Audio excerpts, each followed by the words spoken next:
It's go Yeah, time. we here. I'm on my mace today. You know what I'm saying? I'm on my mace. M-A I knocked dollar my sign own E. like I'm on my own. Oh, M-A dollar sign E.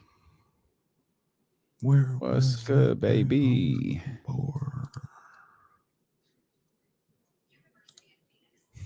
Okay. Thank you. Boom. Process. Tristan, everybody's favorite king. Tristan Thompson. Seriously, biggest babyface turn ever. Wait, again? For real? Why though? How'd that happen? Oh, because he running his mouth again. Well, I shouldn't say that. Reports are coming out. He's saying this and that, whatever the case may be. So that's where all that comes What's happening, baby? Warren, what's good, man? That wasn't very enthusiastic on my part. Warren, what's happening, baby? You know, I'm always up. See, I'm like probably the only person in America that doesn't watch these wrestling shows when they're on. Mm-hmm. So I hear different things happening. I heard my boys got back together. The Hurt Business. They did, yeah. Got back together last night. I like that. I was surprisingly disappointed when they broke that up. I was like, wait a minute, I like the Hurt Business. Yeah, that was a terrible. Like they were hot, and it was just like, no, we're just gonna stop. Yeah, Raw's wilding out a little bit, man. Like, hey, I was DMing with our man Tim yesterday. Mm-hmm. I was just like, man, I just watch it as a fan. Don't analyze it. Don't try to critique it too much. Like if you just watch it, it's like it's good. But if you're looking at it like, what the hell are y'all gonna do now? Like y'all have blown like 4 main events in 2 weeks. Right. Like, you know what? That ain't none of my business. And I also feel like check. Okay, sorry, go ahead. I also feel like Raw is 100% a DVR show. Like maybe that's why I can get through where I'm not watching it live. Facts. I can just kind of Nikki ASH is on. Let me just go ahead and fast forward through this. No need to see that. Did someone say the dope? We out here, baby. Come on now. Come on, man. Dope ones all over the place today, man. That handsome light-skinned dude on your shirt, boy. Don really made me look younger. He really made me look younger in that cartoon, boy. I tell you. Donnie does his thing, man.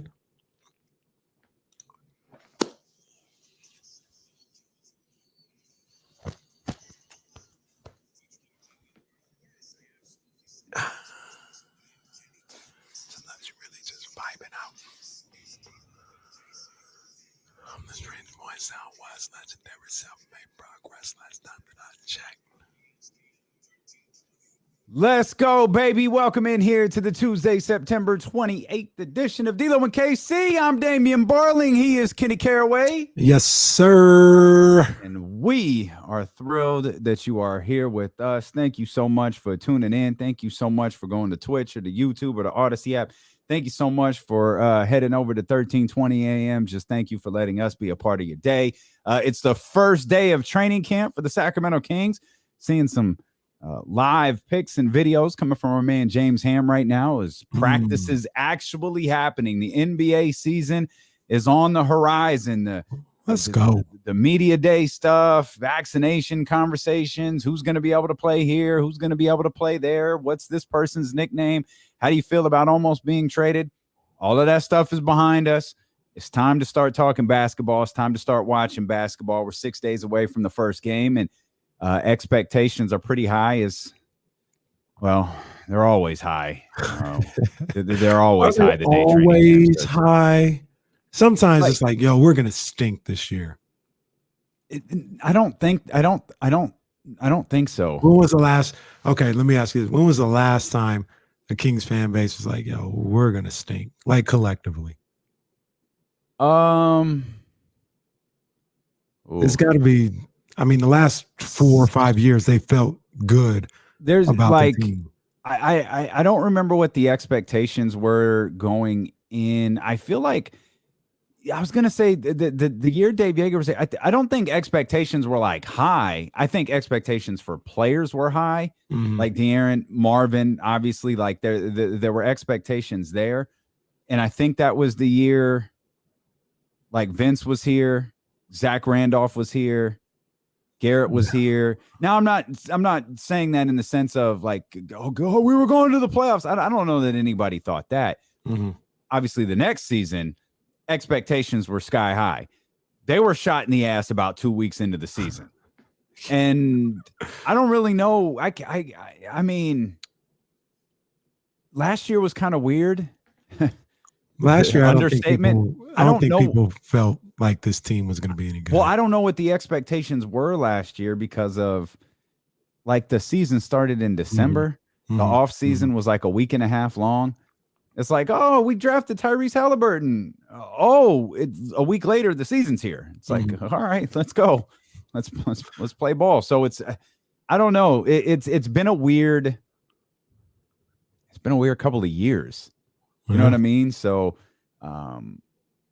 I don't remember. I would say the year before Marvin probably is the last time. And again, I'm not saying that people thought that the Kings were going to be anything the year Marvin was here, but you had I want to see Marvin. I want to see De'Aaron. I want to see Vince Carter's here. I want to see all those different things.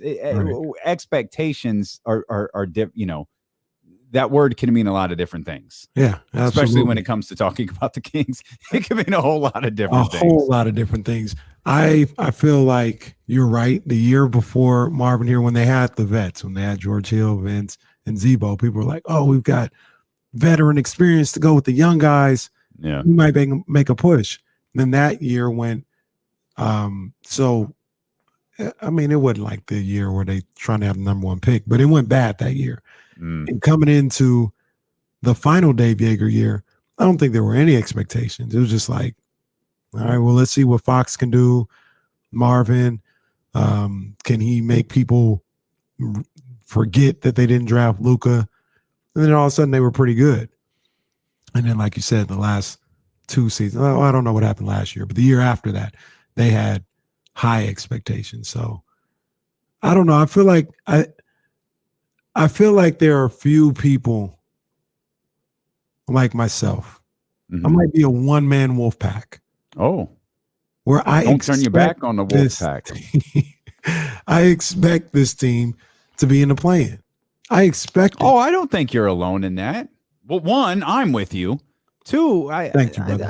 I'll sink on that ship with you. There's no problem. Yeah, I think it's just me and you, though. I don't think so, though. Like I think not hope. Expect. No, it's three. It's me, you, and Bobby Marks. Those are the only people that expect him to be in the play.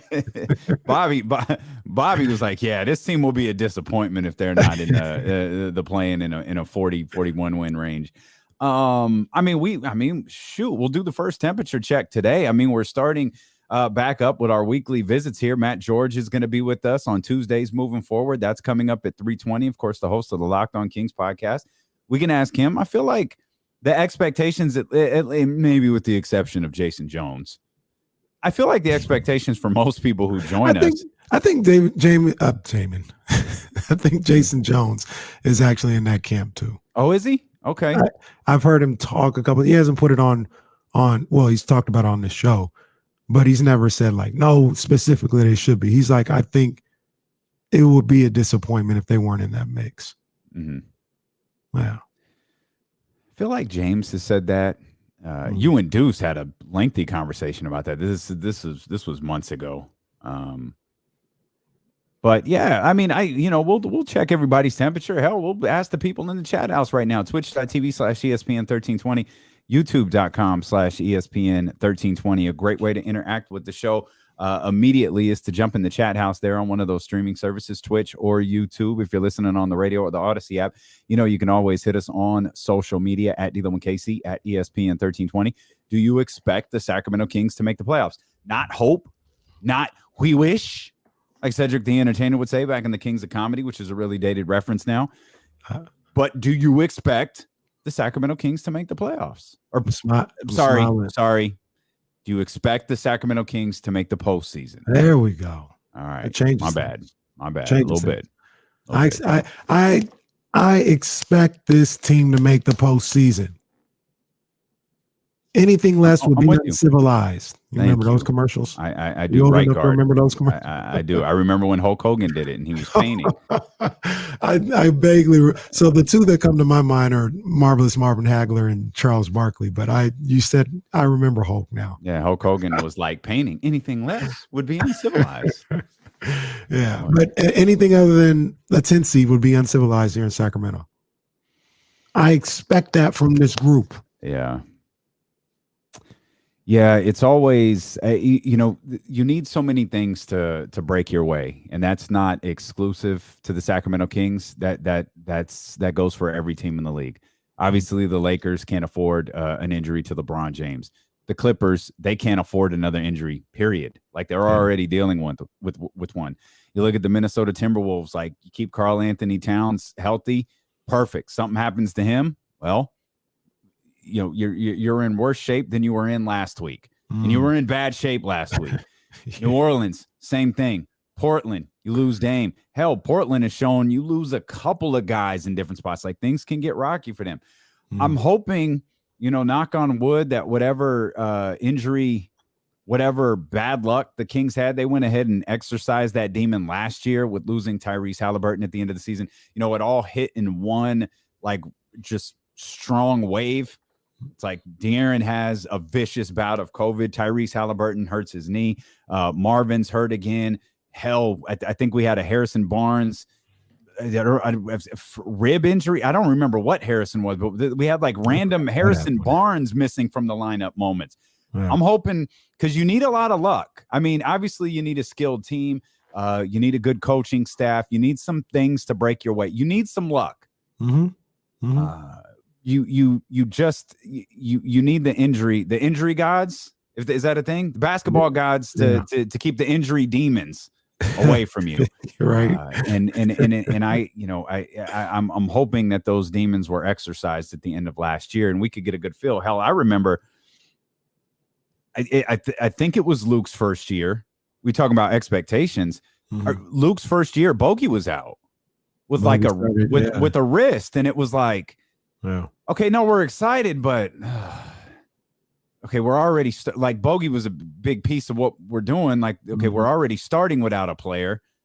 All right, it's cool. Buddy's here. There's enough here, and it's like you're playing this constant game of catch up. Let's get through camp. Nobody gets hurt. Let's start these games and kind of see where how this team can. I mean, and they've got a tough challenge ahead of them right out the gate with. I think it's Portland, Utah, Golden State. First 3 games. Yeah, man. It's tough. You got to find a way to win one of those games. Boy, 2 of them. I take 2 of them. You got 2 of them at home. You got the home opener against Utah. And you've got that Sunday against the Warriors. Take advantage of teams trying to figure it out. You know what I mean? If you got teams trying to figure it out, hey, I know one thing. Like I caught up with our crew at 95.7 The Game in San Francisco. I know Clay's not playing that game. I know that for sure. I can make that definitive statement today. Clay's not playing in that game against the Sacramento Kings. So Clay's not playing, and neither is Wiggins. He sure isn't. So jump on him early before he says, I don't like this little deposit that I got. Let me go ahead and do what I got to do to get in this lineup. Jump on him early. Yeah, take advantage, man. Take advantage. They need to get to the point, and I know this is probably reserved for teams that feel like they're legit playoff teams, but they need to get to the point where it's not take advantage. It's you can just who you are. You can play against Portland. You can play against Utah. You can play against the Warriors and win.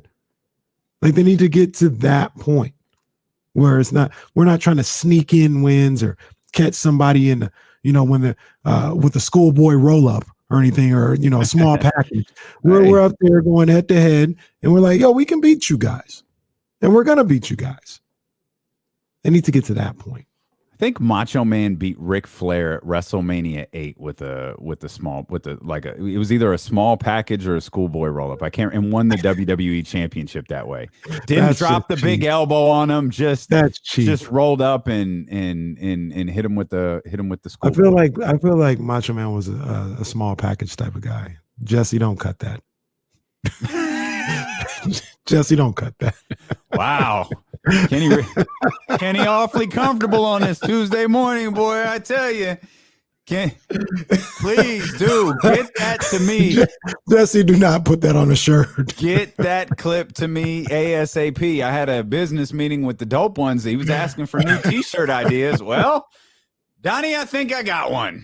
Soon as I finished that sentence, I was like, that didn't really sound the way I intended. You didn't even take a breath before you said, Jesse, don't cut that. And the surefire way to get Jesse to cut something is to say, Jesse, don't cut that. They need to come up with a different name for that. I can't just keep saying small package. Oh. Yeah. Oh, Jesus. Oh. You already played it? D-Lo and KC after dark. Jesus. Man, sophomore class field trip here on this Tuesday. We're just excited. Training camp is underway, and many Kings fans were excited after listening to Triston Thompson yesterday. The biggest babyface turn in modern history. Triston Thompson, hashtag Kings legend. Yes. We'll talk about Triston Thompson, his media session yesterday, and what he might mean for the Sacramento Kings headed into this season. We're just getting started. Get comfortable. We're with you for the next 4 hours on twitch.tv/ESPN1320, youtube.com/ESPN1320. We're live on the Odyssey app all over the world, and we're live on Sacramento's #1 sports station, ESPN 1320. Man. Oh. Quinn.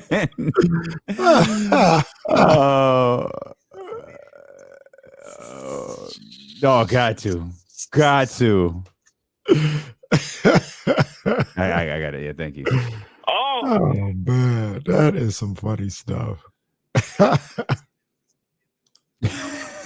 Oh, Jesus. Why? Oh, man.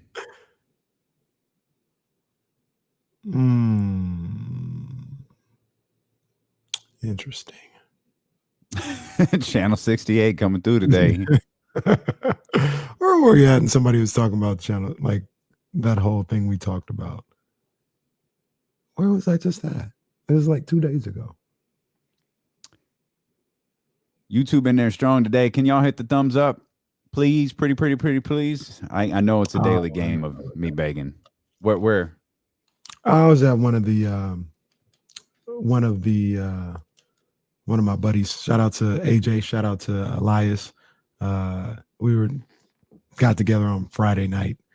I'm like part of the dads, from school. Mm-hmm. It was one of those crews. Those are my guys right there. Okay. And somehow we were talking about what we talk about. Like, that's how you used to watch whatever you wanted to watch. Mm-hmm. Turn it to AB, turn it to B, mm-hmm. turn it to channel 4. Boom. Channel button. 68. Yeah. Yeah.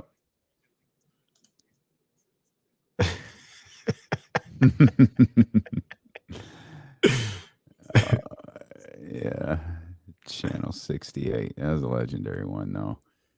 Just a quick note. I saw a couple people comment on the 2 sweaters, both sweatshirts, crew necks. Both of them are available at the Dope Ones. Dopeones.com. Use the pro. Now we're going through some changes. We're integrating a new website with the Dope Ones. But all of the merch is there for you right now. The Dopeones.com. Go grab that. I've gotten a little partial to these crew necks. Like I was hesitant to crew necks because I feel like it makes me look like I'm wearing pajamas. But yeah, like the first time I put one on, I was like, man, I look like I'm about to go nighty night. Like what is going on here? And then I ordered the Nipsey joint with the where he did the profile, the newest one Don made. Mm-hmm. And I realized as I was looking at the website, with the crew necks, the image is so much bigger than it is with the hoodie, because the hoodie, it has to sit like it has to sit lower. Never noticed that. Yeah, it's a pretty big difference. So I was may or may not be preparing to make another order, but I was like, yo, I gotta rock with these crew necks some more, man. It makes these images really pop. I'm a crew neck guy. I love my hoodies too. I love my crew necks. He brought me a piece of artwork. I got to send you a picture of. You remember the Juneteenth graphic he did? Yes. It's on a canvas. Oh yes. Man, oh man. Nice. It's the perfect piece to bring that living room where the TV is to pop a little bit.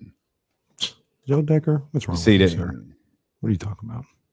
Yeah, I it took me a minute. This was the first one I ordered, I think, and I was crew necks. Where is that? Nice. Where is it at? Co. Do I look like I wear some NMDs? Come on, Co. Co talking crazy. My son loves to get blocked. Yeah, I'm a hoodie guy too. I love hoodies, but I really like this.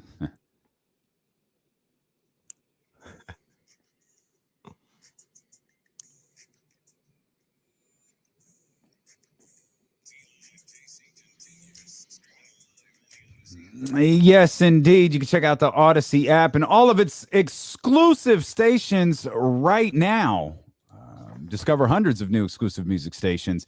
The new Odyssey exclusive stations on the Odyssey app, brought to you in part by Macy's, Geico, and Coke Zero Sugar. Of course, that app is a great way to listen to D'Lo and Casey live Monday through Friday. It's also a great way to listen to D'Lo and Casey whenever the hell you want to. Yeah. You can use the podcast feature over there. We are on demand. Any way you want to listen to D'Lo and Casey, you can absolutely do it, whether it's podcast, whether it's going back and watching on Twitch or on YouTube or whatever it may be. Man, shout out to everybody who checked us out for Kings Media Day yesterday and watched it later, caught up on what you may have missed, man. We greatly appreciate that. Yesterday was definitely a big show over there on YouTube and on Twitch as well. Hell, it was a big show on Twitter. So we appreciate that, man. Thanks for checking out the various platforms that we got out there in the world. If you're not following us yet on social media, that's another great way to interact with the show, at D'Lo and KC and at ESPN 1320. We talk all night long. When you get at us on Twitter. Oh, yes, yes, all night, all morning. Always something going on. Always, and sometimes you just sometimes you just got to say some things. Our man Jay Massacto says, I have twofold expectations for the Kings this year. Either Luke proves the narrative wrong or he's relieved of his duties. I don't expect the playoffs, but I'll admit I should. That's coming from at D'Lo and KC on Twitter. Yeah, look, man, that's spot on. I mean, Luke's got to get it done or else he'll be looking for a new job. Yeah, I think he gets it done. So that's a good question, or a good point that you brought up. And I want to get to Triston Thompson and the things that he said that again, he's sporting the red and yellow boa here as he starts his Kings tenures. He's a full on Hulkamaniac right now. Is there a situation you think this year, and I'm not talking about a slow start, talking about a bad start, is there a situation where you could see Luke being relieved of his duties during the season? Yeah, for sure. If it's a bad start, I mean, bad would be 6-16. Yeah, that's bad. Oh God, that'd be man. He could absolutely get relieved of his duties. I don't even want to think about that. That's rough. Dude, that's rough. to be that far gone that early in the season. Oh man. The NBA now will be starting early. Boy, that's no lie. That's no lie. But I've thought about it, and I I look at this tweet here from our man Jay, and I think that's a common belief. Start strong, or maybe not even strong. Start adequate, or else.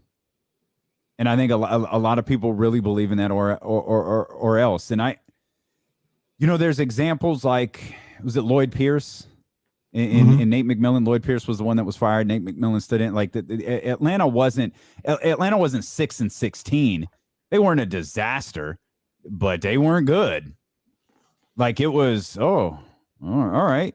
And me and Kenny, me and Casey were like, hey, I mean, I hate to break my arm patting myself on the back, but like Bobby Heenan used to say, I'm not the type of guy to say I told you so, but I told you so. And then we were sitting there after every Hawks game. And then they made a coaching change, and well, we've been wrong ever since. Yeah, that where they were at to where they ended up. That's just it's game 6 of the Eastern Conference Finals. But the thing is, though, and it's dope, man. All credit in the world to that squad right there. But that's not normal.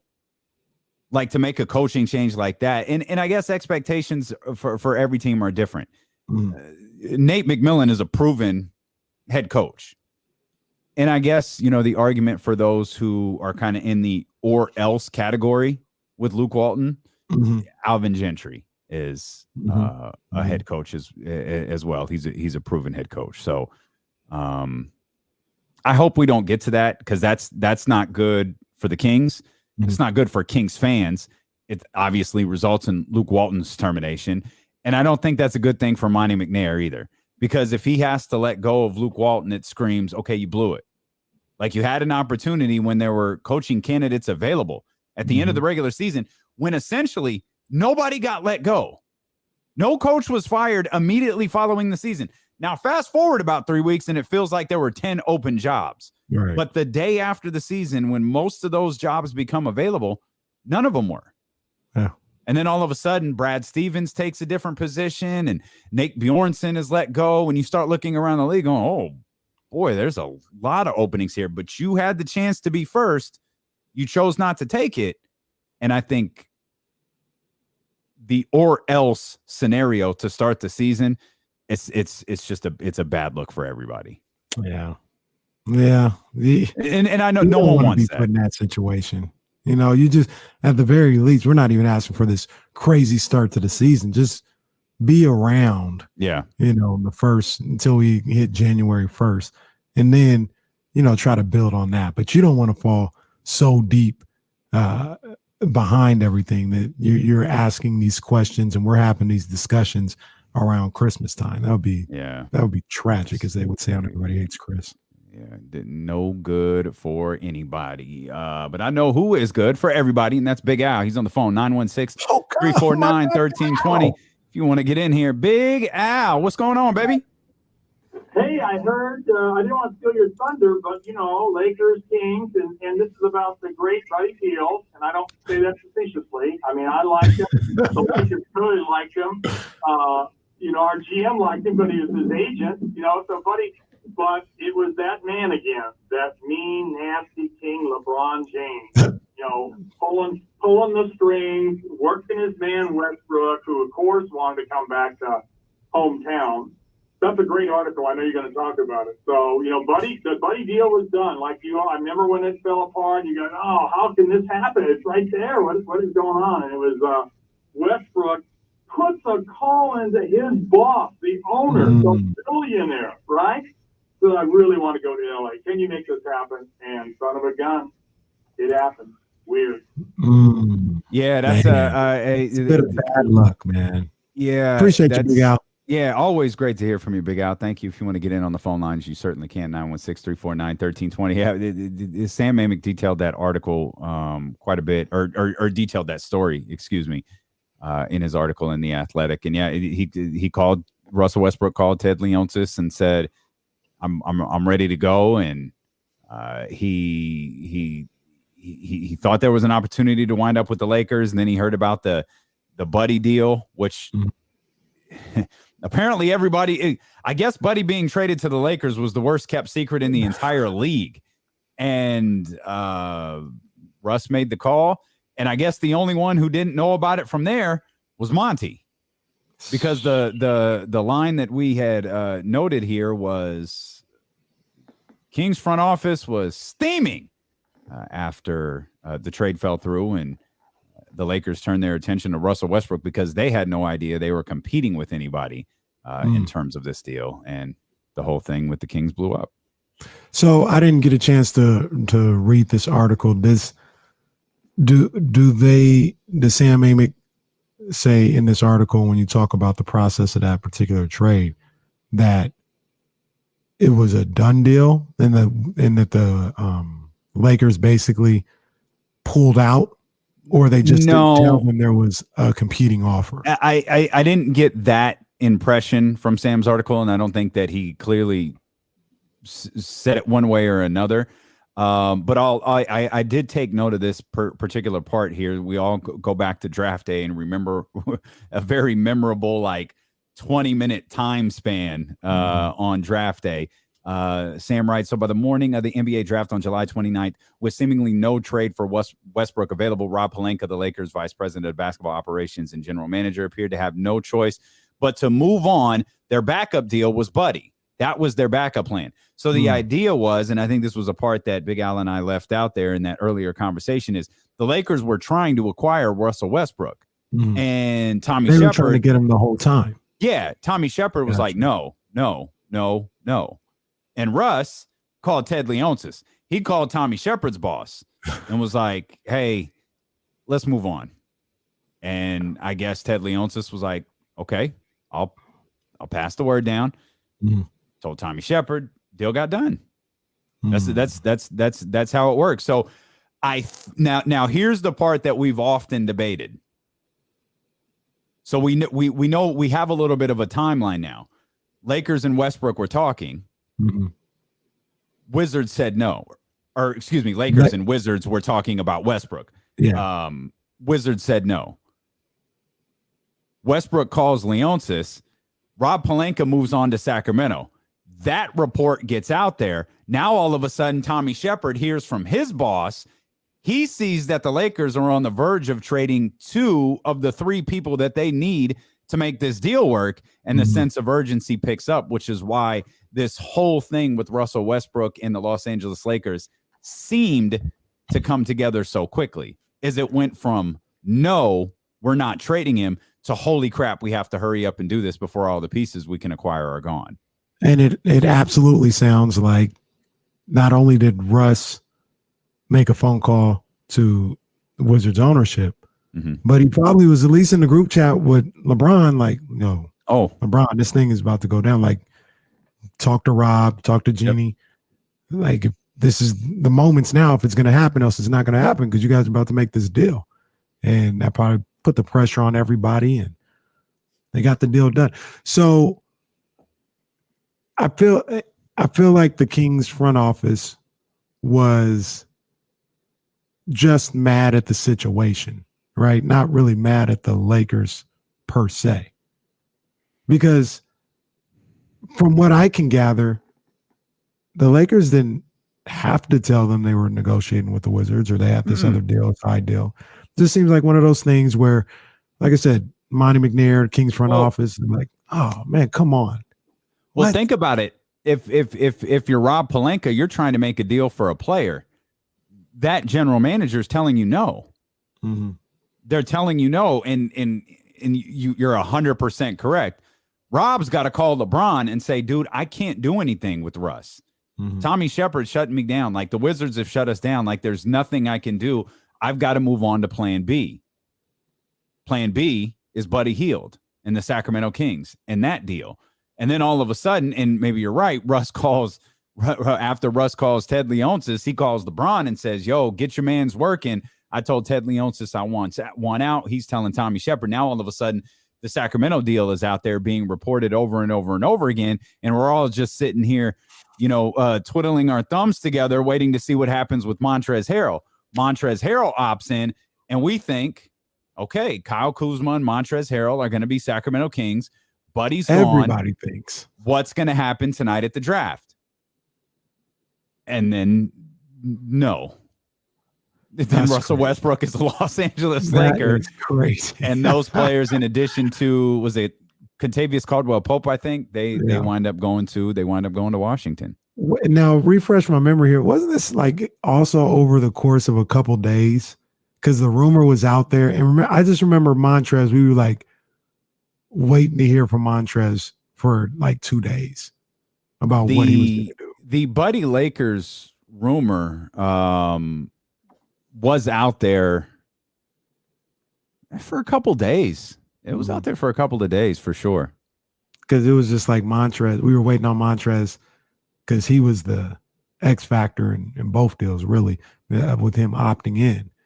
And we were just waiting, and everybody here thought, oh, he's trying to force the Lakers' hand so they don't trade him to Sacramento or whatever. Yeah, right. Montrez was like, well, where should I live? Yeah. I'm ready to find a home. Yeah. He's ready to go. But yeah, tough deal for Buddy. But I'll say this, man. We talk about Kings Media Day yesterday. And when you see Buddy Hield and you hear him speak and you hear some of the things he said, I thought he came off just fine. Yep. Whether he believes the things that he said and what I'm talking about. Showtime at the Apollo last night for Buddy. Right. He had the yeah, he was having a blast. He was telling jokes. It just started with Tristan, grabbing the mic and yeah, no, he was all smiles. He was talkative. He gave like lengthy answers, which he never does. Mm-hmm. He didn't look for any specific reporter to ask an easy question. He just kept rolling. He had fun. He was joking with Jason Anderson. Yeah, he was good. Time. Yeah, but like I said, whether he believes it or not, I'll take him at face value and said, he's serious when he says wherever they want me to play, I'll play. I'm not. Obviously, I want to start, but if I don't, if it helps the team, I'm with it. I'm gonna take him for his word with that. So I was glad to hear that from Buddy. I was encouraged to hear that from Buddy Hield. Mm-hmm. But I got to tell you, Damian, this guy Marvin Bagley, man, suck me back in. Look, I'll even say this. I was never gone. I was never gone on Marvin. I was frustrated.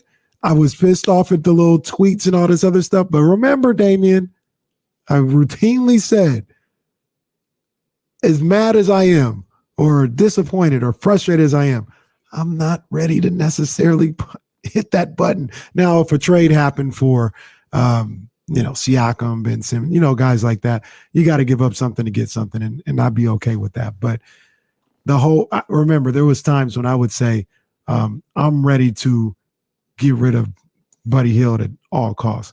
Never felt that way about Marvin Bagley. Never felt that way. And now I'm looking at him again. First of all, when you talk about Marvin Bagley, I've always felt this way. Seems like a really good guy, really good human being.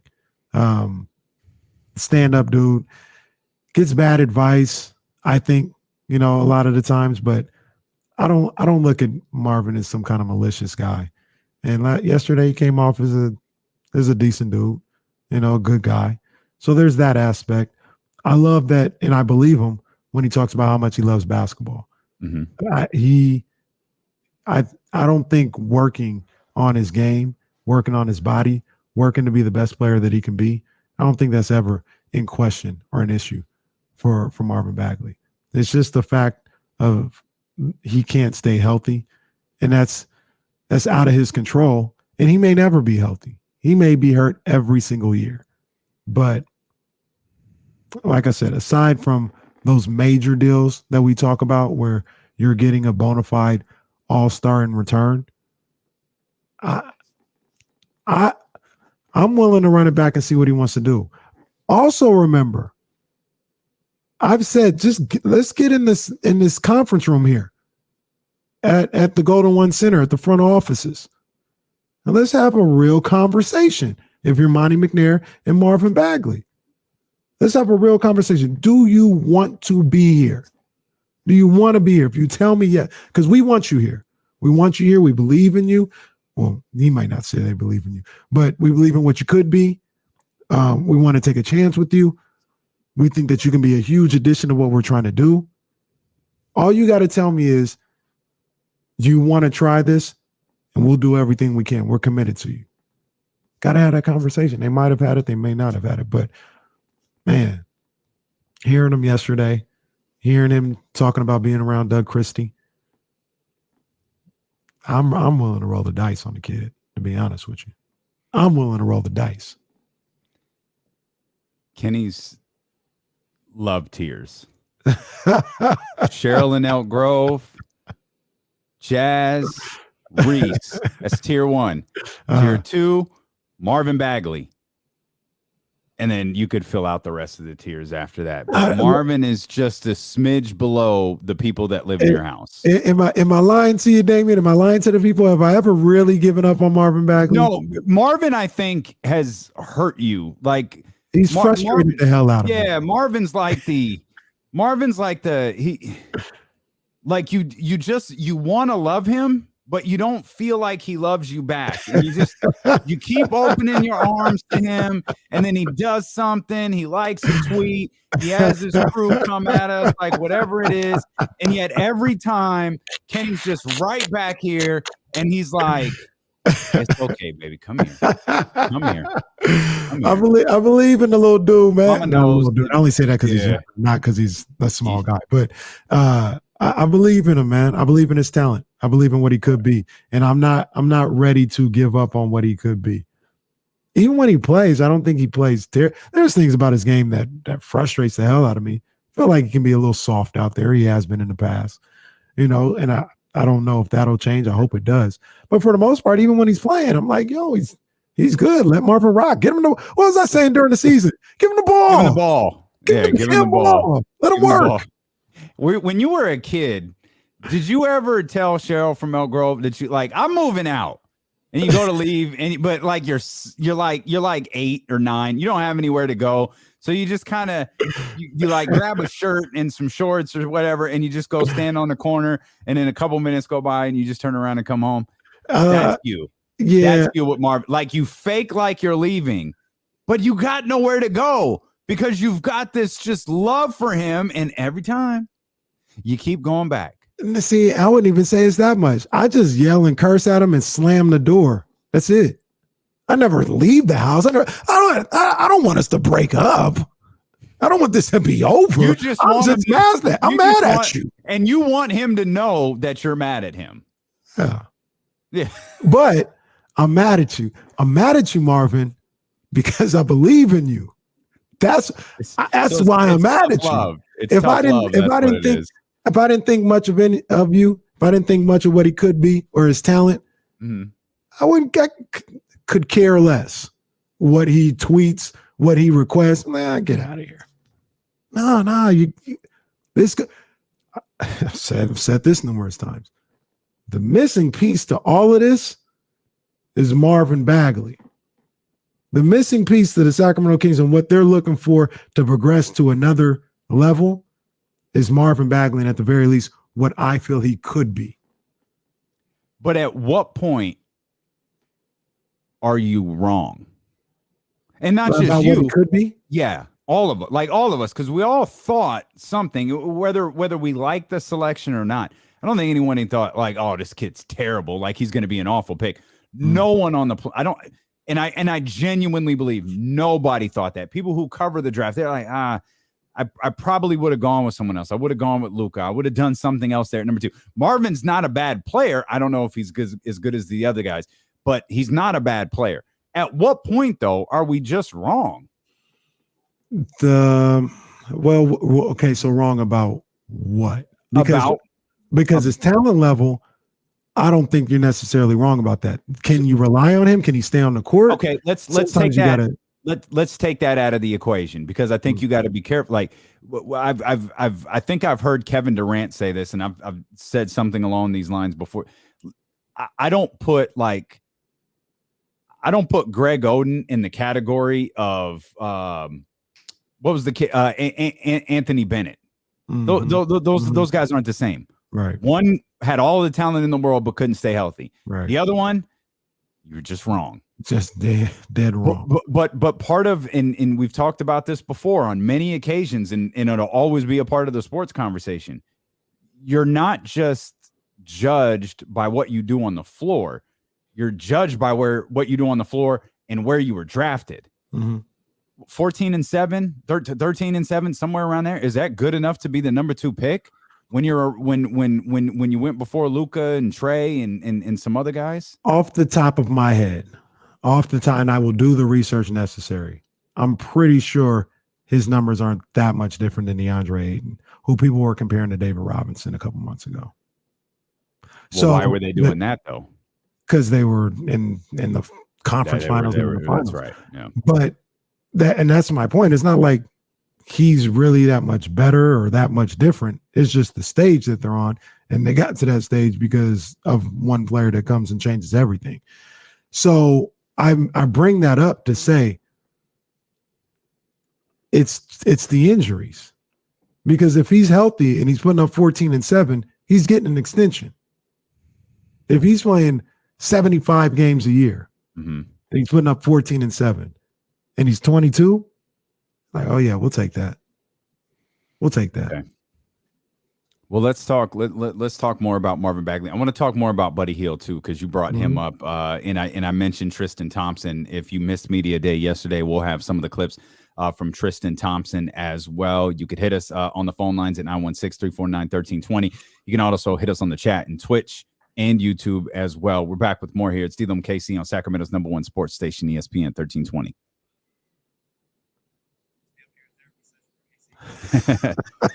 That'd be a good clip. I need to run downstairs for 1 second. Sure, you're good. You're good. Let's see. Fake ran away from my grandmother's house because she was babysitting us, and I got into a fight with my cousin, and it was like 10 o'clock in the morning on a July. And I got into a fight and I got mad. I was like, I'm leaving. I'm out of here. I was like 7. It's like, I'm out of here. I'm like, where are you going to go? It's like, I don't know. I'm out of here. And then like I went around the corner because my house was around the corner from there. Went there, sat on the porch. Obviously nobody was home, couldn't get in. And then I walked back over to my grandmother's house. And this all happened in like 15 minutes. It wasn't even that long. That's the closest I ever got to running away.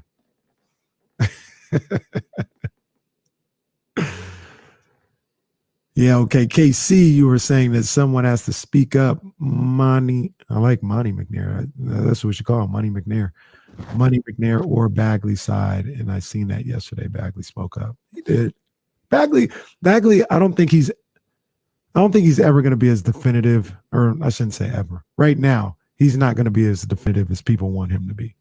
He's going to be, I don't know if vague is the word or if he's alluding to something, but he's never going to be like, I love it here. I want to grow here. I want to spend the rest of it. He's never going to say that like a Fox or Halliburton or, nothing. That's not what he's going to do. But he said, I'm excited about the season, excited about the team, ready to get going. It's about the best you're getting. Oh, it was fun. Beautiful experience. Got a chance to share with my family. And, Sacramento showed the love from the beginning. And to get a chance to come back here and play means a lot. Looking forward to getting us to the next level. Ever a moment you didn't think you'd be back? Like I said, they came out the gate and they showed the love from the beginning. So, it was always mutual love here. And we just pounded upon it, able to get it done pretty quickly. So it looks like happy to be back here. As a guy who's grinded to get into the league, it looks like Zoom is dead. So these are in person. He's surrounded by reporters. Find your niche. How cool is it to hit that 4-year contract that sets you and your family up long term? Oh, it was good. It was cool. I'm very, very appreciative. At the same time, we got more work to do and got a lot more to get done throughout my career. Exclusive. This was a great moment to remember, great moment to have, but now we look forward to getting better and doing even more. There you go. Always go. Sean looks sharp too. Got the clean line. Boy, that money kicking in. That money kicking in. Got the fresh braids and the clean line. I love that dude, man. I really do like Rashawn Holmes. Yeah, boy. I do too. That's my guy.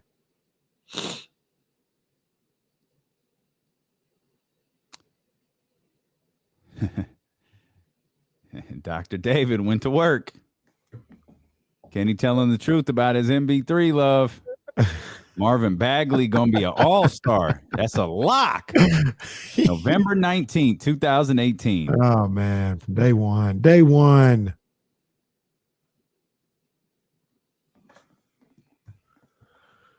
From day one. That's been I'm still a big believer in his talent.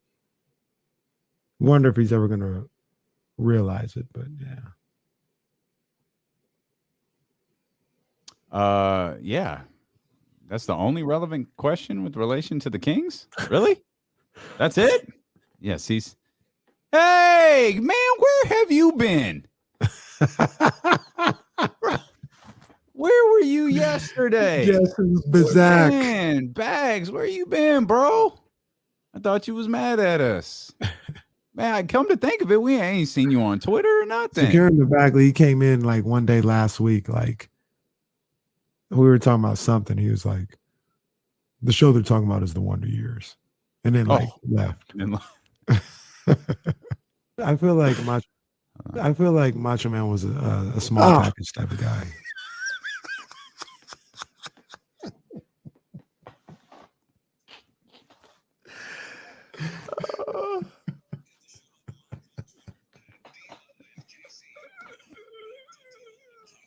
I feel like Macho Man was a small package type of guy. Pause. If you just tuning in, you missed a lot in the first hour, boy. Oh my gosh. That was Kenny Caraway out the gate. Oh boy, that first feel like segment. Macho Man was a small package type of guy. Kenny. Boy, Kenny, that's PG enough for the show title for sure. Oh man. Oh that boy. was funny. That was funny. Chat's all over your love for Marvin. Mark Wong calls you Uncle Kenny Bagley. I'm just saying, man, that's my guy, Marvin. Get By the mad way, at him, but that's still my guy. I believe in him. Those who are watching on Twitch and YouTube know this. We'll mention this for the crew on 1320 and on Odyssey as well. We talked about Rashawn Holmes and his media availability, and if he was available today, we'd bring it to you. Well, it appears that the era of the Zoom call is dead, as Rashawn Holmes did speak to the media, but he actually spoke in front of people for the first time in God knows how long. It was an actual media session after practice. Sean Cunningham got some great footage of that. We played some of it during the commercial break, but yeah, it looks like the era of the Zoom call is dying here, which is a good thing.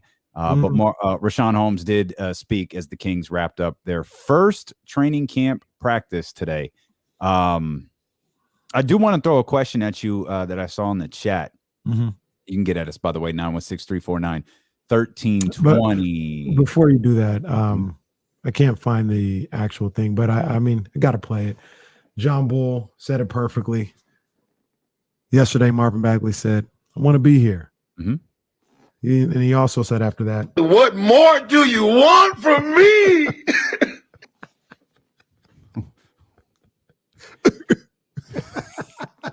You're childish. Boy, when you want to press a button. Hey, in terms of Marvin and Buddy, you couldn't have really asked for much more yesterday. Oh, man. Like I don't know that Buddy does have kind of a, or appears to have like a playful personality and is kind of an outgoing guy. Marvin doesn't appear that way. Not yesterday, not a year ago, like ever.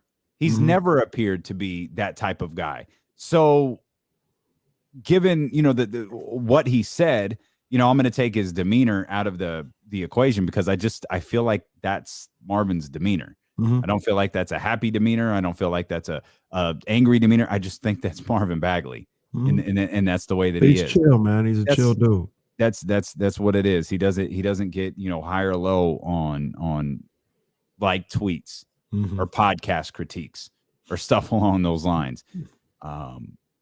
But from those two who had the most scrutiny on him this offseason, there are probably people who were judging whether the Kings had a good offseason or a bad offseason solely based on whether one or both of those guys was gone.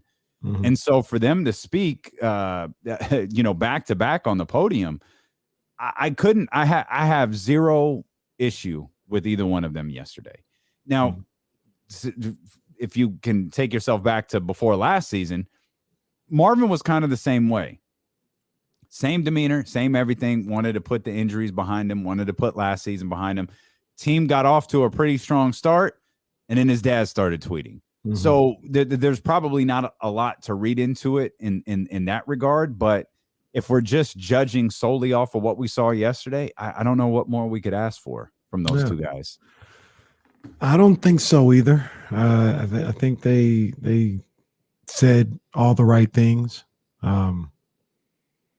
It's hard to tell over Zoom, and Sure. I'm not having in-depth conversations with these guys right now or anything like that. But it seemed like the vibe was real. It was genuine, right? It wasn't just I just want to be here or whatever. It was just, hey, I'm here.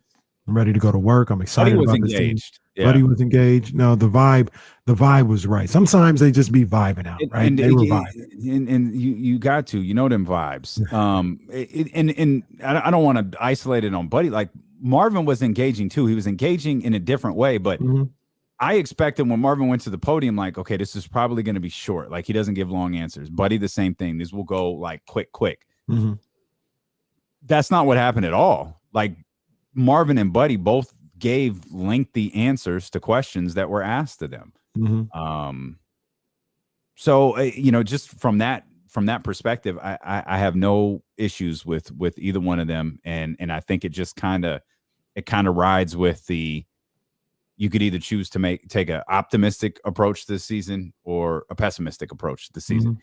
You're not wrong for either approach that you have, because as a Kings fan, you have not been rewarded for any optimism you may have ever had.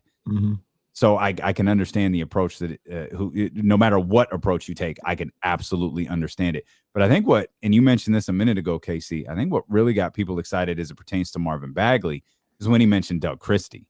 Yeah. And I told you, we were talking before the show today. You can't be you talk about vibes. You can't have a negative vibe around Doug Christie.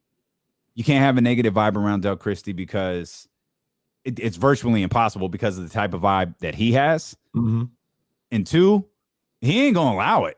Right. You're not gonna F up his vibe.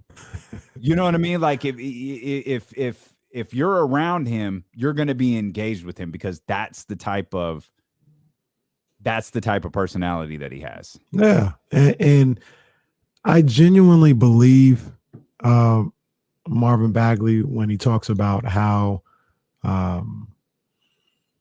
much he loves the game, loves getting better, and everything that pertains to it.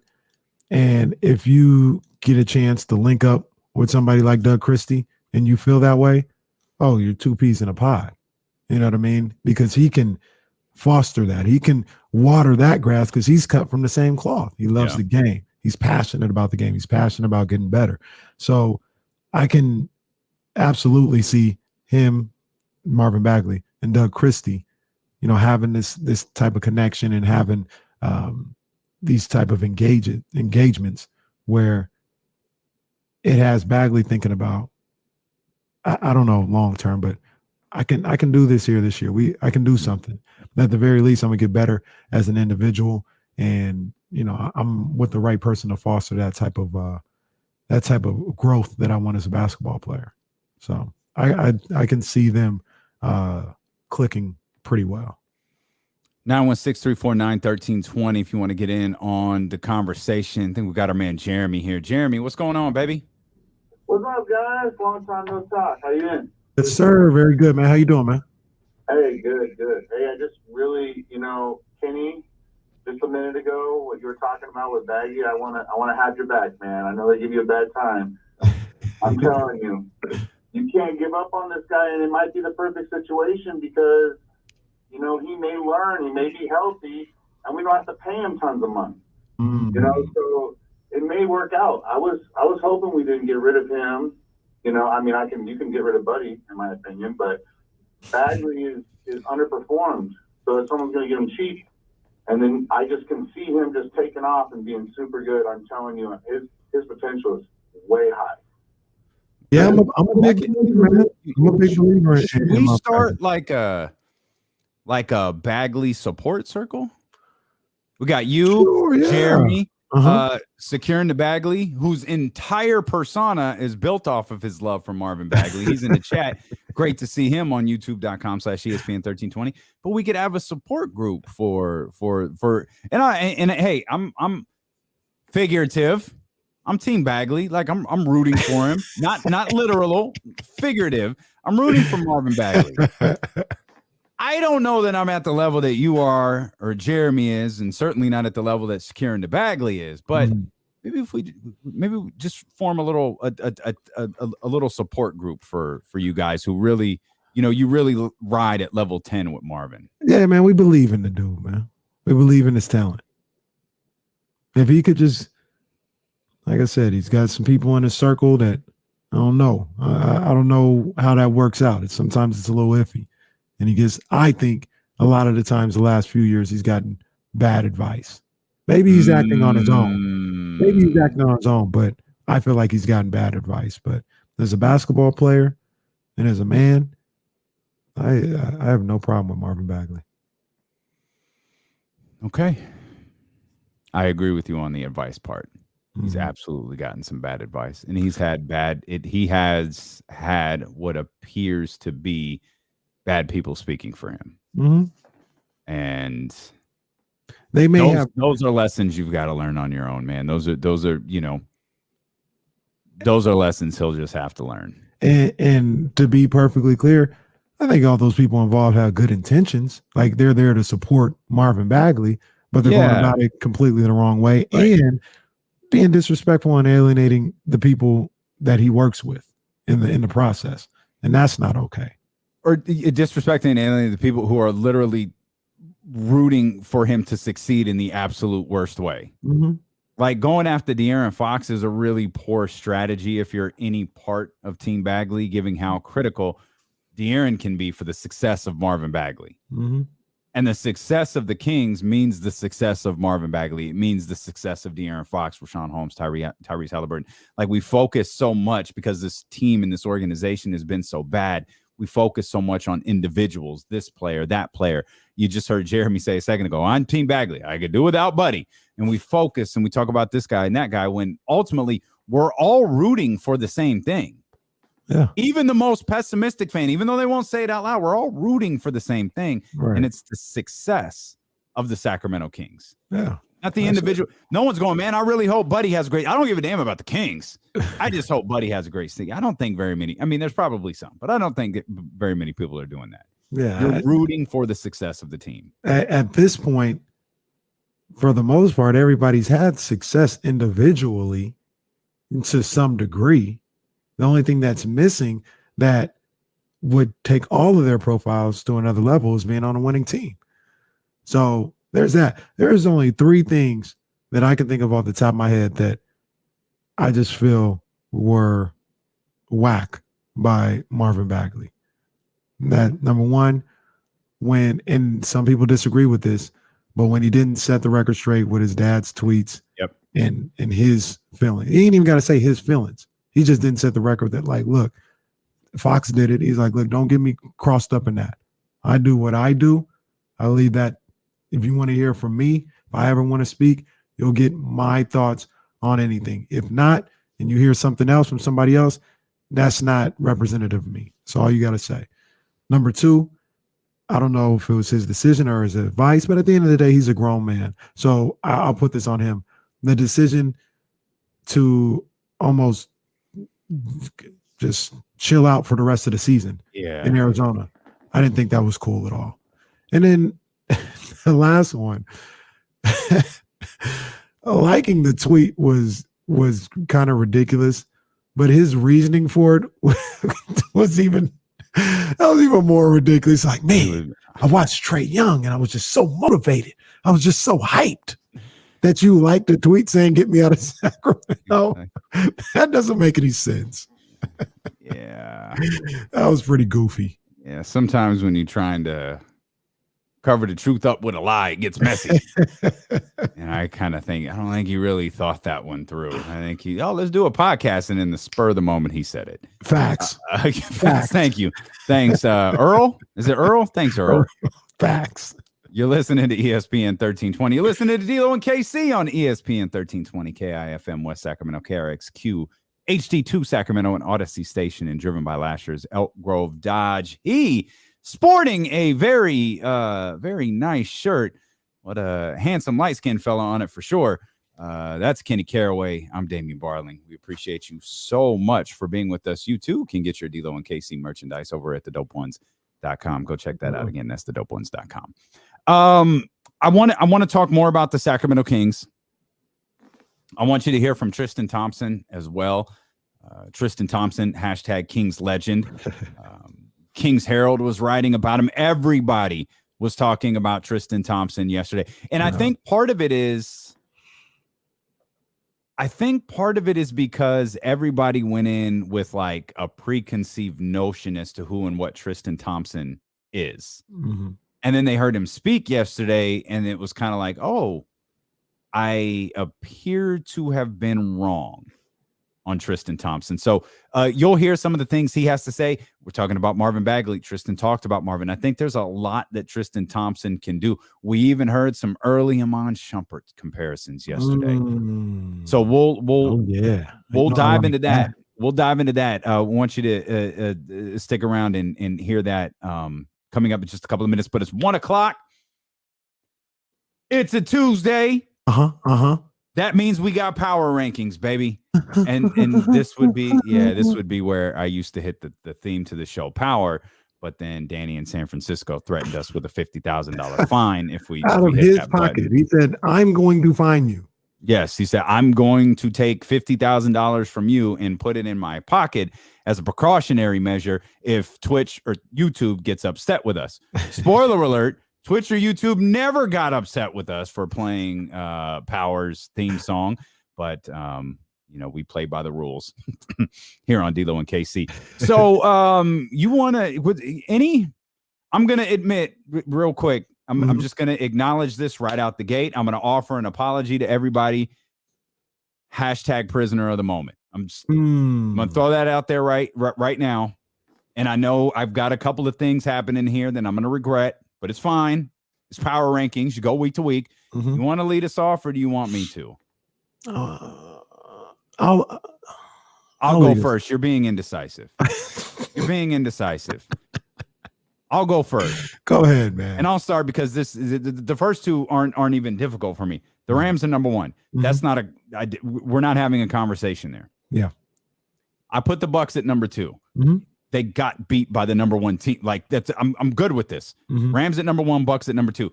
Okay, it gets a little dicey here. It's real dicey. There's a couple of things I wanted to do that I didn't do.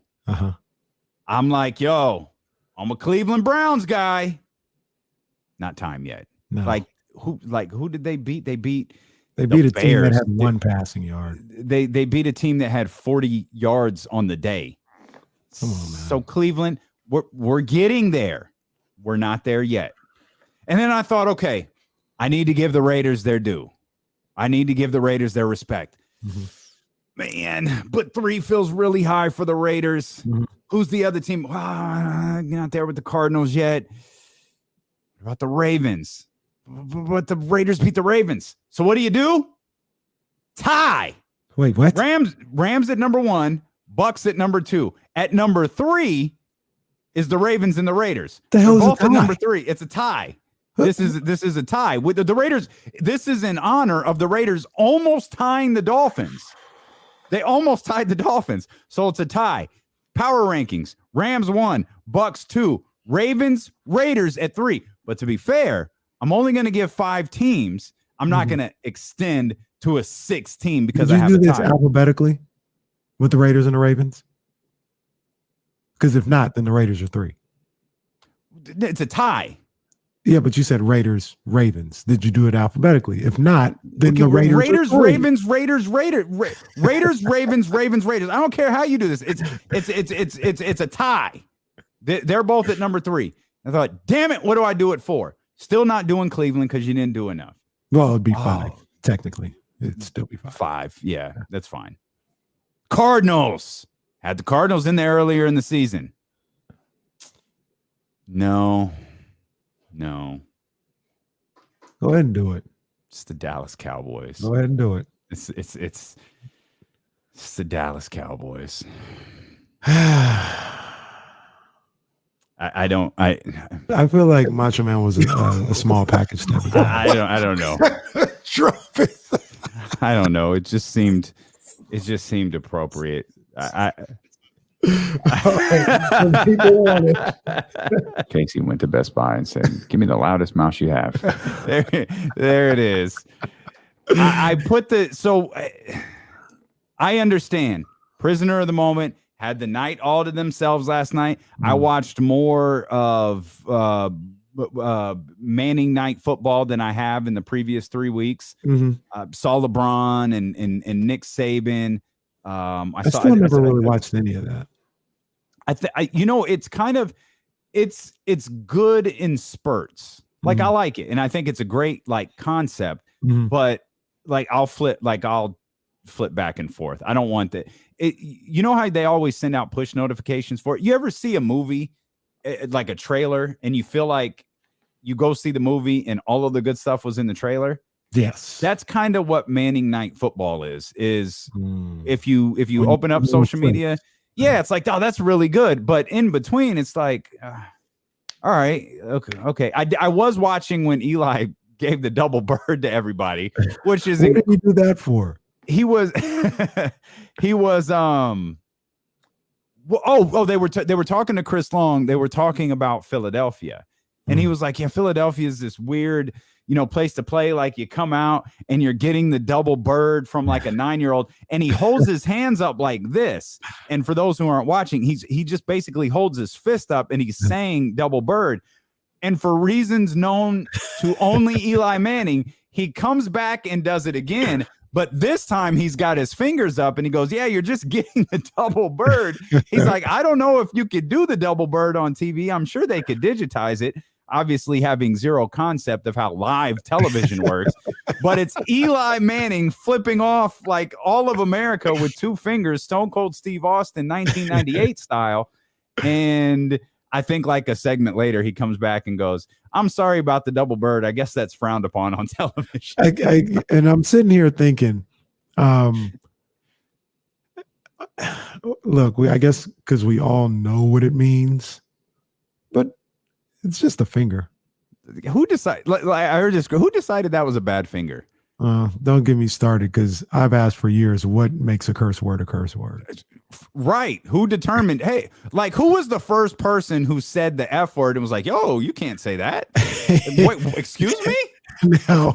Can we invent our own curse words? Now, I will say this. That's the one that I may have gotten an answer for, because there was this crazy lady in Office Depot one time who was just talking the poor lady, she wasn't right.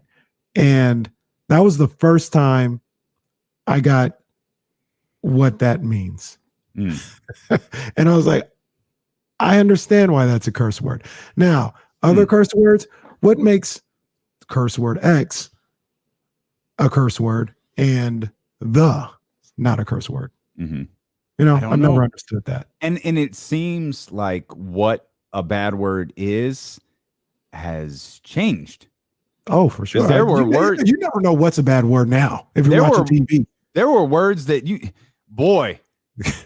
don't know what's a bad word. 2016 election, man. I didn't know what you were allowed to say anymore. I'm hearing newscasters talk about things that I never thought I would hear newscasters talk about. I was like, boy, are you allowed to say that word? You get mad when hip hop artists say that word, but you out here talking about it on the news. Like, boy, I'm telling you, boy, I don't know what it is. Some people bleep stuff out, some people don't.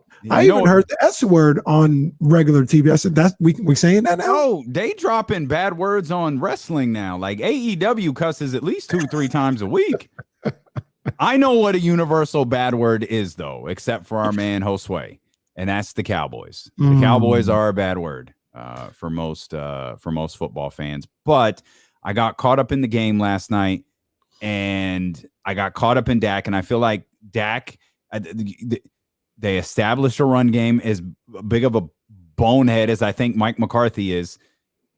They did a couple of things that I like yesterday where for 1 week, I'm going to throw them here at number 5. So it's the Cowboys. It's the Raiders and Ravens tied at number 3. And then it's the Bucks at number 2 and the Los Angeles Rams at number 1.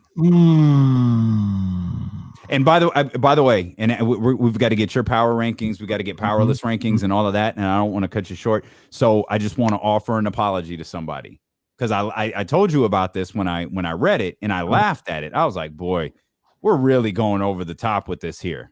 Yeah. My apologies to Peter King in Football Morning in America. He said before the season, Matt Stafford is my MVP this year. Matt Stafford can be an MVP. Matt Stafford right now looks like an MVP. Damien, what the hell are you apologizing for?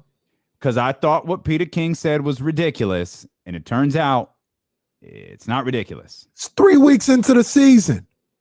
And here we are ranking teams. So if we can rank We're not teams, apologizing for our power. You have nothing. Jesse, restrict that from the podcast. I'm not allowing Damien to apologize 3 weeks after the season starts. I apologize for laughing at Peter King. No, laugh at him. Go ahead. Laugh at him. Where's it at? I don't know. Laugh at him again. There it is. Now, he may be right, but I'm not going to tell him that 3 weeks into the season. It'd be more like 13 weeks into the season. All right. We'll get Kenny's power rankings. We got our powerless rankings coming up, and you'll hear from Triston Thompson as well as D'Lo and KC continue on Sacramento's #1 sports station, ESPN 1320. Now, Damien and Jesse, I'm going to just send this to you. This lady was crazy. She was crazy. She was definitely crazy in Office Depot. Over on is that Stockton Boulevard, I guess. So you know what happens over there. But she said that this is what this means, and it makes sense. I'm sending it to you right now. It makes sense. Oh my goodness, what is that? oh goodness. So that makes sense as a curse word and a word that you probably should not say.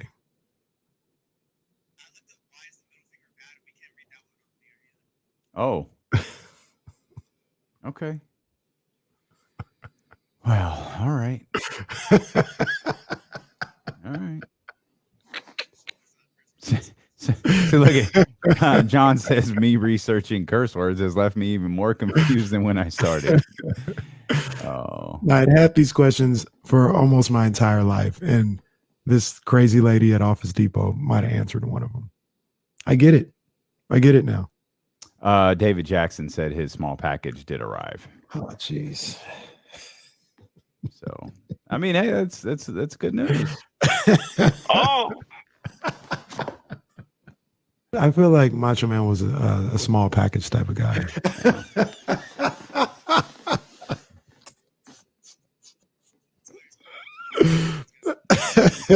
Like, what?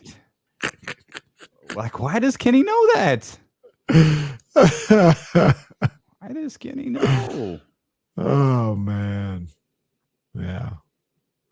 Oh, Manny out here making it a viral moment. Oh, I think. Yeah, Manny out there tweeting.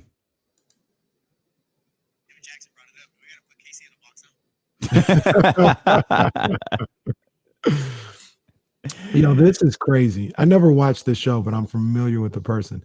I just seen a picture of Honey Boo Boo. She is 16 years old. Mm-hmm. And she, no, this is not okay. Jesus, no, it's not okay. She's 16 years. There's a picture of her, 16-year-old with her 20-year-old boyfriend. I was just astonished at the fact that she's 16 now. That's crazy, but I guess I had to read that tweet a little bit more. Feels like Honey Boo Boo just came out like 3 years ago. I don't think I've ever seen Honey Boo Boo. I've definitely never seen the show. I don't think I've ever seen I've seen commercials. I get the concept of what the show is, but I never What is the concept of the show? Like, what is it? What is Honey Boo Boo? It was on TLC. It was a reality show. I feel like she was like a pageant contestant, but she was she was like a maybe younger than that, 5-6-year-old, little chubby Caucasian little girl. And she had all this attitude and the spunk and stuff like that. And she was witty, and they gave her a show. And I guess, I mean, I don't know how good it did. It did a couple seasons, but like I said, I feel like that show came on like 2 years ago, and she's 16. That's crazy. I'm not hunting down pics on the interwebs. It's on Twitter.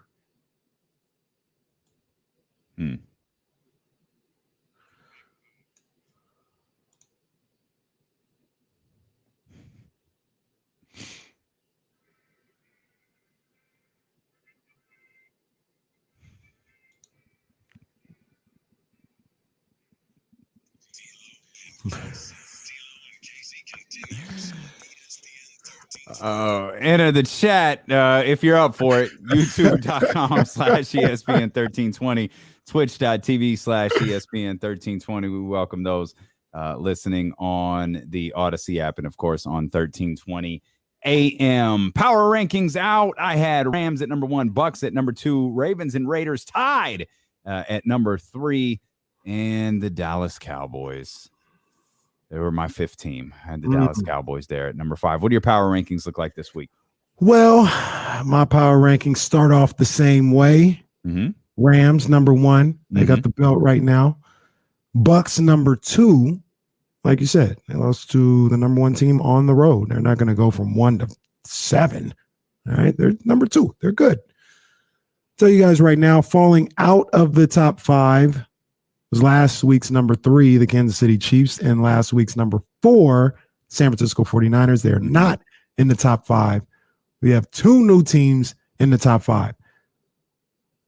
One of those new teams is number 3. Sorry, Raider fans. You guys were 4 last week. Thought that maybe you would move up to 3, but I had somebody jump over you like Yeezy jumped over the jump man, allegedly.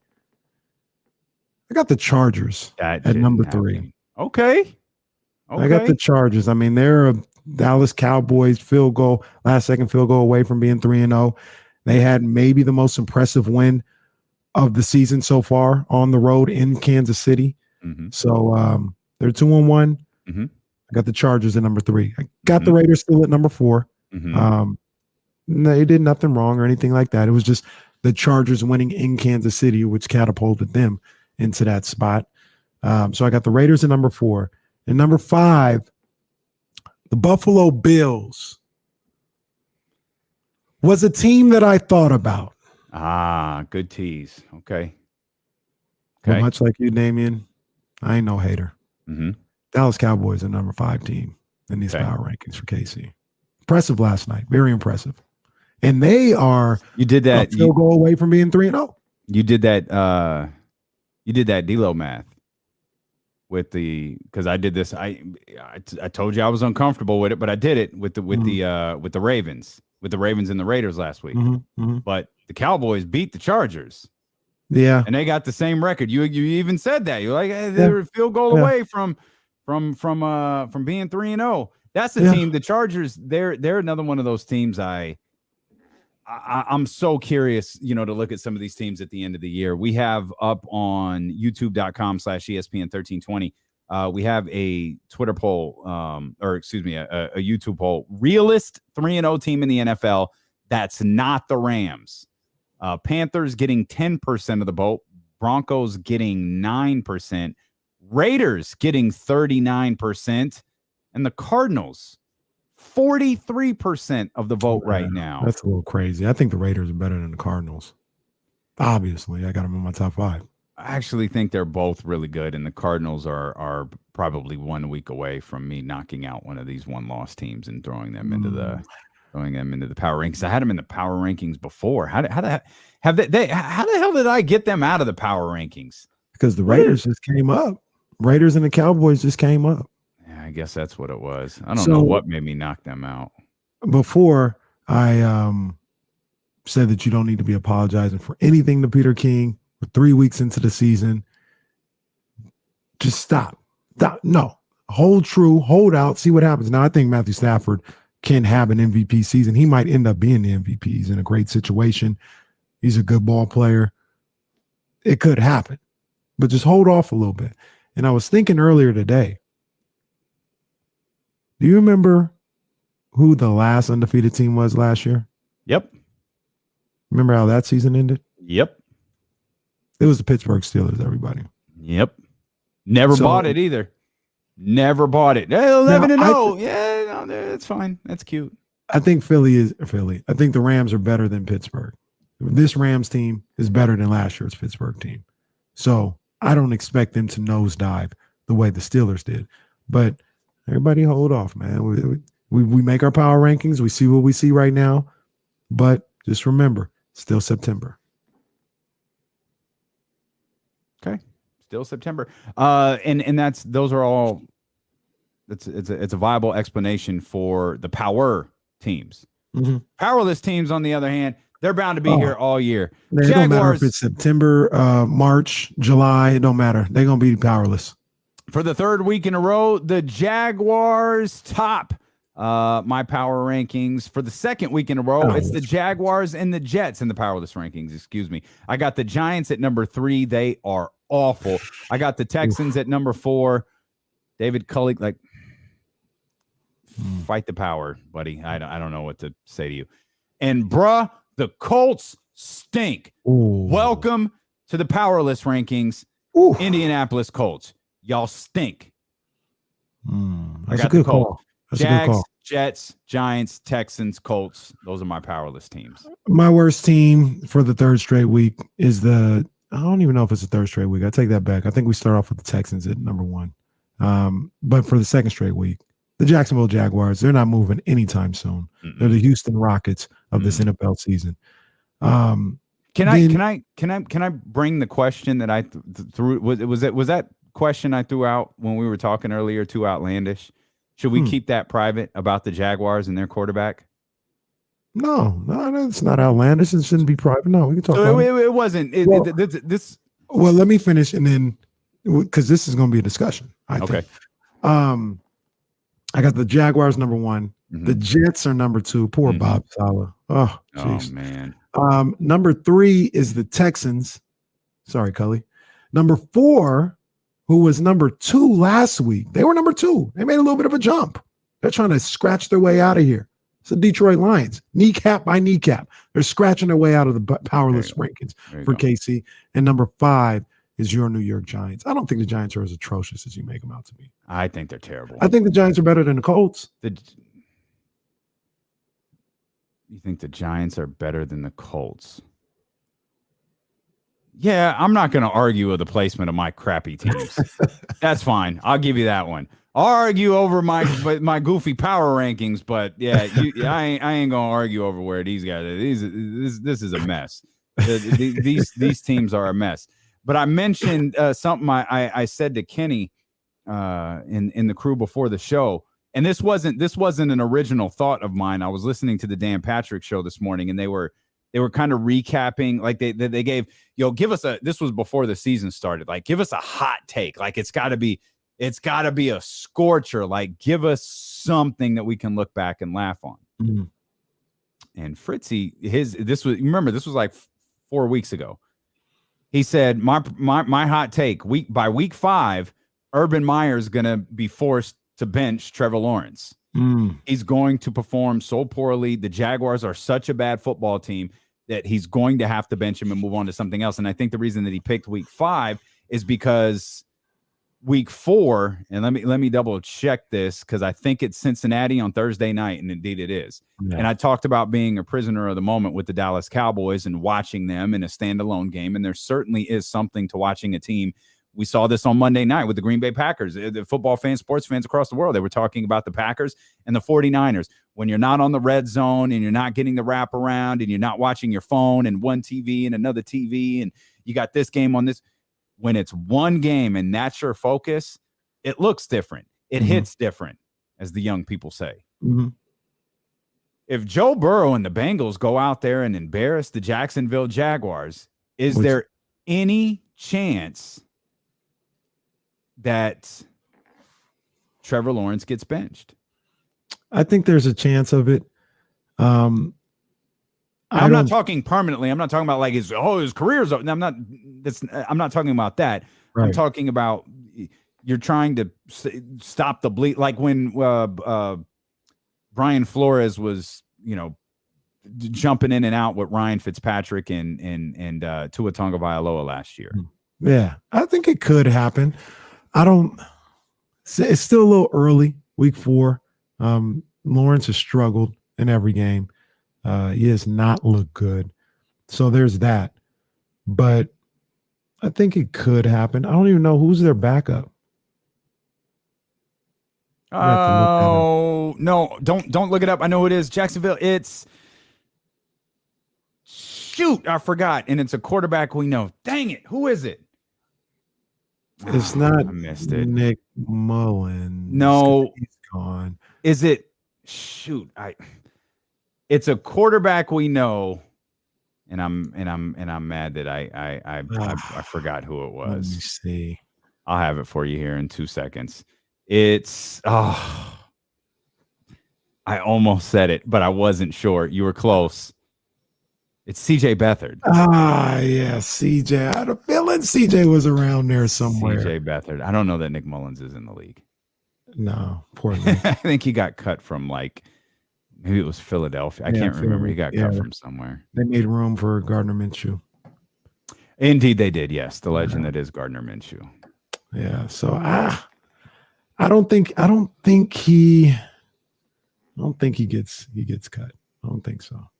Okay. I was just throwing it out there again. I know what you mean. I don't think he gets cut either. I got you. I got you.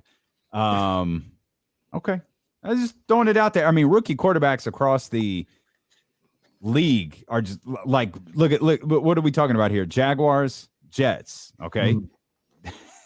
That's the number 1 pick in the draft and the number 2 pick in the draft. The number 3 pick in the draft isn't playing. And then let's look around a little bit more. Who were we missing? Justin Fields? Well, that didn't go well. And I'm missing one. Mac Jones. Mac Jones, who, by the way, is in a the primetime game this week against the Patriot quarterback for all eternity. Yeah. So good luck, Mac Jones, this weekend. Mac Jones. I'm trying to look at this. I mean, his starts of the season. I'm not going to say it's been abysmal, but it's been uneventful.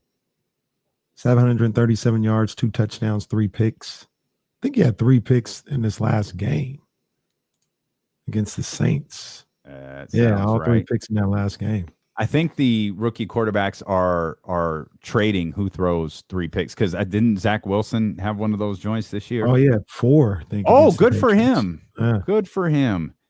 That's tough, man. That's tough. Can we get now. And you're not talking about Memphis. Thank you. Can we get Tony Romo on the line? And not like even being what do you see? Because I'm so curious what you see in Zach Wilson. Yeah. What is it that what were you able to see that helped you make that proclamation? Because I'm not calling. I'm genuinely curious what he thought about him. Like who else? Like what else do you see in these other rookie quarterbacks? How do you get past that? I don't know what the rookie quarterback wall, rookie quarterback growing pains. I like, how do you get past that? Yeah. I mean, Peyton was on a losing team his rookie year. He was throwing the ball all over the place, but I don't think anybody looked at him and went, woo, should have taken the leave kid, man. He's terrible. I don't think anybody thought that. Like when you watch these rookie quarterbacks, it's like, oh, I don't know. Because even if memory serves me correct, and it's been a long time now, the guy's in the Hall of Fame, but it feels like Manning, even though he led the league interceptions and all this other stuff, he would have moments where he looked like Peyton Manning. Mm-hmm. And it's like, oh, I see it. He's just got to learn how to take care of the ball or this and that. It's whatever. But you saw like, oh, he's a surgeon out there. He sees things and all that you saw. I'm not seeing anything from these guys. I'm not seeing anything.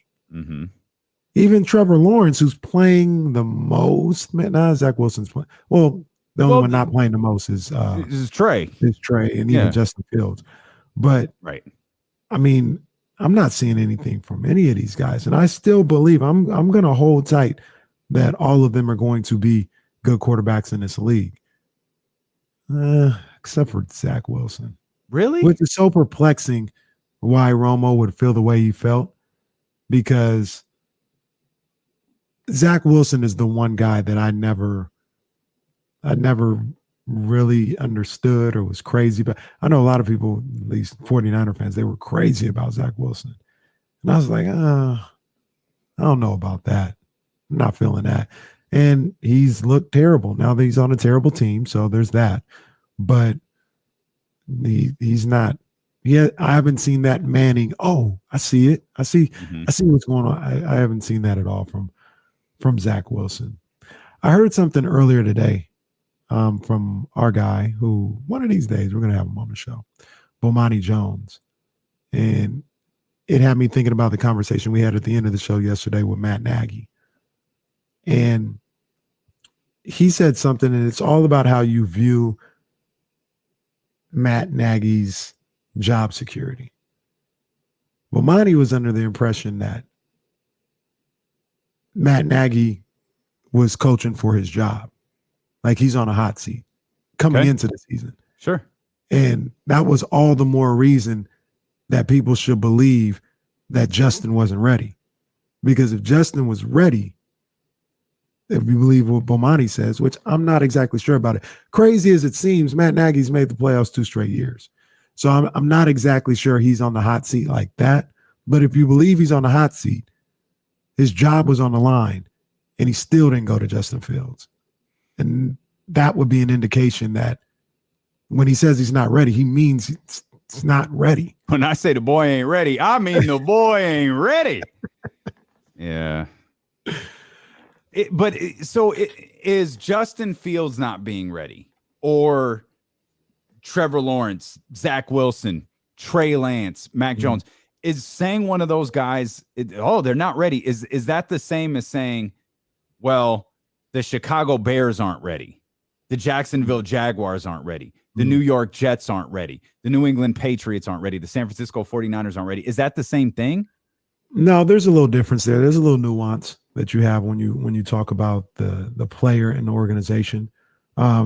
Justin Fields may not be completely ready, but if he had a better team around him, you can live, you can keep him upright, you can be successful, which is kind of like how I feel about Trey Lance. Like Trey Lance may not be completely ready, but he's got the team and the infrastructure around him, or if you put him in there, he's not going to embarrass himself. He's not going to embarrass the organization and the team.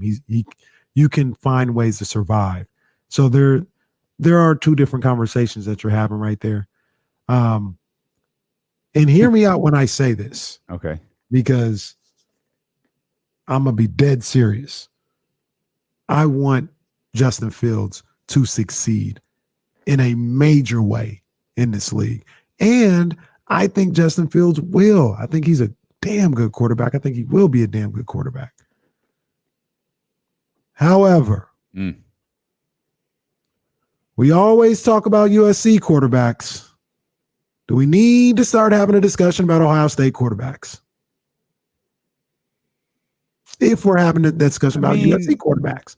But you can if you want to. But what discussion are we really having? Like, here's is the there discussion. I think what and Stroud's a new dude. He could be great. I hope I think he's just as talented as what we've seen from Justin Fields. But it seems like, especially when Urban was there, and then when whoever took over the regime, one of the reasons why I said Urban, I didn't think he'd be successful in the NFL, is he would just out athlete people. And it feels like that's what Ohio State does from every position. They just have better athletes. They have the best athletes in the country, and they just out athlete people. And that isn't necessarily conducive to having somebody that can be surgical back there in the pocket or know when to run, know how to orchestrate an offense. I don't know. We hadn't seen a good Ohio State quarterback in a long time. And they've been at the top of college football for the past 15, 20 years. Heisman Trophy winners, all this. I mean, none of them can succeed in the NFL. I mean, do we have to have the same conversation about Alabama? I mean, Maybe is there a quarterback factory school? Oklahoma? Oklahoma is, and I don't even like Oklahoma, but they're putting them out there. Baker, Heisman Trophy winner. Kyler. Is that Kyler, Heisman Trophy winner? Say what you want about him. Sam Bradford was number one. You know what I'll say about him? You know what I'll say about him? Rich. Rich. Best contracts in the history of professional sports. That's what I'll say about Sam Bradford. I don't know how many quarterback factory, schools there are out there. I mean, if you want to have where the hell are these quarterbacks coming from? Because you're right. I don't know. Where are they coming from? Everywhere. Like college.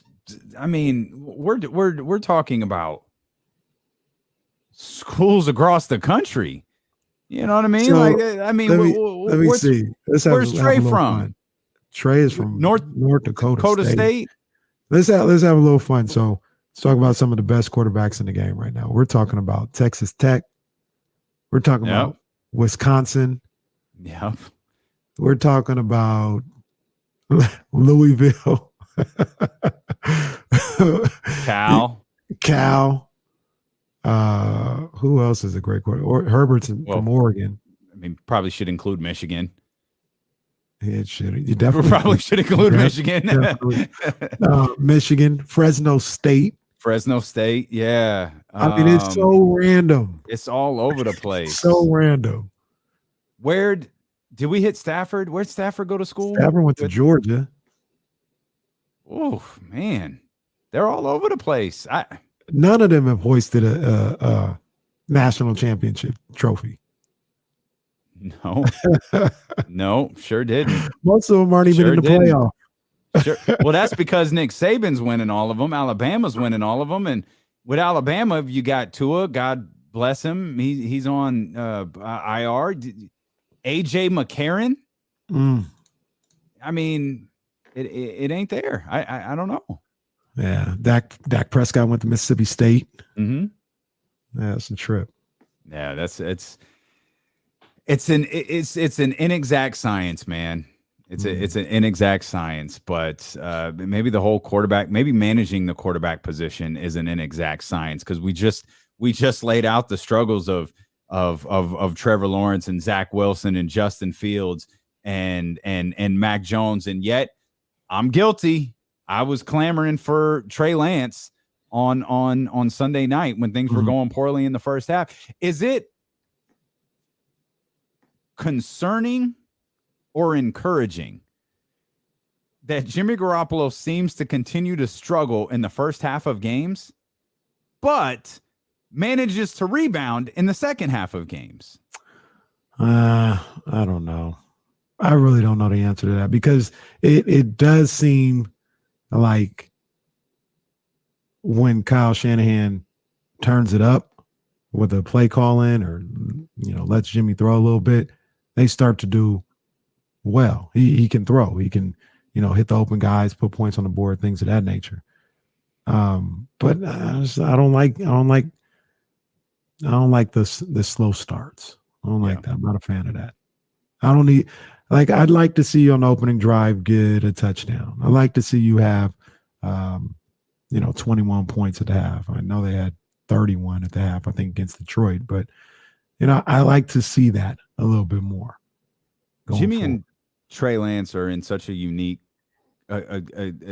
situation as it pertains to, I don't think Belo and JC in Jacksonville are screaming for CJ Beathard. What are they talking about in Jacksonville? I have no idea. I pray to God I never have to find out. Yeah, probably. Yeah, probably.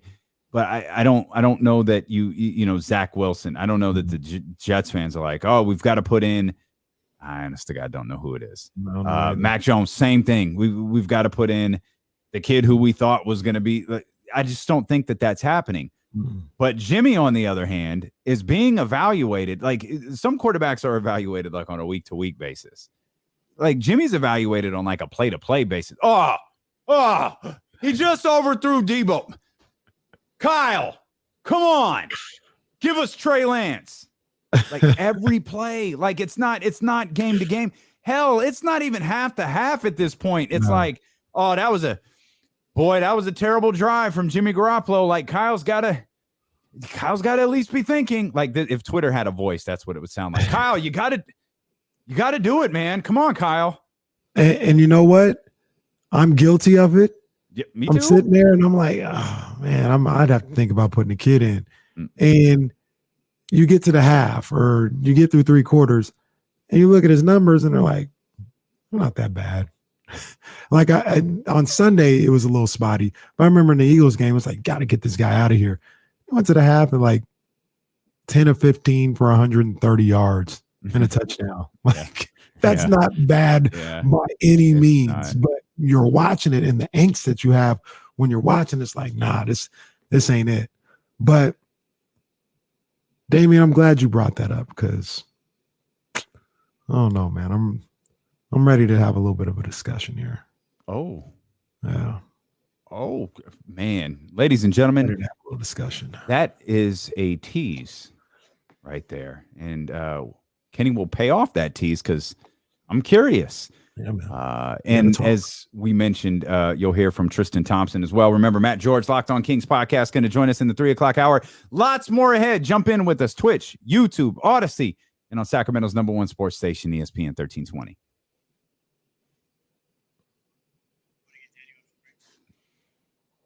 Oh, man, I didn't even see it. Yes, tell Daniel we'll get him right after the break. Tell him sorry. That's my bad. I didn't even see that. What more do you want from me? Like I can't read this as what more do you want from me? I have to read it in that tone. What more do you want from me? What more? This is a lie. That's a made up name. Mike The Jets White. backup is not Mike White. Who is Mike White? That is absolutely a made up name. Mike White. Wait a minute. Rob Ball W. quarterback. Oh my goodness. Bryce was telling the truth. Matt White, Pembroke Pines, Florida, 26 years old, went to South Florida, then transferred to Western Kentucky. Boy. Yeah, I would have never, ever in life got that. Absolutely thought. Who's the Patriots backup quarterback? Hey, don't nobody go looking it up. No. It's the. I think I remember that. I thought it was the kid that they wanted to give the job to before Cam got there, and it failed. Oh, Jerry. Oh, so he's the third string quarterback. And there's an O next to his name. What's the O? He's out. That's Stidham. They said, boy, I'm telling you, I'm telling you, Bill Belichick really loves him some Jarrett Stidham. Like you worried about who the Patriots are going to have at quarterback, man. You got to trust the genius here. Goodness.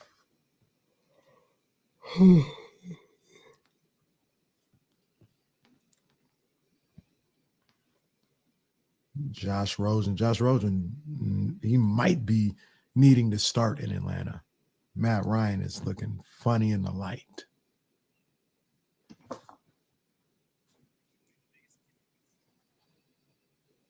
He's up there. He's up there. He's up there. I thought he was going to be great. But, I mean, I guess you could still call him a bust, but he hadn't even been able to play.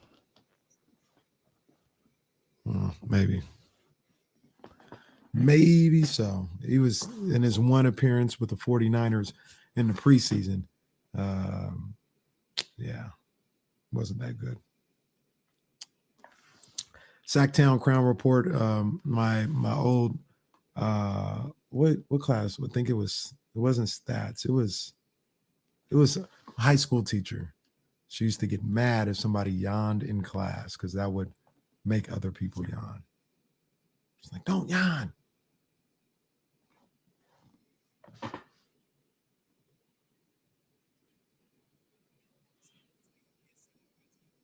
We're getting back on track. Now, what league is this in? What league? What are they doing playing on a Wednesday or on a Tuesday? Oh, yeah, we're doing work. We doing work out here, Jesse. Go to work.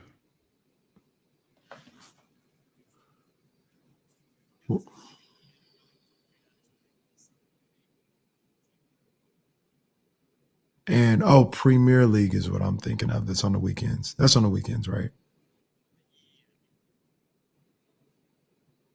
And PSG is not in the Premier League.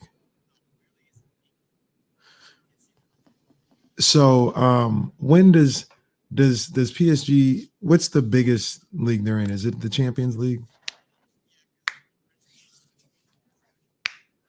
And Champions League is all of Europe. So the Champions League is better than the Premier League?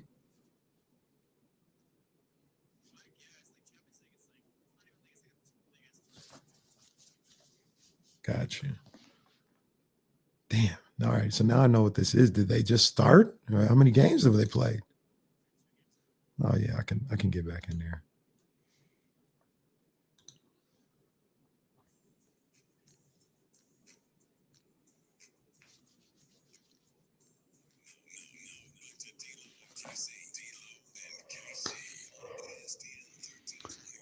Matt George, host of the Locked On Kings podcast, coming to hang out with us at 3:20. You can check us out on twitch.tv/ESPN1320, youtube.com/ESPN1320. We welcome you to listen on the Odyssey app and, of course, 1320 AM. We know a lot of people are headed back to the offices for the first time in a long time, and you're not going to be in your car. You're not going to be commuting as much. Maybe you're not going to be able to have us on the screen.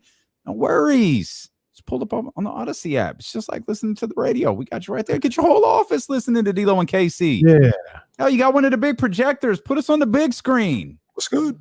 youtube.com/ESPN1320, man. It's a great place to be. The Odyssey app, by the way, also has exclusive stations that are curated for sports listeners just like you. You also find your favorite artist on Odyssey, too, on the all-new Artist radio stations. The new Odyssey exclusive stations on the Odyssey app are brought to you in part by Macy's, Geico, and Coke Zero Sugar. 916-349-1320 if you want to get in on the phone lines. And, of course, if you're on Twitch or YouTube, just jump in the chat house here. I want to get to Triston Thompson and some of the remarks that he made yesterday at Media Day. Of course, training camp got underway today. The first official practice in the books, seeing lots of sound coming out from Rashawn Holmes and Alex Lynn spoke to the media today as well, hoping to get some insight from Luke Walton on what he thought about the first practice. But before we get back to the Kings, you hit us with a tease there a minute ago as we were talking about quarterbacks. We were talking about Jimmy. We were talking about Trey Lance, and you said you're ready to have a discussion. What discussion are you ready to have? Should Trey Lance be starting? And I've not wanted to have this discussion in the past for those who are unaware. Yeah, I've said numerous times I'm okay with Jimmy playing the whole year. Trey backing him up, getting his reps in practice, understanding and just studying the game, aka the Pat Mahomes theory or system or whatever you want to call it. Right. If that's the way it played out, I still would not be, upset, or it'd be fine. But I'm watching that game. A couple of things made me think, I want to have this discussion. Number one, I'm watching that game on Sunday, and I believe it was before the potential game-winning drive by Jimmy Garoppolo. I think his numbers were something like 21 of 32, 182 yards and a touchdown. Mm-hmm. And we had, where is it at? In the chat. I lost it for just a second, but Rob W. was in here and he was saying, but Lance threw a good pass in camp. He's ready. Rob W., Nobody's saying that. Nobody's saying that he's ready. But he can do that. He can do 21 to 32 for 182 yards. He can do that. Okay. So if you have Jimmy Garoppolo, who I like, everybody knows I like Jimmy, but he's not lighting the world on fire. And you got a guy in Trey Lance who, number one, can do what Jimmy's doing right now. And then the other thing that made me think about the other aspect of it is I've seen some still shots from our guy Akash, and he's just talking about how the defense is, at least on Sunday, and I think this is probably the case when they played the Eagles as well, they just got no respect for the 49ers passing game with Jimmy Garoppolo back there. They got safeties at the first down marker on like 1st and 10. Like, you're not going to throw it over our heads.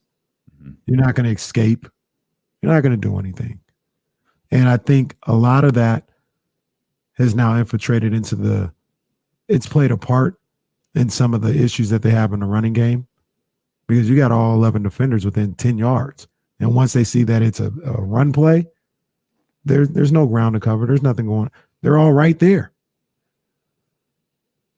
I saw a couple of times on Sunday, pocket collapsed.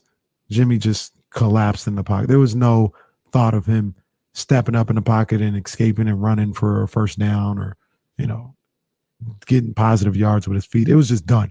Once you saw the pocket collapsing, it was over. So we just had a lengthy discussion about how awful these rookie quarterbacks have been this year. And I don't know if Trey Young, once again, that you talk about putting stuff in a jar. Yeah. That should be put in a jar. It's the Trey Young jar. Trey Lance, I'm not here to say he's ready or he would do better, but I do believe that Trey Lance can give you 21 and 32 for 182 yards. Can I point out one thing about the comp to the other rookies, the other rookie quarterbacks with Trevor Lawrence in Jacksonville, with Zach Wilson and the Jets, which absolutely sounds like a 50s band. Zach Wilson and the Jets. Sounds like Saved by the Bell. Right. It's 100% what it sounds like. Justin Fields and the Friends Forever. How would you know about that Friends Forever day? Justin Fields and the Chicago Bears, and then Mac and the Patriots. And I think Mac Jones and the Patriots are probably the closest comp. But when you look at those four quarterbacks and those four teams, Trey Lance, team-wise, isn't by far, in my opinion, the best situation. Again, the Patriots are probably the closest as it pertains to those other four, but I still think that the 49ers are ahead of a ways ahead of where the New England Patriots are. So when you talk about potentially putting a rookie quarterback in, sure, we're looking at them through the telescope of rookie quarterbacks, but you also got to look at how bad those teams are. The 49ers aren't that. As a collective, when you remove the quarterback position and you just look at everything else, the 49ers aren't in the category of the Jacksonville Jaguars or the New York Jets or the Chicago Bears. Facts. Or even the New England Patriots. Like they're a better football team. So immediately, in that one sense, Justin Fields is in a better position to succeed. Whether he will or not, I'm not saying. I'm just trying to point out the difference between San Francisco and the other four teams that have rookie quarterbacks. Right. And Roddy in the chat, and he said that's a lot of confidence, KC. I mean, you could look at it like that. I'm also looking at it as Jimmy Garoppolo. Once again, you're talking about a guy who believes in Jimmy Garoppolo, thinks he's a good quarterback, but I just see what I see. Like I'm looking. One of the things that stuck in my mind at the end of that game and why I'm not as, crazy as other people have been when they talk about Juszczyk should have went down at the 1 and Jimmy, the play clock and all this other stuff is the 49ers in the red zone with Jimmy Garoppolo there scoring a touchdown. That looks tough. It looks like a grind. It looks like a struggle. I'm not ready to just say they get in the red zone at any time with Jimmy Garoppolo and say it's going to happen, because they don't have this big wide receiver that you can just throw the ball up to and he's going to go get it. George Kittle, sometimes they got to keep him in for blocking, and people are really going to hone in on him in the red zone situation. You don't have a running back like Raheem Mostert that can get into the end zone, and you don't have a running threat with Jimmy Garoppolo. Mm-hmm. So the red zone is anything but a given. When you talk about a touchdown in the 49ers right now, the way I see their offense. So there's a level of dynamic play that I feel Trey Lance could bring to the table. And that's when it would really also be on Kyle Shanahan to ease this young guy in, scheme up certain things to kind of keep it clean for him. This is what I talk about with Nagy. When he had to put Justin Fields in, he probably didn't have all of the playbook available. Mm-hmm. And he did a terrible job of protecting Justin. I think that's been acknowledged too, even by Andy Dalton. Like I think I heard Andy Dalton say because the playbook had been a little bit more limited, it became easier for him to learn and understand. Mm-hmm. Mm-hmm. So you may be dealing with that with Trey Lance. I understand, but I look at Jimmy right now, and he's not doing anything to make me believe. We don't know what would actually happen, but he's not doing anything to make me believe it would be that much different if Trey Lance was under center. Let's bring Roddy back into the show here real quick. He says Jimmy G hasn't done anything to lose the job. Y'all should be 3-0. So I'm gonna take what Roddy said there on YouTube.com/ESPN1320 and form a different question out of it. In order for Trey Lance to start, and this is where we go back to our Ryan Fitzpatrick conversation, when the trade was made and the pick was made and all of that stuff. Yeah. Does Jimmy have to lose the job for Trey Lance to become the starter? It depends, man. It depends. It really does.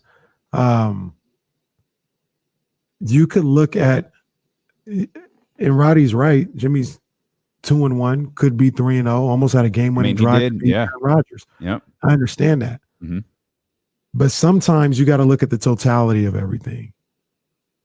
And sometimes you go on your gut. And if Kyle Shanahan is anything like myself or whatever, it's just like we're cool with Jimmy, but there's a possibility we're not maximizing our potential.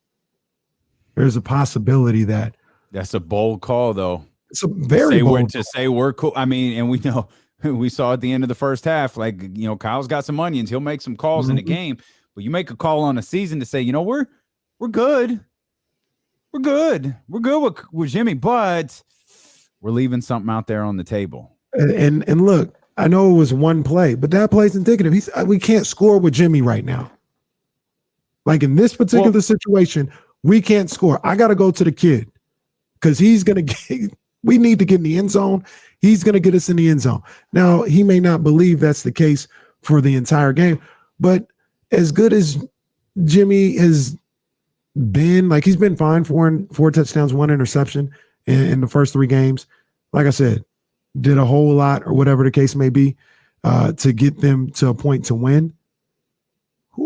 What other starting quarterbacks getting worth his salt is getting pulled in that situation? What other championship level quarterback is getting pulled in that situation? Maybe it happens. Maybe Sean Payton does it with Taysom Hill. Maybe. But with 2 seconds left in the half, you're not taking Drew Brees off the field. I don't think so. Yeah, I don't think so. He may do that. If nothing else, you're putting Taysom Hill out there also. Yeah. To confuse him. You're probably not pulling Drew Brees in that situation. Yeah. Not that he might, but I don't think so. Right. So I just probably not down 17-0. That's true. So it is bold because, like I said, Jim, it just feels like there's something. I'm watching this team and it feels like there's something left on the table. It feels like they're not respected. That offense is not respected by opposing defenses. I think the Lions didn't have the tools, or they gave him a little too much respect. I don't think the Eagles respected him at all. And I don't think the Packers respected him at all. Chris Collinsworth talked about it in the game. Mm-hmm. There was times when, like, these safeties, no thought whatsoever of anything going over their head. They're jumping these routes. These guys that are coming in the intermediate routes across the middle, they're jumping them. They're not worried about nothing going over their head. These guys are rushing at Jimmy Garoppolo, not afraid of nothing. He's not keeping. I think Chris talked about this too. You go to RPO or something like that, Jimmy Garoppolo ain't keeping the ball. Mm-hmm. They're like, oh, he's looking like he's going to hand off. Unless it's a play action and it's a run. We're going to get that running back. This is a level, a dynamic level that I feel like this team doesn't have on the offensive end all the time. And Trey might be able to provide that. You're listening to D-Lo and Casey on ESPN 1320 KIFM West Sacramento, KRXQ HD2 Sacramento, and Odyssey Station, and driven by Lashers, Elk Grove Dodge. He's Kenny Caraway. I'm Damian Barling. We appreciate you so much for tuning in, whether you're watching on twitch.tv/ESPN 1320. We hope that you'll become a subscriber there. YouTube.com/ESPN 1320. Let's get to my man, Daniel. Daniel, first off, apologies. Your boy sucks. I knew you were on the phone. I forgot. And I'm running my mouth, Daniel. My bad. You've been sitting there waiting, Daniel. So my sincerest apologies, man. The floor is yours. No, man, it's 49ers talk, man. This is great.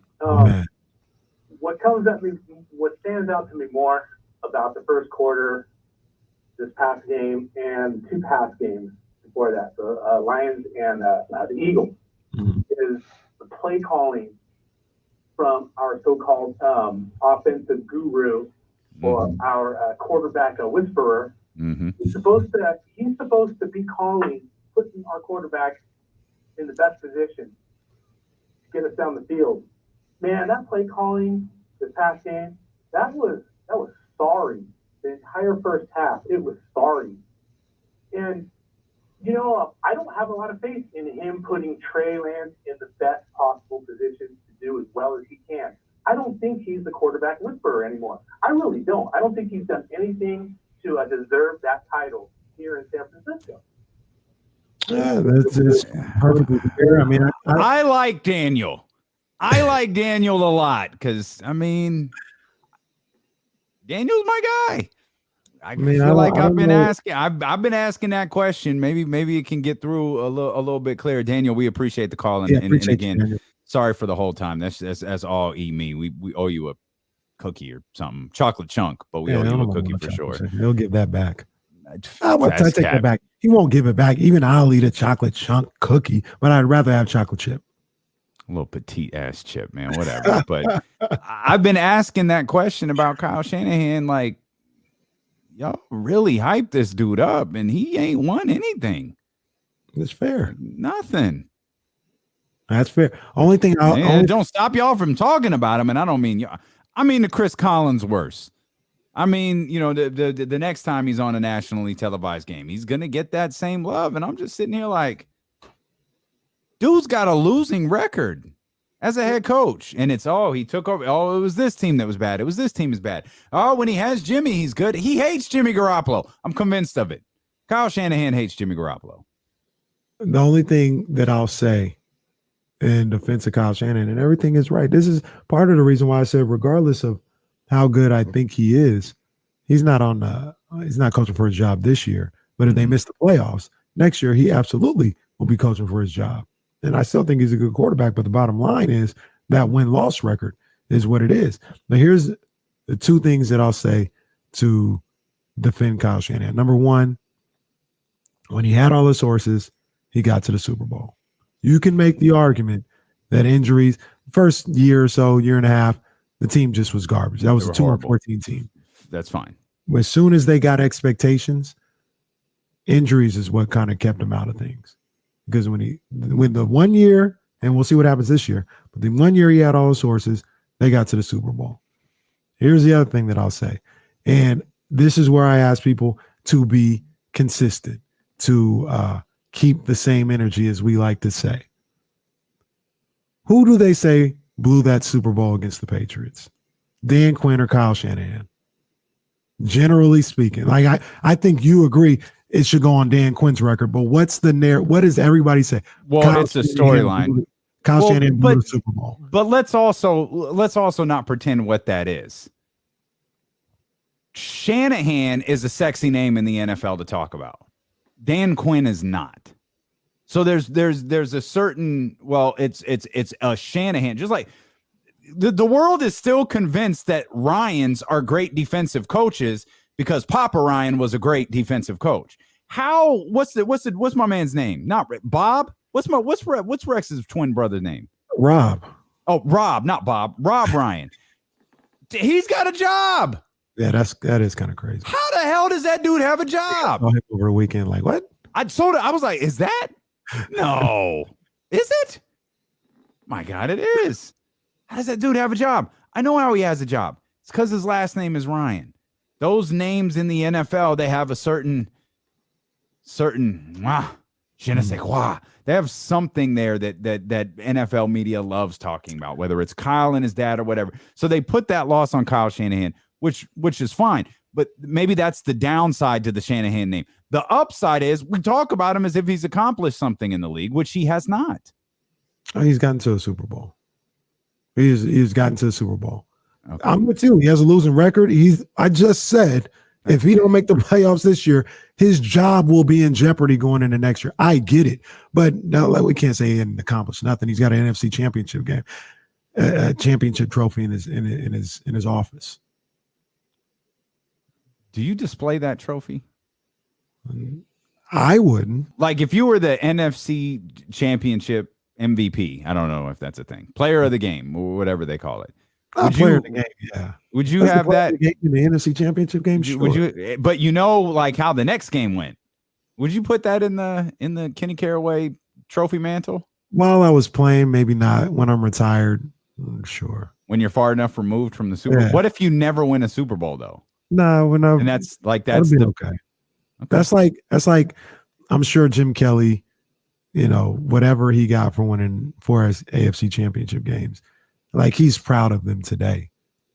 It still sticks in his craw that he didn't win a Super Bowl, and when he was playing, he probably was like, I ain't trying to see all this. I'm trying to get. But now today, he's probably like, yeah, he says all the time we accomplished something pretty damn cool. Okay, I'm just asking. Broadcast journalist. That's all I'm doing.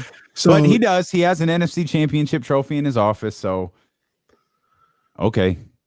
So he's got to show me something this year, dude. He's got to show everybody something. He's got to make the playoffs. That's a must. That is an absolute must. It's a must. It's a minimum. Yeah. Like that's like Luke Walton making the playoffs or the postseason. Okay, brother. There you go. Kyle Shanahan making the playoffs. Okay, that's the least you could do.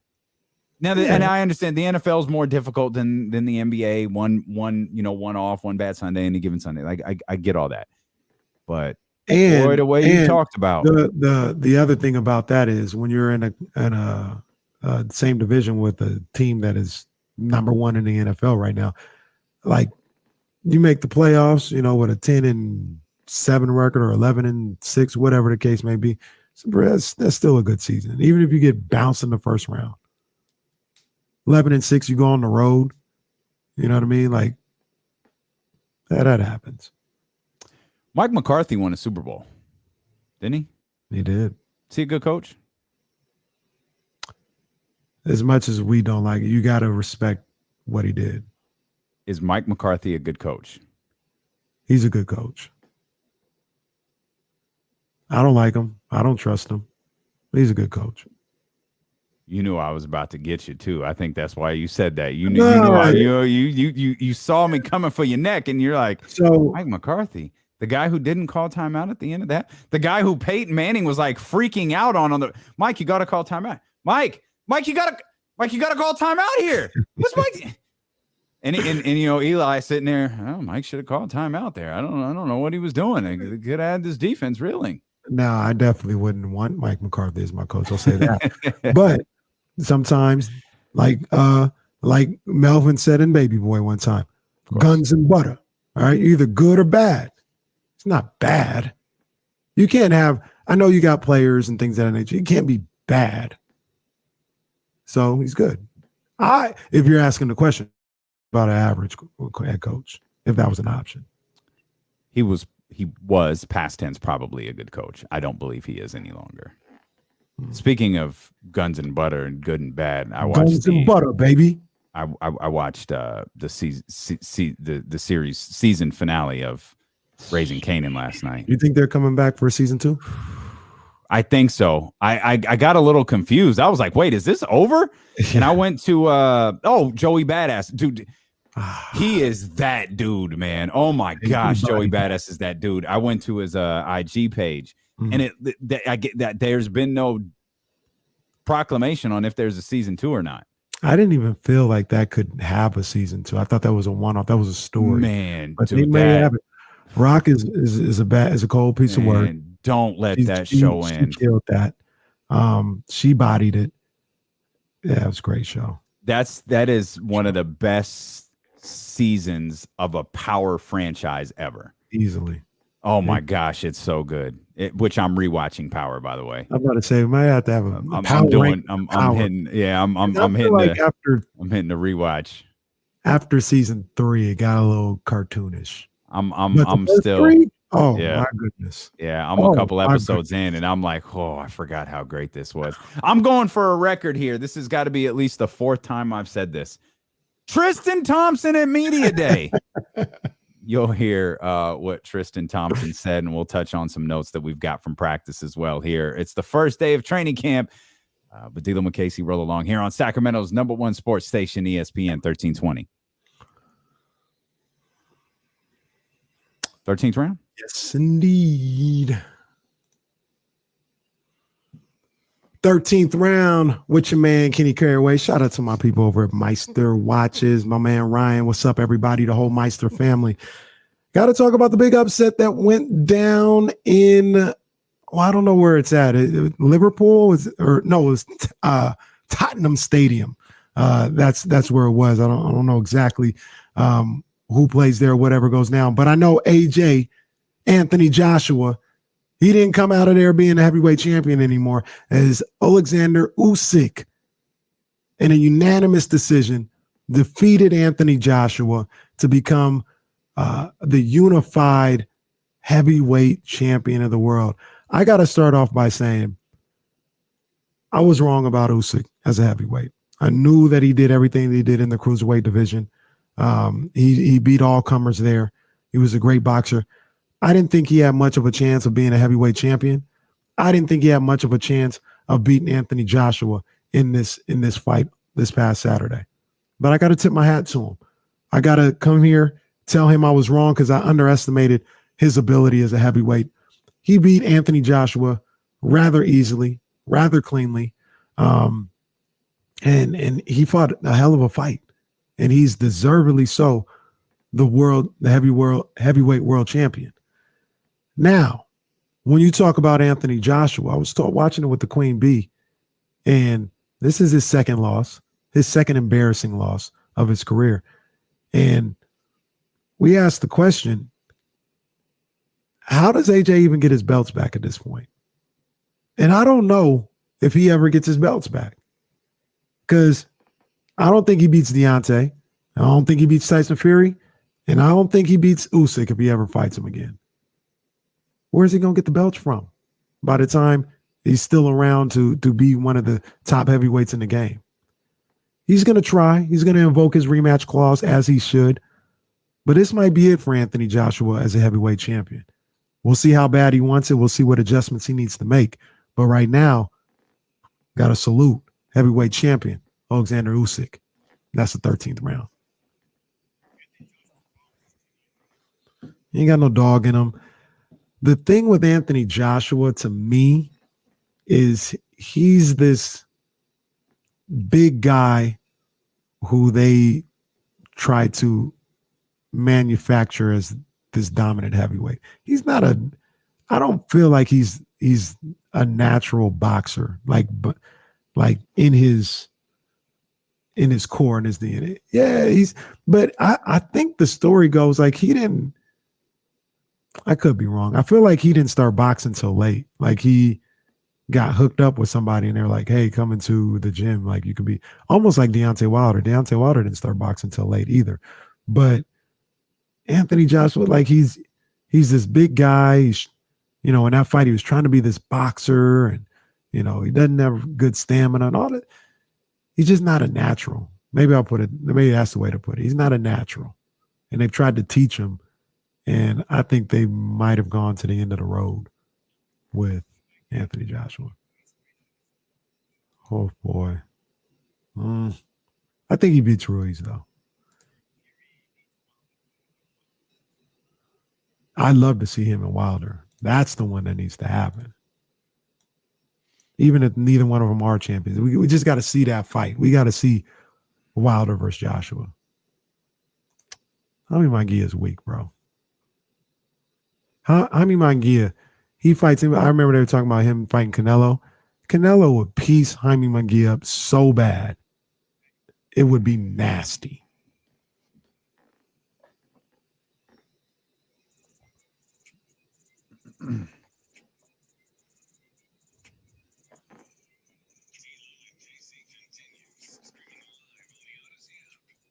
Appreciate you so much for being with us. You want to be a part of the show, many ways you could do it. For those listening on Odyssey or 1320 AM, you could hit us on social media. It's at D1KC and at ESPN 1320. And then if you're watching on twitch.tv/ESPN 1320 or youtube.com/ESPN 1320, jump in the chat house is a great way to have some fun. Even if you don't jump in the chat house, or even if you're unavailable to watch YouTube right now, go check out the YouTube channel later. We post show highlights there. Of course, you can watch the entire stream. It's a really interactive experience. We try to make it more than just watching a radio show. It's like a show within itself. So we hope that you'll go check that out when you have some time. Again, that's youtube.com/ESPN 1320. Matt George going to join us here on the live stream coming up in about, an hour. An hour from now. Matt George going to be joining us for weekly visits on Tuesday. James Ham going to be back with us tomorrow here on D1KC. And we're starting to fill out the roster here. Is Kings season is it upon us, and at least training camp is upon us. Shoot, we got the first preseason game coming up 6 days from today. So we're going to make sure you're not going to get better Kings coverage anywhere better than what you're going to get here on ESPN 1320. Absolutely not. This is the place to go for all Kings coverage, and the best Kings coverage. I'm just putting it out there. That's just how I feel. It's not going to get no better. You're not going to get any better Kings talk. You're not going to get any better analysis. It just is what it is. We hope that you'll be with us all through the season. I'm excited for preseason game number 1 against the Phoenix Suns coming up on Monday. I was excited to see camp got underway today. I was hoping we could get a vibe from Luke Walton and how the first practice went. I haven't seen anything post from him and whether he even had media availability today, which of course he spoke yesterday at media day. I just thought maybe he would speak after the first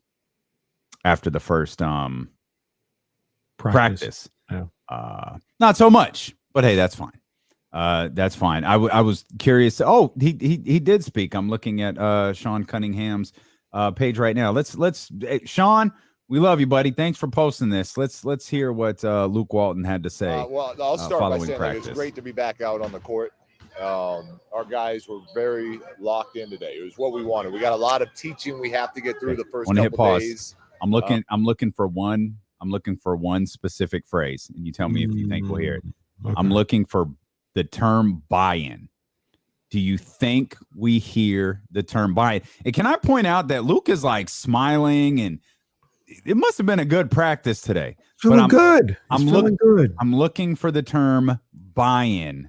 Here, more from Luke Walton here. And we're coming back tonight to really get after it and compete. Okay. But the attention to detail by the group was high level today. Did you come in with a healthy 20 players? All 20 were active today. All 20 full participants. What are you most curious about this first week? Shout out Sean Cunningham. First week, what I'm most interested in is just making sure we get everyone on the same page of what we're doing, how we're doing it, and then beginning the process of looking at different groups together. We got a lot of evaluation to do before the first preseason game on Monday. And how different? I mean, obviously, you It's had tough to years hear the now. question. With Sorry. these guys for a couple I forgot. I forgot how annoying it is when you're at practice. I'm sorry. How does what look different? Screaming What, the over court today? the balls dribbling. Well, it's exciting. It's the first time we have everyone together. So this, to me, like that's it, because that's where you start building Luke. the bonds and the habits and all the things that we're trying to accomplish here. This was a big step in that process today. There was a lot of good stuff, I thought, in Buddy and Marvin's comments yesterday, team stuff, and just I don't know. I don't know if you heard any of what they had to say, but any reaction to kind of what you heard from them? And no, but I'm not surprised. I mean, look, this is our team. And anyone that's here that wants to be, a part of it, they should say good things about our team. So I didn't hear what they said, but I'm not surprised or shocked to hear that they had good things to say. All right, we'll cut it off there. Again, thanks to Sean Cunningham, Jason Anderson. I was confident the guys really bought in today. We were really excited. I just knew it was going to happen. No. Well. I thought there was at least 2 times when we was about to get a buy-in. I legit that was the Marvin Bagley Buddy Hield spot was perfect. It was the perfect spot for it. Again, I really forgot how annoying this is. They literally talk right next to the court. There's some space at the facility of the goal. Like you could go have the media availability everywhere. Instead, you got Luke. God bless him. He can't. What'd you say? Huh? Like you can't hear anything, and it's oh, man. Speaking of right in the facility, this is random. You seen that hotel that's coming along next? That's supposed to be connected to the arena. Very nice. Wait, what's connected to the arena? They're building a hotel right next to the arena. Like that is one wall is the practice facility, the other side of the wall is the hotel. Like maybe not that literal, but it's like that. Okay. Yeah. Okay. Coming along. But anyway, that reminded me of you talk about the facility and them having more room to do something else. They absolutely do. I was just hoping that we would not have any cursing going on in the background because the players don't be caring about the cameras. No. Oh, AM Alpha, AM Alpha, you wild boy.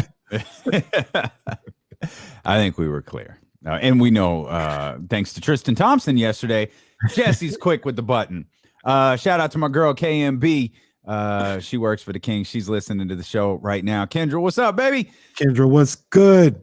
Triston Thompson, the longest tease in the history of radio.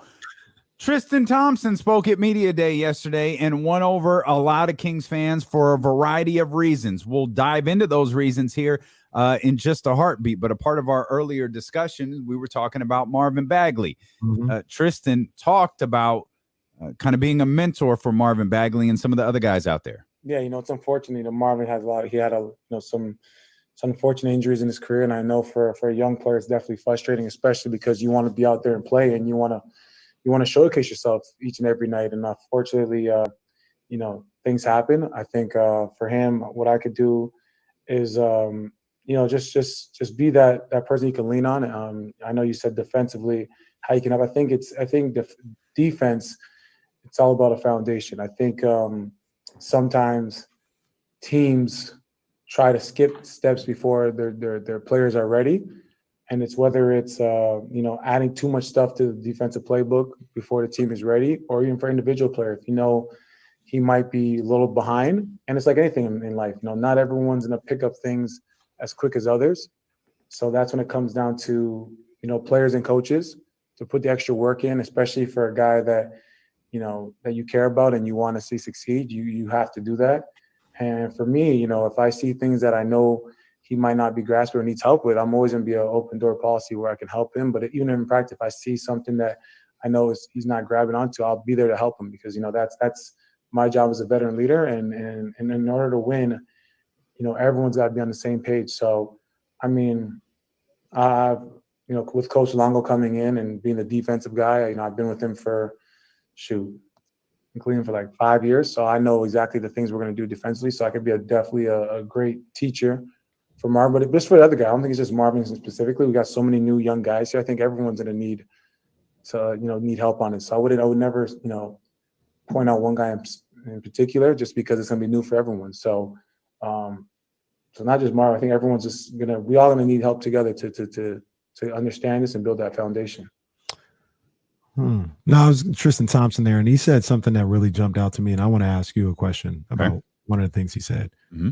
He talked about sometimes seems like to skip steps, and he was just like, that's what happens sometimes, and sometimes you're trying to skip steps, and essentially when it's not your time yet. Do you feel like the Kings, or maybe Kings fans, have tried to skip steps? And I say that because as much as and I don't think that applies to this year, because I'm not backing up on that at all. They should be in the postseason this year, hands down. But as much as we've expected that the last 2-3 years or whatever the case may be, foundation of your team, you're talking about like a 21-year-old De'Aaron Fox, a 20-year-old, 21-year-old Marvin Bagley. Last year, a 20-year-old Tyrese Halliburton. I think he turned 20 during the season. Typically, those teams can't skip steps, to use Tristan's term, right? Mm-hmm. And we're looking at it as such a failure. And their best players are all under 23 years old. Now, or when we expected them last year and the year before to make a playoffs, they were like 20, 21.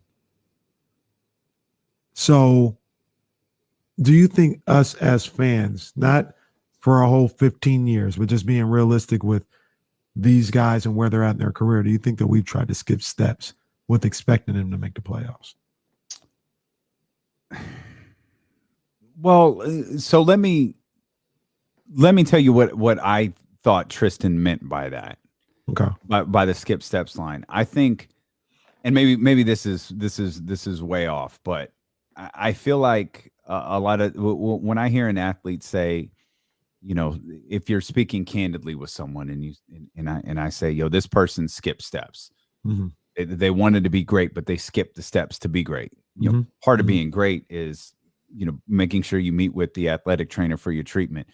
Part of the being great is making sure that you eat properly before and after games, and you're recovering and you're putting yourself in the best position, to be ready a day and a half later when you have to play your next game. And when you're in Miami, you're not out on South Beach partying it up, till 6 o'clock in the morning, then showing up at shoot around hungover at 11 o'clock. Mm-hmm. Like you're skipping the steps to be great. You're going along with what your regular trip to Miami would be. You're going along with what your regular day would be without taking into account what it takes to be great, what it takes to be great at your profession. We could equate it to what I think you could take that skip steps sentiment and frame it to whatever you do for a living. John Bull's a photographer. John, you could go take pictures. John ain't going to skip the steps of touching those pictures up, making sure the light's in the right spot. If he's taking pictures indoors, he's going to add the extra light to it to make it pop. He's going to set up the scenery. He's going to make it work. He ain't going to skip steps to be a great photographer. We're on the air from 12 to 4, but we're working, 13, 14, 15 hours a day. We're not going to skip those steps that we need to take to put on a great show from 12 to 4. Mm-hmm. You know what I mean? I think that's what he was referring to. I don't think he was talking about or let me rephrase that. I didn't take it as he was talking about like the team as a whole. I think he was talking about individuals. I think you're more spot on. It just triggered something for me when he said skip steps and thinking about how this team was young. But I think you're spot on. He was more so talking about that. When you talk about like skipping steps for fans, I don't know that really apply. I mean, maybe logically we skip steps. You know what I mean? Like maybe sometimes our excitement, our fandom, we skip steps. Like what was the conversation we just had about rookie quarterbacks? Yeah. We're thrusting all of these rookie quarterbacks out there. We're expecting them to be great. Trevor Lawrence was the golden boy. He's supposed to do this. Trey Lance was taking number 3. Zach Wilson was number 2. We're expecting all of this stuff, but there's steps that they have to go through to be great. You're going to take those steps at some point. Mm-hmm. Russell Wilson really is an anomaly because I don't feel like he's ever really struggled. Facts. You know what I mean? Tony Romo came out the gate. He was good, the first 6 games that he played, and he wrapped up that season with Bill Parcells, starts the next year 13-3 with Wade Phillips, and it's like, oh man. And then he had an off year. Mm-hmm. It was rough. And you saw that with Tony Romo a bit, where he'd have a great year and a down year, and then he started dealing with the injuries at the end of his career. But you're going to take those steps at some point. LeBron is LeBron for a reason. Same with Tom Brady. Right. Same with Tiger Woods. Same with Serena Williams. They're different than everybody else. Those steps they took privately. A lot of times we see these steps taken very, very publicly. Mm-hmm. Mm-hmm. Yeah. I don't know. Different interpretation, I guess. No, I get you. And I think that's more so where he was going. But I just thought about it, and I was like, I was trying to think of what other teams were doing that with their best players being that age. Memphis is probably close. Memphis has done really well. You got a guy like Valanciunas who was there, who's a vet. He's seen a whole lot of different things. Then you got Slow-Mo out there. He's been around and been a vet. But other than that, you got Dylan Brooks and Ja Morant and Jaren Jackson III. So they got a group of young guys. But other than that, these guys aren't not a whole lot of 21, 20-year-olds leading things. And to be honest with you, Valanciunas is probably Memphis' second best player, as opposed to needing Marvin Bagley or Tyrese Halliburton to be your second best player. Yeah. Yeah. Very, very, very different. More from Tristan Thompson here, including on what intrigues him about this team coming in. They were fun to watch and fun to play against. I mean, they're a type of team, if you don't come ready to play, they'll go on a 17-5 run on you. And, scoring was never an issue.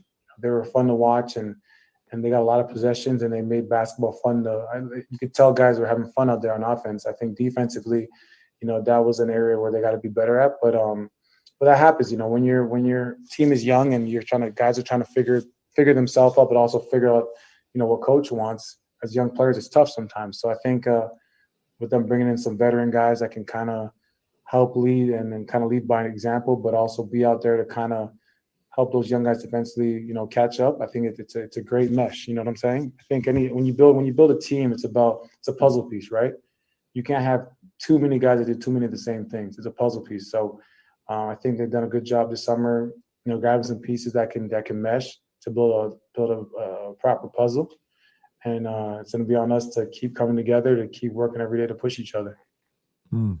Again, more that was another 60 seconds worth of reasons why Kings fans seem to fall in love with this guy. And I think there's also a thing as to why Kings fans and Kings Herald and Kings writers and TV reporters and everybody was talking so glowingly about Tristan Thompson yesterday, as I think everybody came in with a preconceived notion about him because of the Kardashian stuff, because of the tabloid stuff, and because of, when you're a clutch sports guy, when you're paid a certain way, and when you have any sort of tie to LeBron James, you're going to get looked at as like, well, David Griffin only paid him because LeBron James told him to. Like LeBron James holds these general managers hostage to get the guys that he signs once. We all know LeBron owns Clutch Sports, so he's probably got to cut a Tristan Thompson's paycheck. Yeah. What did we say earlier? And this, I know this isn't Clutch Sports, but LeBron got word of it. Then he heard Pelinka and he said, make the deal. And I got Westbrook on the other. It's all LeBron. But that's probably true. I actually believe that's pretty close to accurate. Everything else, not so much. And I think sometimes when you're we see this with Rich Paul all of the time. Like Rich Paul's accomplishments are diminished in some people's eyes because of his association with LeBron James. And I think that is kind of held true for Tristan Thompson. Now, Tristan Thompson has certainly had, I don't want to say struggles. I don't think he had struggles. I've always thought Tristan Thompson was a solid player. I actually liked the thought of him coming here a couple of years ago. I don't know why Boston didn't work out. I thought Boston was the perfect spot for him, but it wound up not working. And, all of that adds up to, I think, when you're maybe not around him, or maybe when you don't cover him like we didn't until, now. Yeah. I think you only know, a handful of aspects of him, and you kind of expected something, coming in, and listening to him talk about,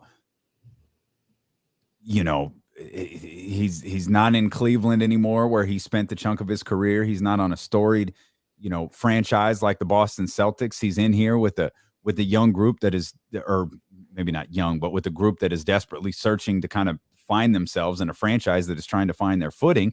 Yeah. And he seemed to take it all in stride. Yeah, I'm interested. I almost said excited, but I don't know if I'm excited. I'm interested to see what Tristan Thompson can bring to this team and bring to this locker room. There's a reason why he stole media day yesterday, because he was engaging. His answers were thoughtful. I was blown away by Tristan Thompson, and I was already kind of interested in what he could do with this team.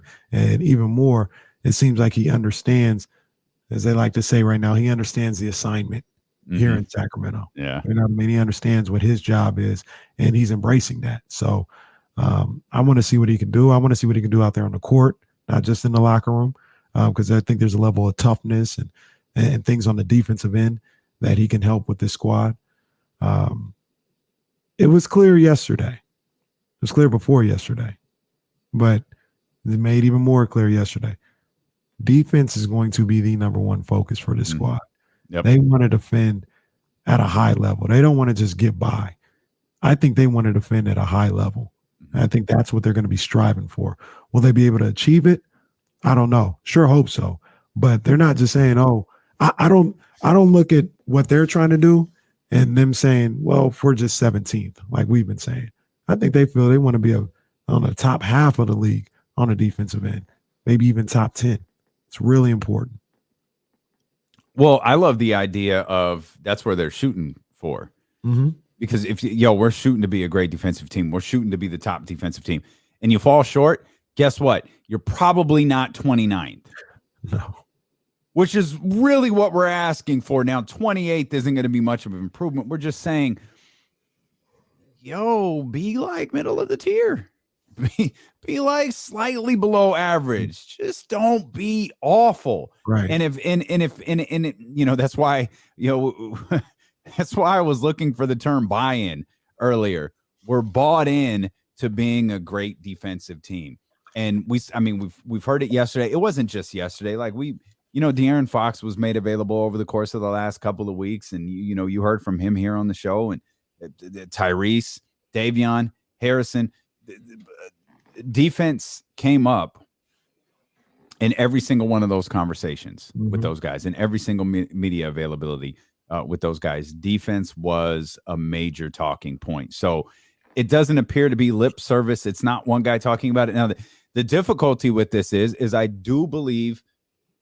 think defense is one of those things where you can come out and the game plan is to be fired up about it, right? But you go out there and it's Portland night one. Dame goes for 36. Portland goes for 120. You lose your confidence a little bit. Now you're going up against the Utah Jazz team that's certainly capable of scoring. Maybe you go down 10, maybe you go down 12 or something where you're getting into a shootout. You're going to revert back to your old habits. I think the important thing for this team is don't revert back to your old habits, because your old habits aren't good. Your old habits don't lead to wins. Now, I'll say this. They have enough guys where this year, where if you're reverting back to their old habits, that's defensive guys. You know what I mean? Like, think about who's on.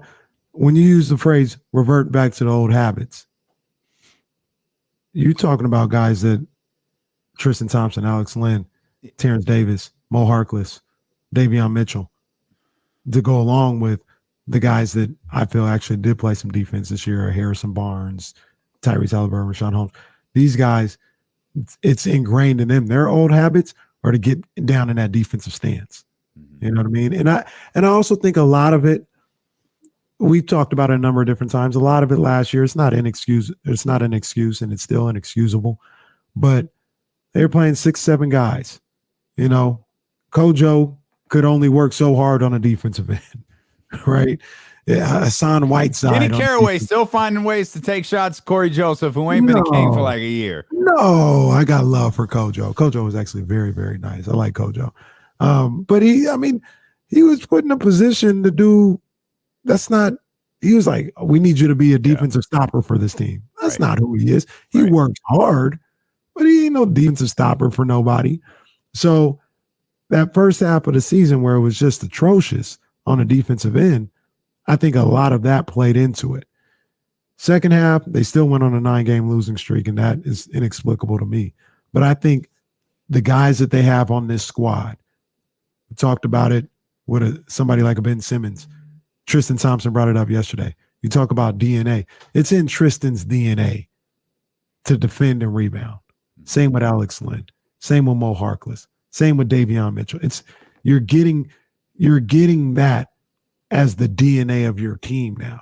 Because that's just, if these guys don't do anything else in this league, they defend and rebound. When you talk about Tristan, Mo, Davion. Davion's never played, but that's just what he does. But I think that is something that they're going to be able to lean on the defensive side of the ball this year. We'll talk more Kings basketball. Tristan was also asked about the playoffs. I think everybody was asked about the playoffs or the playoff drought in some way, shape, or form yesterday. You'll hear more from Tristan Thompson. We got Matt George coming up in about 30 minutes, and we'll take a look around the rest of the National Basketball Association as we're getting notes from media days all across the country and notes from training camp as well, including one not too far away and a noticeable absence. We'll dive into that as D'Lo and Casey continue here on Twitch, on YouTube, on the Odyssey app, and on Sacramento's #1 sports station, ESPN 1320.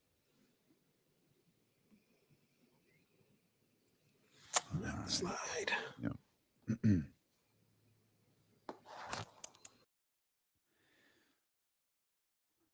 Okay, I made a decision here.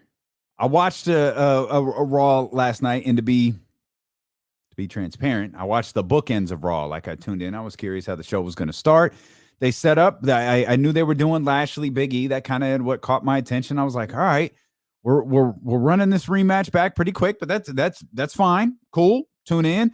You got the Hurt Business reuniting out of nowhere, literally out of nowhere. You got the Hurt Business reuniting. You got the New Day getting involved. You get about 10 minutes of a match, and then the show is the match is a DQ or whatever it is, and it's like, all right, storytelling. I'm with it. Oh, we're gonna get Lashley versus Big E in a steel cage. Okay, all right, tonight. Well, damn. So I had to make the decision. I got to stop watching wrestling from a critical standpoint. It's not my job to analyze what Vince McMahon and Bruce Pritchard and the rest of that crew are booking. It's just my job to sit down and watch it and enjoy it. Personally, I think they blew through like 4 months of storylines in 2 weeks.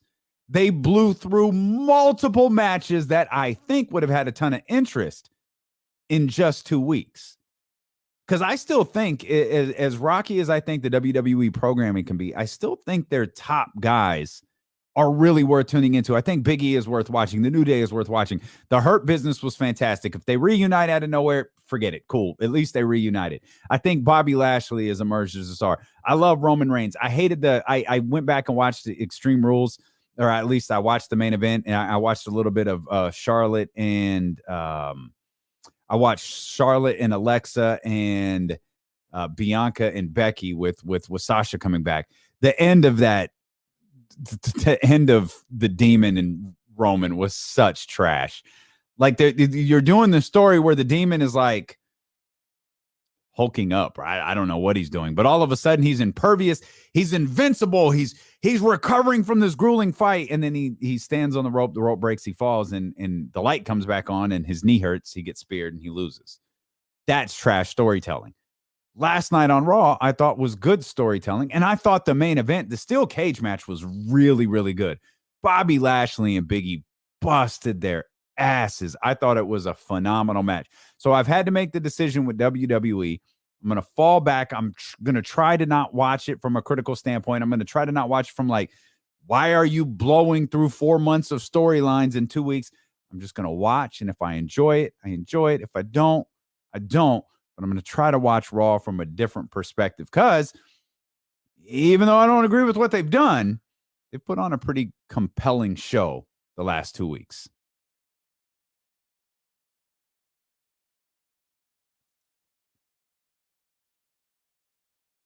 The end. I saw y'all talking about this in the chat, so I'll go ahead and I think we got a. Oops, wrong one. I think we got a second. I'll try to pull this up on the screen.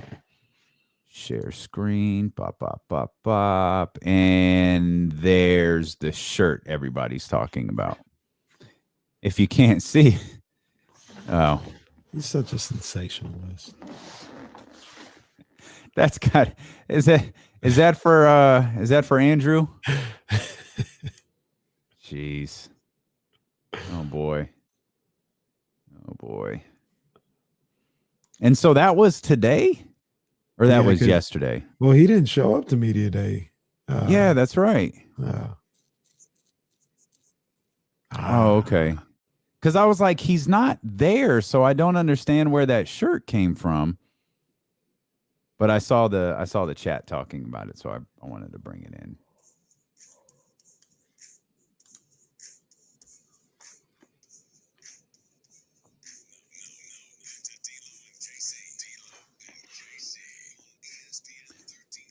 Jump in the chat on twitch.tv/ESPN1320, youtube.com/ESPN1320. Practice got underway for the Sacramento Kings today as media day wrapped up yesterday. We were just talking about Triston Thompson. We'll get back to the Sacramento Kings here in just a minute. Some other notes from around media days, from around training camps.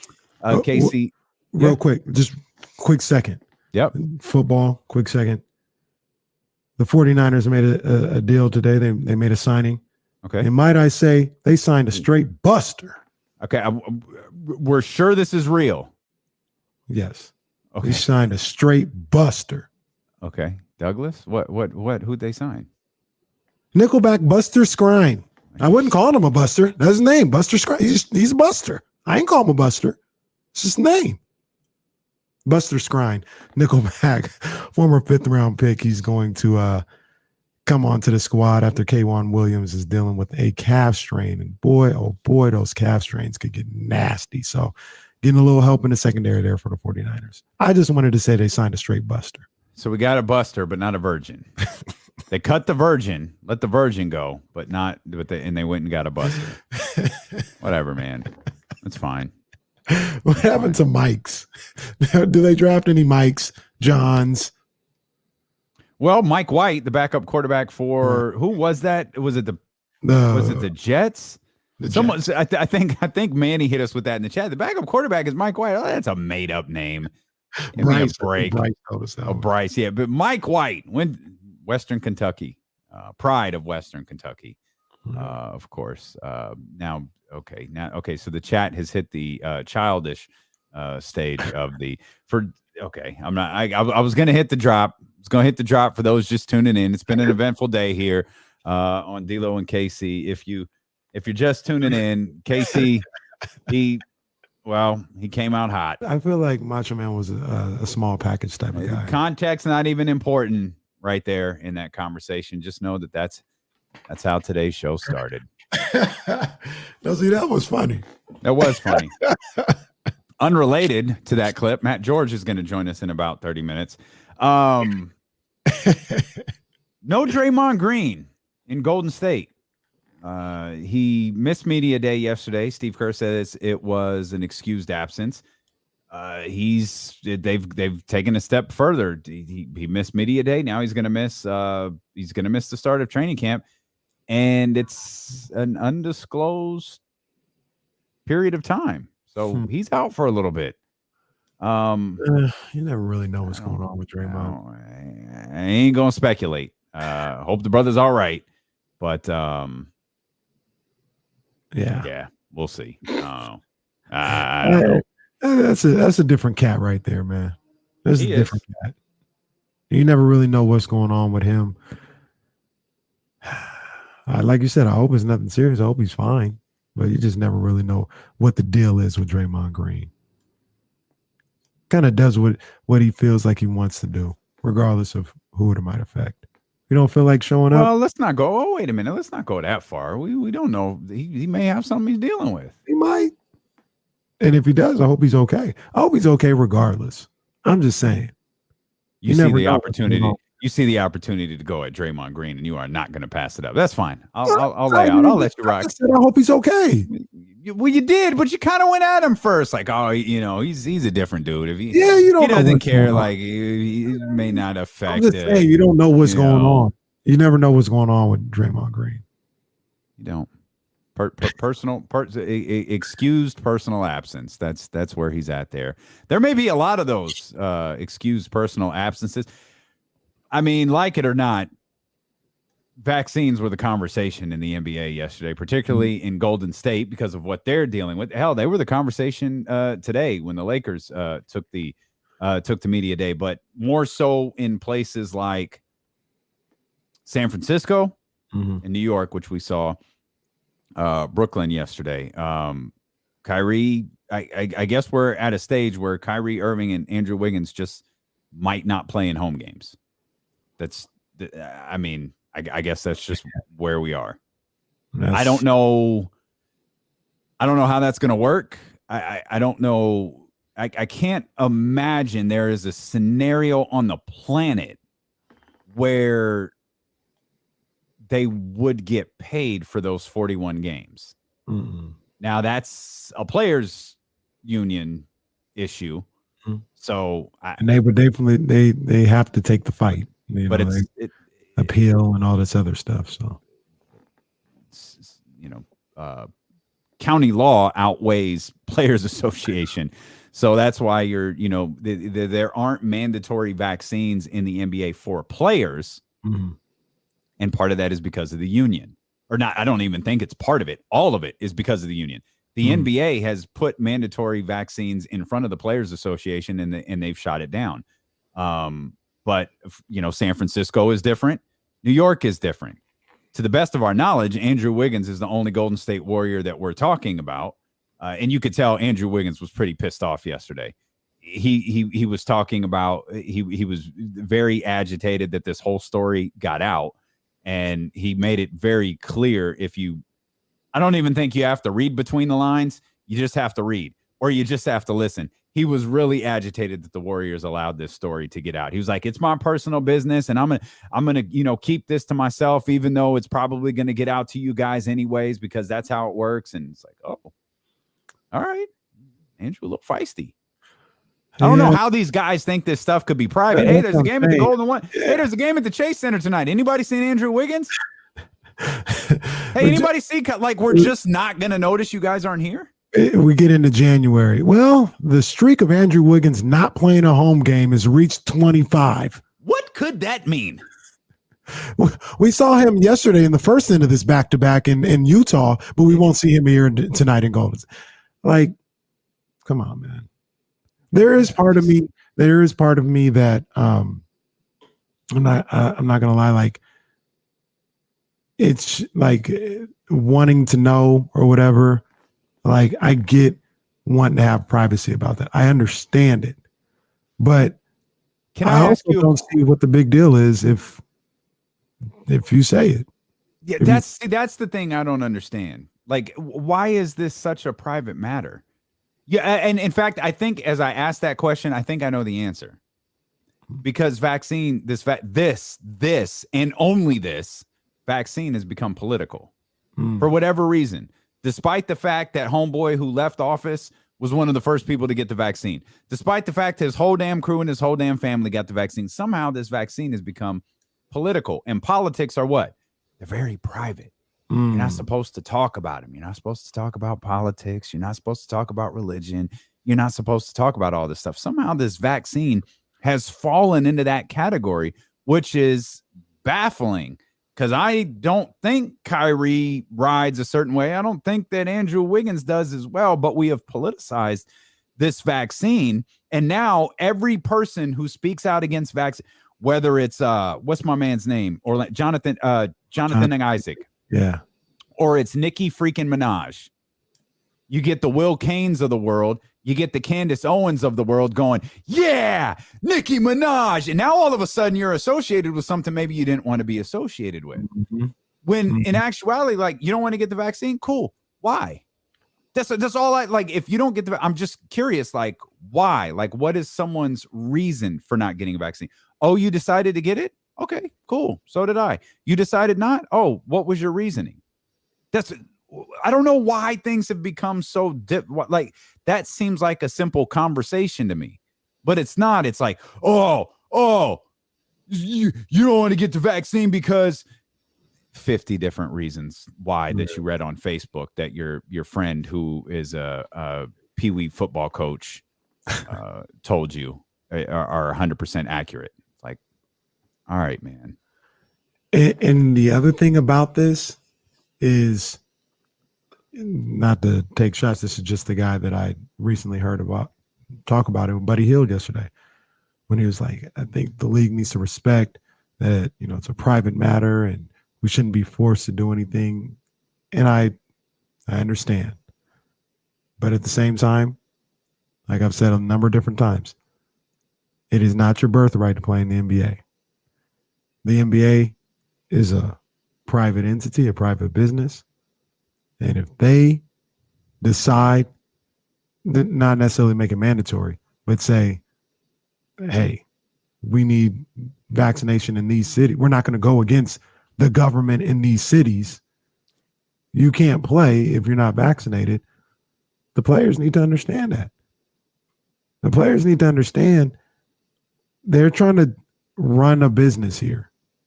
And I wish things were different too. I wish they wouldn't have to do all that. But at the end of the day, they're trying to protect their business, because if you believe some reports, last year was not fun financially for the NBA. And they're like, we're not going back to that. We're going to keep the league going, but we're not going back to that. We ain't going. If we can help it, if we have a call, we're not going to empty stadiums or empty arenas. So we're going to do everything that we can to make sure we protect the investment that is the NBA. And we're trying to secure the bag here. Simple as that. We're trying to secure it. We're trying to keep it happen. And you know what's funny? You got to respect that. You know what's funny about what you just said is a lot of those same people who will scream that Kyrie Irving should be paid every dollar. He shouldn't be forced to do this. He shouldn't be forced to do that. Same people who say Andrew Wiggins, Jonathan Isaac, whoever, this player, that player, they shouldn't be forced to do this. The NBA shouldn't be able to punish them. No job should be able to punish someone for not getting a vaccine. No job should be able to do this. No league should be able to do this. You know what those same people were saying a couple years ago? Throw Colin Kaepernick out the league. He doesn't have the right to take a knee before the national anthem. He doesn't have the right. He's a distraction. You know what? You know what, Kenny? These businesses are private entities. If they don't want to hire Colin Kaepernick, they don't have to. It's wild how we pick and choose when someone's rights matter. I guess when someone's rights line up with our personal opinions, we're going to fight for them a little bit stronger. Oh, yeah. You know how that goes. You're listening to D-Lo and KC on ESPN 1320. KIFM West Sacramento, KRXQ HD2 Sacramento, an Odyssey station and driven by Lashers, Elk Grove Dodge. As much as people might not like this conversation about vaccines, it's going to be around.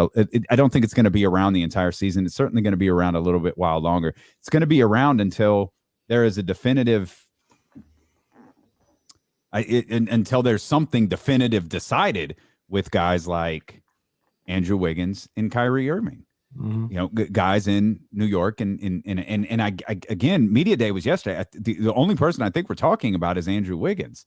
So that these conversations aren't going to go away as long as those mandates are in place in San Francisco and New York. And as things go right now, nobody is forcing them to do anything. If they don't want to get it, they don't have to get it. They can't play in these select arenas and in these cities, but they're not banished from the league. Hell, they're not even saying like you can't play road games. They're just saying when you're home, in the case of Kyrie Irving and Andrew Wiggins, we're not going to go against government policy.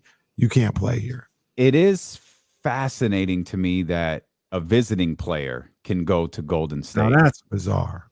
That doesn't add up That does not add Like, up. what's the difference between Andrew Wiggins playing at the Chase Center and an unvaccinated Sacramento King? That don't make no sense. Or to an me. unvaccinated, or Jonathan Isaac, Mhm. who, or Kyrie Irving, or anyone. Like, what's the difference? Like, that doesn't make sense. That doesn't make sense to me.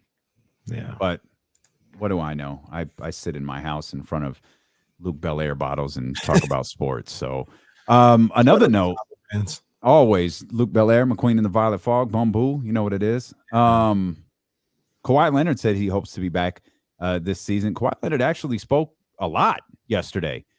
He talked about coming back this season. He also talked about, he wants to be with the Clippers long term. He didn't want to sign a 1+1 and, sign a big, massive max. He wanted to get the contract out of the way and wanted to be with the Clippers for the foreseeable future. He said, barring something drastic happening, this is where I want to be.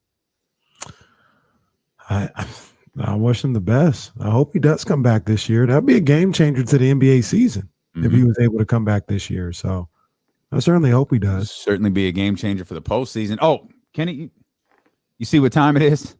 You see, it's Ben Simmons o'clock. Oh, jeez. It's Ben Simmons o'clock. The 76ers had media day yesterday, and the 76ers basically said, "Oh, we think he'll be here." They went in front of the Philadelphia media, and no, we expect him to be here. We expect him to be a 76er. This is yesterday was Monday, so this is a day after the story about 76ers members of the Philadelphia 76ers roster players. Apparently, they wanted to jump on a plane, head to LA, and meet with Ben Simmons in person. And Ben, I guess through word of Rich Paul, word got out about this, and Ben was like, "Nah, don't. I'm good. Like, we're not doing this.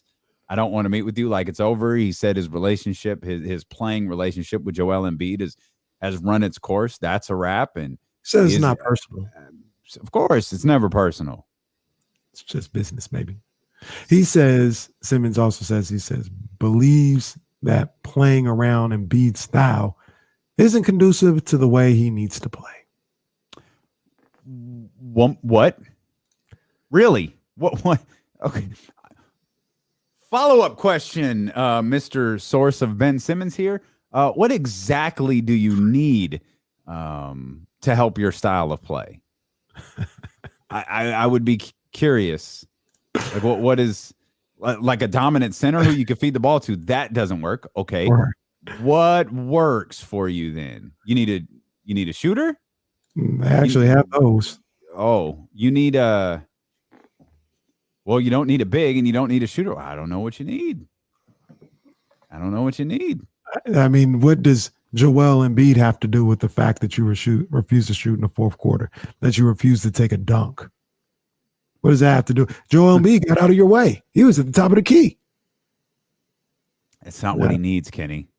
Oh, no, man. Will Griffith at the King's Herald, who's going to join us on Thursday, says he needs 4 shooters sitting on the perimeter. Oh, so he's not a point guard. so that's what we're getting at. We've talked about the point guard who can guard 1 through 5 and do all these great things. We've come all the way around to find out he's actually a center. He's not a point guard. That's what it is. Shaquille O. Simmons. And somehow the Kings have once again landed as the betting favorite. Well, I mean, John Bull tagged us in a tweet this morning. I was like, how? Why? I wonder who's going to be part of the universal deal now that I don't want Bagley in there anymore. Don't you dare think about putting Triston Thompson in it. Oh, no. Hell no. No. All right, let's go to the phones. Paul wants to talk. Yeah, Paul wants to talk about, well, I'll just let Paul tell you. 916-349-1320. Go on, jump in here, Paul. What's going on, man? Hey, what's up, gentlemen? How we doing today? We all right, man. What's up, Paul? I'm doing good. I called in, I think it was last week, and let you guys know, the show's awesome, and I'm on the road right now working, but what do you do, Paul? What do you do? I'm an IT technology specialist, so nice. I go from business.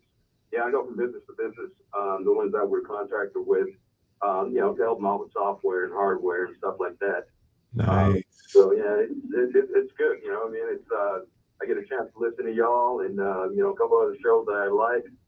Good stuff. throughout the day, man. But y'all, I always tune in, man. It's between 12 and I think you guys have done it what, like 4? 4 o'clock. 4, yeah. So if I'm in there, man, I try to tune in. I appreciate you, man. What you got on your mind, though, man? What's up?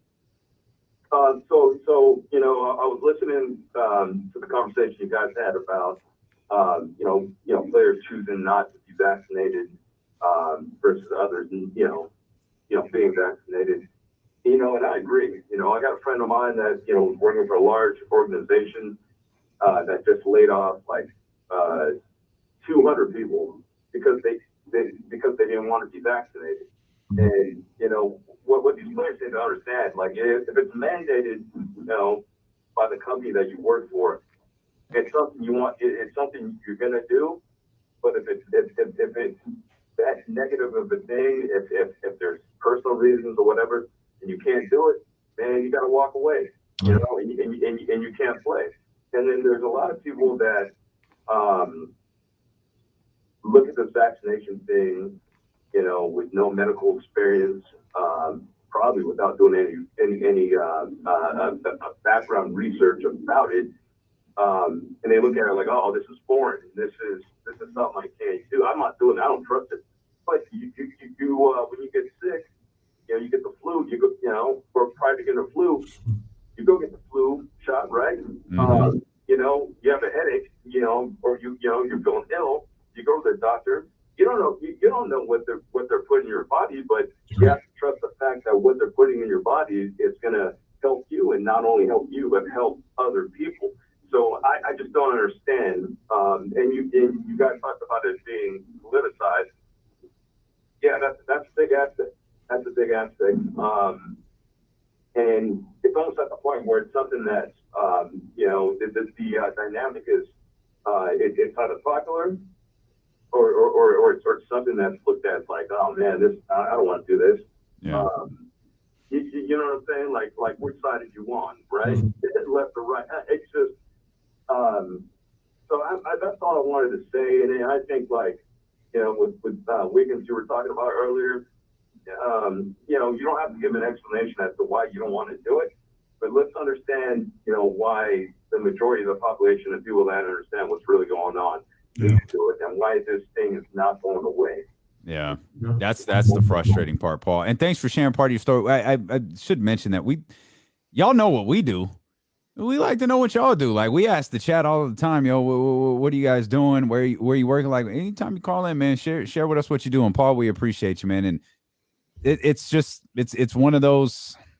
It's just one of those things, man. It feels like we've been living in for 6-7 years now, where it's one side or the other, like it's a fight. And I think, like, man, this analogy has been made so many times before, but politics are street gangs.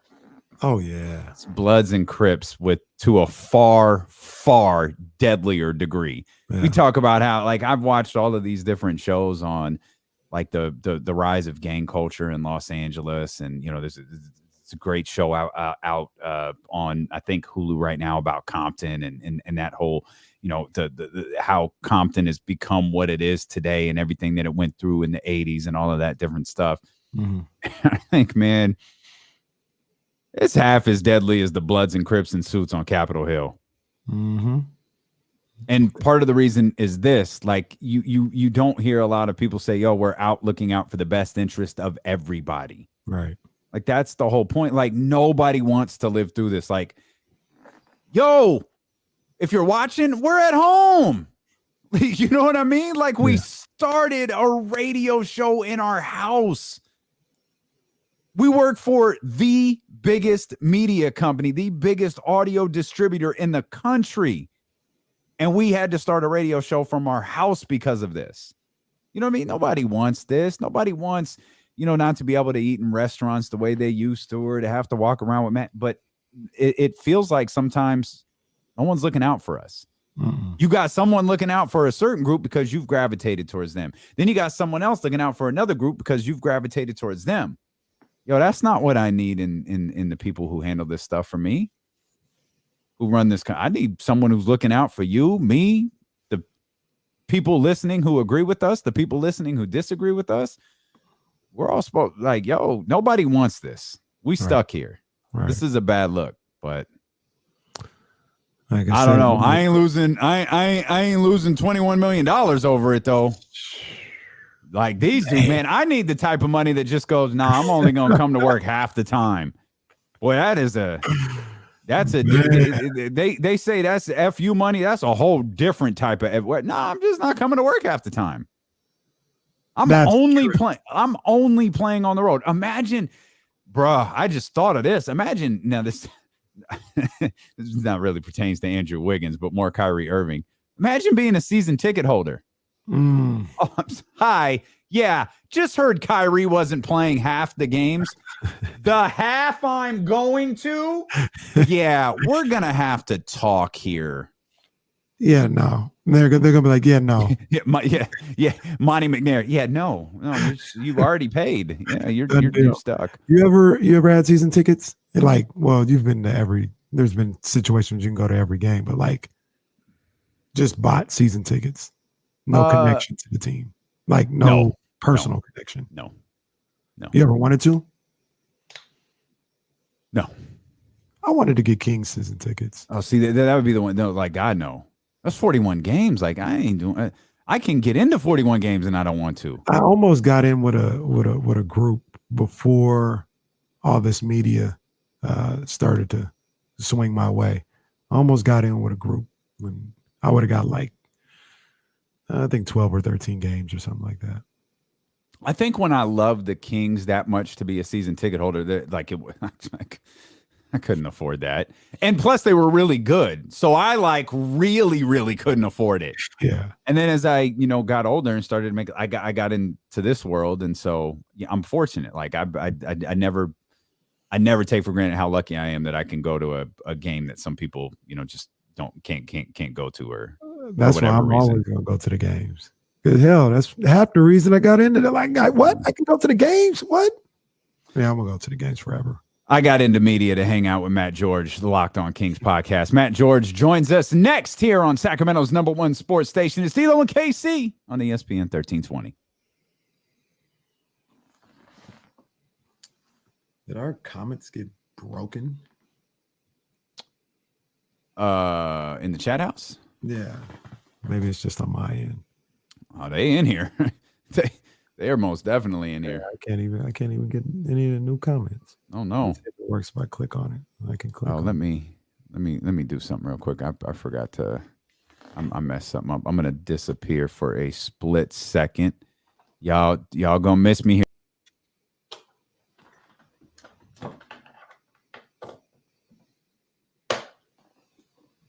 Boom. Over here. We bring Matt up. Matt George. How are you going to cap right before going to break saying you've gone to media to talk to me? Come on now. You should quit your job.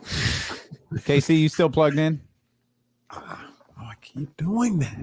All right. First day. Oh, you're the only one who has to do anything over there, so I shouldn't talk trash. What's up, Matt? What's up? How you doing, man? I'm Matt good. George in the house. Putting together graphics for our latest Locked On Kings episode, so nice. Couldn't be happier. I just want you to know I put together like a string of topic ideas every day that every time, and I just forget to send them to you. So that's okay. I just want you to know I am being responsible in one sense, just irresponsible in another. Nah, it's I'll go wherever you go, right? Yeah. Especially when I'm saying Kendrick Lamar lyrics that I'm not allowed to say. That's right. No, you do good. Yeah. Oh my. Yeah. No, he cleans it up. I need the hoodie. I need that hoodie. That hoodie's clean, Casey. Dope ones. DopeOnes.com. Although the way the fold is right now, it's a very good look for Damian's face going on. It's the perfect. It's the perfect. You know what? You know what I'm amused by is the fact that it's like 79 degrees and Kenny and I both put on sweatshirts. Man, it's like we got to break a sweatshirt out of the closet. I needed. It got a little chilly where I'm at last night, though. It was chilly last night. Yeah. Did it rain? It rained here. I saw somewhere where it didn't rain where I was at, but I saw there was precipitation in the forecast for some places. It rained. I was like, hey, now.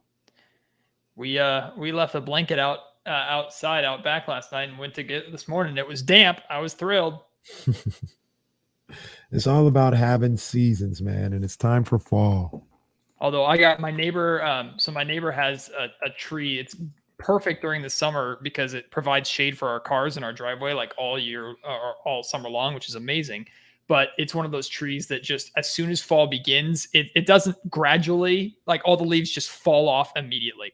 So our neighbor always makes the comment like he's gonna come over and rake it for us, but he's like in his 80s, so we always end up just dealing with it. But Dr. David's where I got out of the loop because my thing froze. Oh no! Well, Dr. David he thinks I live like you and that I got help to come over here and wash the car and you do all of that stuff. You're not wrong. Shoot, you ain't looked at my car. You're not wrong, Dr. David. I'm out here doing things by myself. I don't know what y'all talking about. Well, that's because Jazz makes you. That's because Jazz ain't having it any other way. Matt George, Locked On Kings. Casey, I stole your boy today. Jason Jones is on Locked On Kings today. So. Zay Jones. Yeah, that's my guy, man. He was telling me about all the new stuff they're going to have him do over at The Athletic, which is rad. Man, he ain't even announced that on this show. I didn't want to say nothing. I was trying to keep it. He'll announce it eventually, or The Athletic will, but I'm excited about it. I think he's with us Mondays. You'll be Tuesdays. Oh, hang on.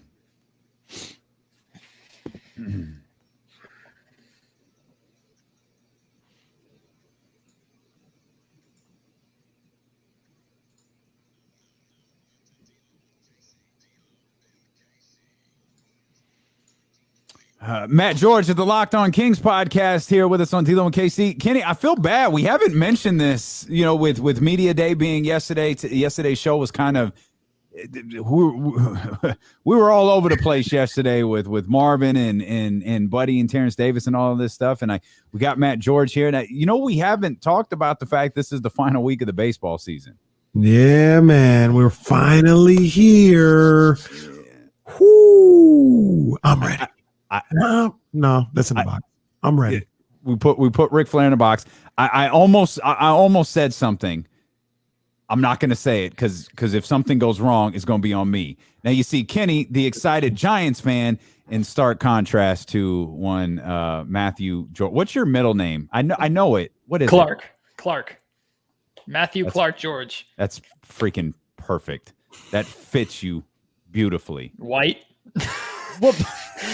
You mean? It's just kind of like three first names, like Matthew, Clark, George. Oh, yeah. wow. Boring, generic. No. But for those who are watching, you can see Matt just shaking his head emphatically as baseball came up. He's an A's guy, so he's living in misery, whereas Kenny's just anxiously waiting for the season to come to a conclusion. I've been patiently waiting for the playoffs to get here. Nice. Very good. Well done. Matt, do you know that song?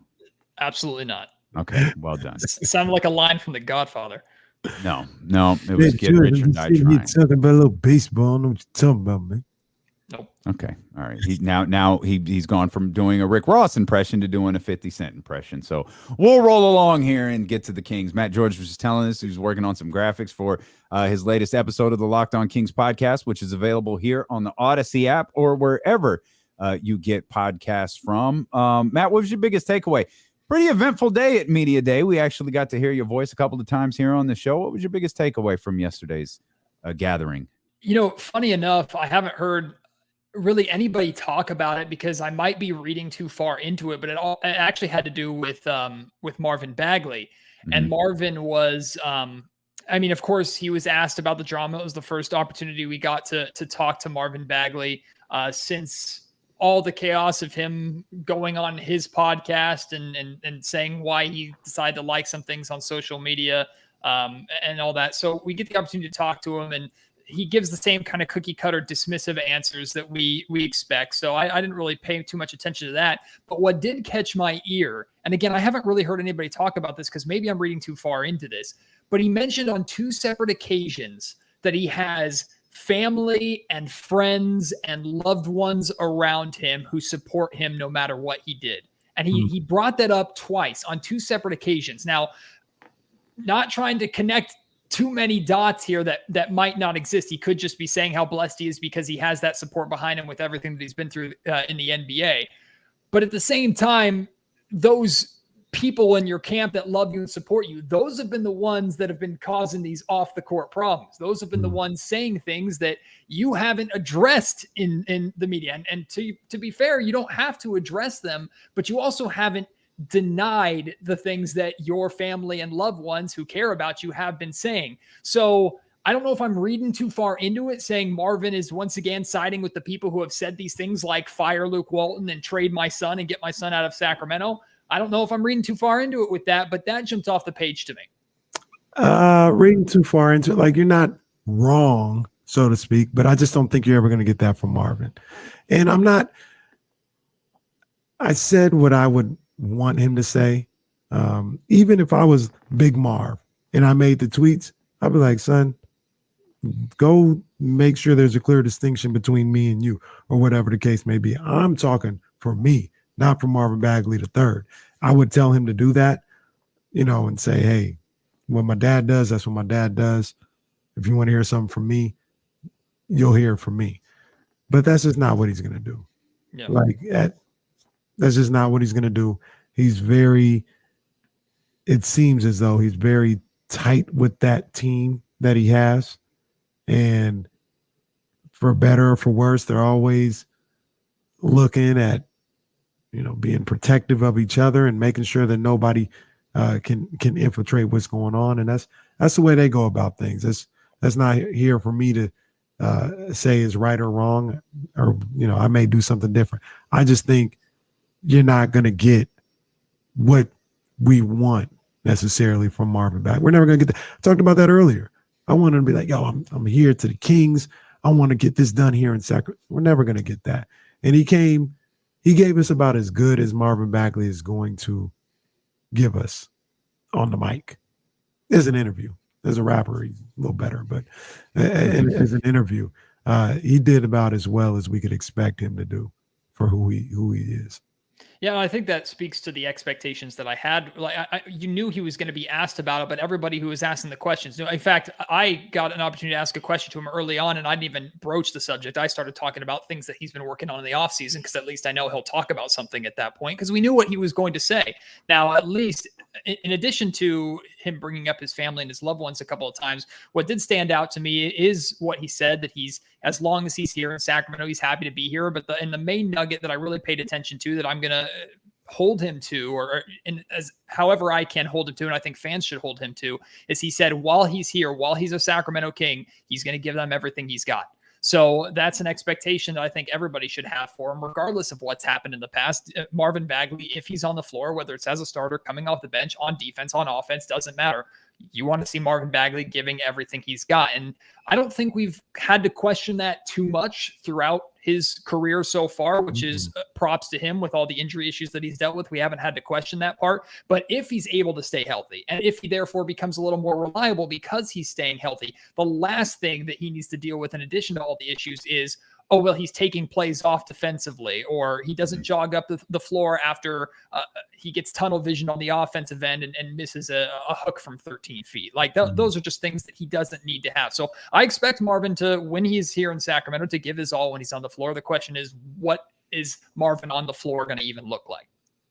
Well, one thing that makes me believe he's going to have to is Matt George, host of the Locked On Kings podcast, joins us here on D'Lo and KC. One reason he's going to have to give all he has is apparently he's riding with Doug Christie now. Yes. He talked about Doug a couple of times, and you know this as well as I do, Matt. You can't be around Doug Christie and have a sluggish approach to anything.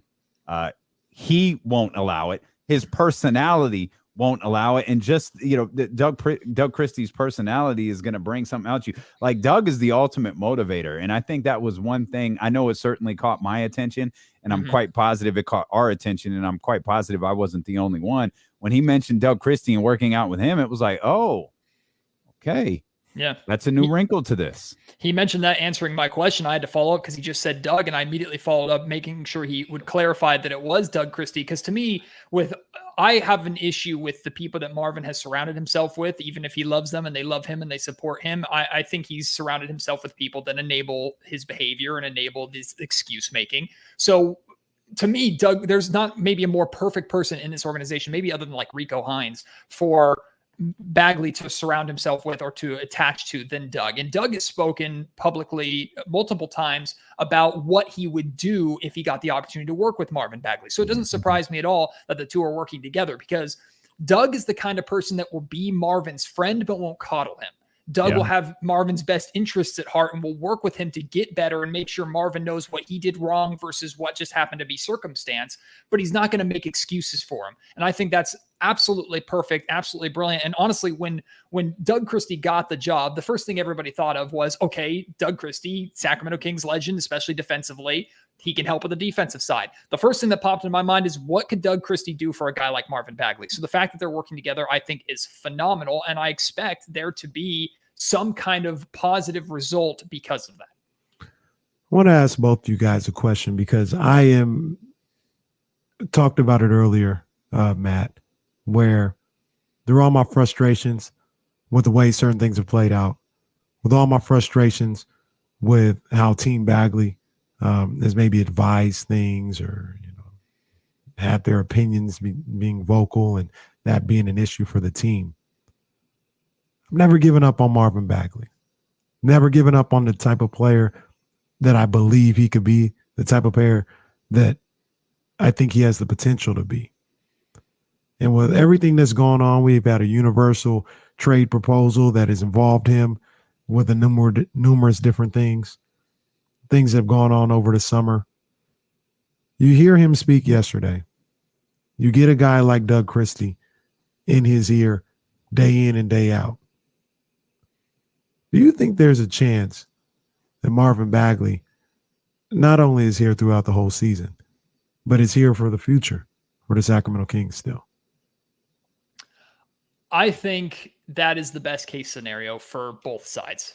I think if Marvin's best chance at getting a second contract worth a damn is staying here in Sacramento and making it work. And the best chance for the Sacramento Kings, like I know you've talked about, Kenny, of making the playoffs and being successful, is having Marvin Bagley solidify himself at that 4 spot. I'm having Jason Jones on my podcast. It's going to drop a little bit after I'm done here with you guys. And I asked about Marvin Bagley playing the 4, and Jason says he thinks it can work if Marvin Bagley embraces more of a stretch 4 role. And I think that's an interesting perspective right now compared to maybe a couple of years ago, where the Kings were looking at Marvin to be the Robin to Fox's Batman, meaning a lot of pick and rolls between the two players. If Fox wasn't scoring, it was going to be Marvin that was scoring, and then maybe Buddy on the perimeter. It's no longer that. If Marvin's part of the starting lineup, Fox is ahead of him, Tyrese is ahead of him. If Buddy's playing, Buddy's ahead of him. You could argue Rashawn Holmes is more consistent on the inside, so it's going to be Bagley, you're kind of on the perimeter, and then use your freak athleticism for second chance points in the paint if you get the opportunity to.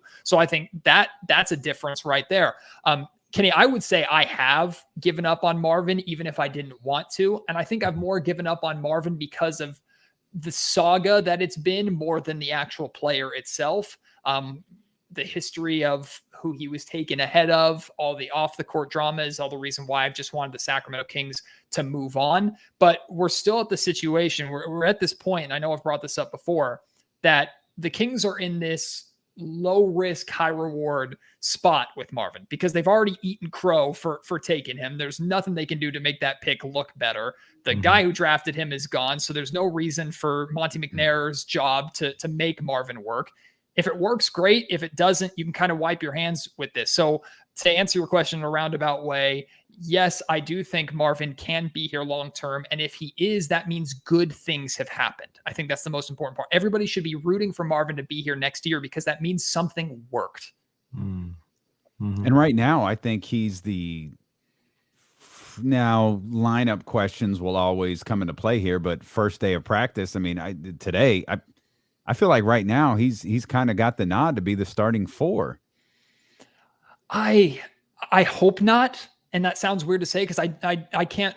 You guys have talked about it. I can't rely on Marvin. You Bagley. really turned heel on Marvin Bagley. My goodness. I have, and it's because I want him to earn that by becoming reliable. Now, if he has an incredible training camp and the Kings go, well, we have no choice but to start him. He's hitting his threes. He's shooting 37% from 3-point range. He looks great in preseason. He's fitting. He's playing defense. And plus, we have to talk about if Buddy Hield's coming off the bench and Marvin Bagley's starting, that means they're probably not on the floor as much together as they might have been, which we know has an impact defensively. So all these things come into it. But I don't want, and this is where I'm probably blaming Bagley more for what's happened off the court than what's happened on. I don't want to reward Marvin with the starting spot with everything that's gone on over the last year. I don't want to do that. I don't want to enable that, especially for a team that right now is more interested in winning basketball games right away than developing a player. Like, in my opinion, the Kings have a better chance right now of winning basketball games with Marvin coming off the bench than they do as a starter. And that's really the main way I'm judging this. So that's me right now, but he could change my mind in training camp. They don't have a power forward.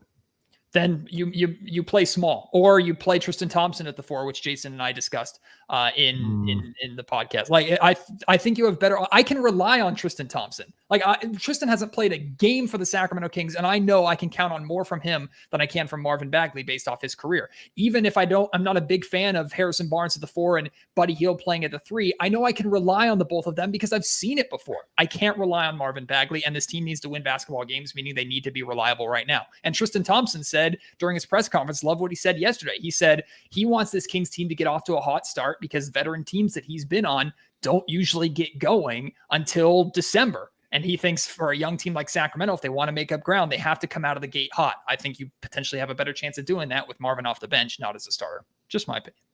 I just want to, I just want people to understand the gravity of this. For those who aren't familiar with Matt George, host of the Locked On Kings podcast, Matt George has made music videos supporting Marvin Bagley. Not 1, 2, terrible. Oh, come on. Cheesy music videos. Really good.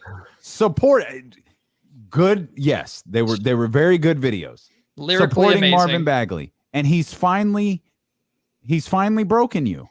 You got 1 year to go to try to ride this out, and he's finally broken you. I'm still rooting for it to happen, but I can't. Fascinating. I've that to me, the ship on Bagley being what I was expecting and hoping that he would be, all the joy from that Marvin Bagley dunk against the Los Angeles Lakers in the California Classic, all of that has been tapped out. Because at that point in time, it was like, okay, this is what, the Kings got their second star. Yeah. Right now it's like, can he get a second contract? Which we know, Damian, we've talked about this before. How many Kings draft picks have failed to get a second contract in Sacramento Kings history? Bagley falls right into that timeline right now.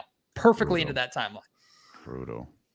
I'm still riding, man. Kenny falls in love. And all. I'm still riding with him. Matt's left him, and Kenny falls in love every time Marvin talks. It's like, oh, I can't. Oh, Marvin. He just reminded. He's got my heart. If you want to do a music video, Kenny, I got a guy for you. I got a guy. I'm good on the music video. I want to do a post-game celebration video after they make the playoffs with Marvin Bagley on the squad. That's what I would like the most. I think there are a lot of people that are rooting for that.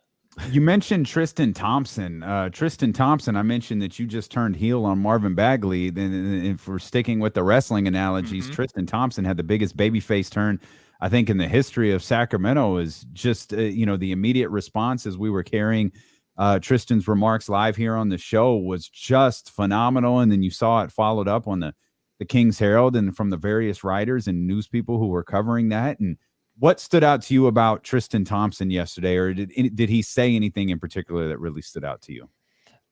I was just impressed by Tristan's leadership, and I didn't expect that. Now, our first introduction to Tristan was kind of the goofy side of him all of a sudden speaking in the middle of a press conference and then taking a mic from Buddy Hield. I'm like, okay, here we go. Here's the guy that is involved with the Kardashians and is reality TV and likes having cameras and attention. Like, this is his realm. He's comfortable with this. Okay, here we go. But then when you actually listen to what he said, answering Buddy Hield's question for him about going to the Lakers, it's a very strong teammate move. It's a leader move to say, like, he can't control it. And then he ends it with some fun, like, now Buddy's going to get, I'm going to set picks for Buddy, off ball screens for Buddy, and he's going to get open that way. Like, So that stood out to me. And then Tristan starts his actual press conference. He's done some research. He knows this Kings fan base because he starts the press conference talking about the Kings fan base and how much the city deserved the Golden One Center. So immediately he's going to get a gold star from fans for that. And then he just starts talking more and more about the lessons that he's learned with the different, like he's played with LeBron and been a champion in Cleveland, but he's also played for garbage Cleveland teams the year after LeBron left. And he's also played on teams that have been on the cusp like the Sacramento Kings are. And that's what I wanted to ask him. And I did ask him, like, what do you think this team needs? And they're on the cusp. And I thought it was a very interesting perspective that I never heard before. He starts talking about like the difference is not drastic. It's 2 to 3 possessions statistically. And he starts talking about like how if the Kings turn or get 2 to 3 more stops or score on 2 to 3 more offensive possessions, that's the difference in a game, which is a difference in a couple wins, which suddenly gets you into the play-in or into the playoff picture. So I was very impressed by his composure. I was impressed by his personality as well as his IQ, his leadership. And I think, I don't know if you guys talked about it on your show or I saw it on social media. I can't remember, but I saw somebody say or tweet or something that you could see. It might have been honestly from your chat. You could see or hear the influence that LeBron James has had on Tristan Thompson with how he spoke and his composure. And so I was more impressed by Tristan Thompson, what he can be as a leader here in Sacramento. I still have questions about what he can be on the floor. And I know someone's already brought up in the chat, like he wasn't that good at Boston last year. I hear that. I understand that. Which is weird to me, like, because he was, you know, Kenny and I talk about this all the time. He was such a perfect fit for what Boston really, really needed, and it just, I'm still so curious as to why it fell flat. But he talked about that as well. He talked about, you know, we were dealing. It was a weird year. Yep. You know, with COVID year, we can never really get on track, and that was one of the reasons why it didn't work out there. So he was very transparent. And we're talking about a guy at his foundation that does 2 things, one thing really, really well and one thing fine. It's defense and rebounding. And this Kings team lacks both. So regardless of if he's playing 20 minutes, if he somehow finds his way into the starting lineup, and Jason is going to talk about this in my podcast, this Kings finally have versatility that they didn't have last season, to where if it makes sense, Tristan Thompson is playing in this matchup. But if the Kings are playing the Lakers and need some more size with Anthony Davis or Dwight Howard down low, Alex Len is available. Like, this is flexibility that the Kings did not have last season that I expect to hopefully pay off. Now, it's on Luke Walton, who also spoke with the media yesterday. It's on him to figure out and use those players effectively. And I think there's still question marks there. Speaking about the roster, I want to get your opinion on that, because a lot of people were, I don't know if critical is the right word. That's a little dramatic. But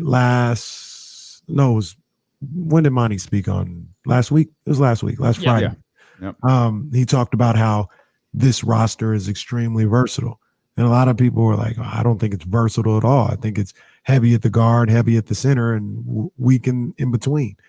I agree with Monty. I thought it was a pretty versatile roster.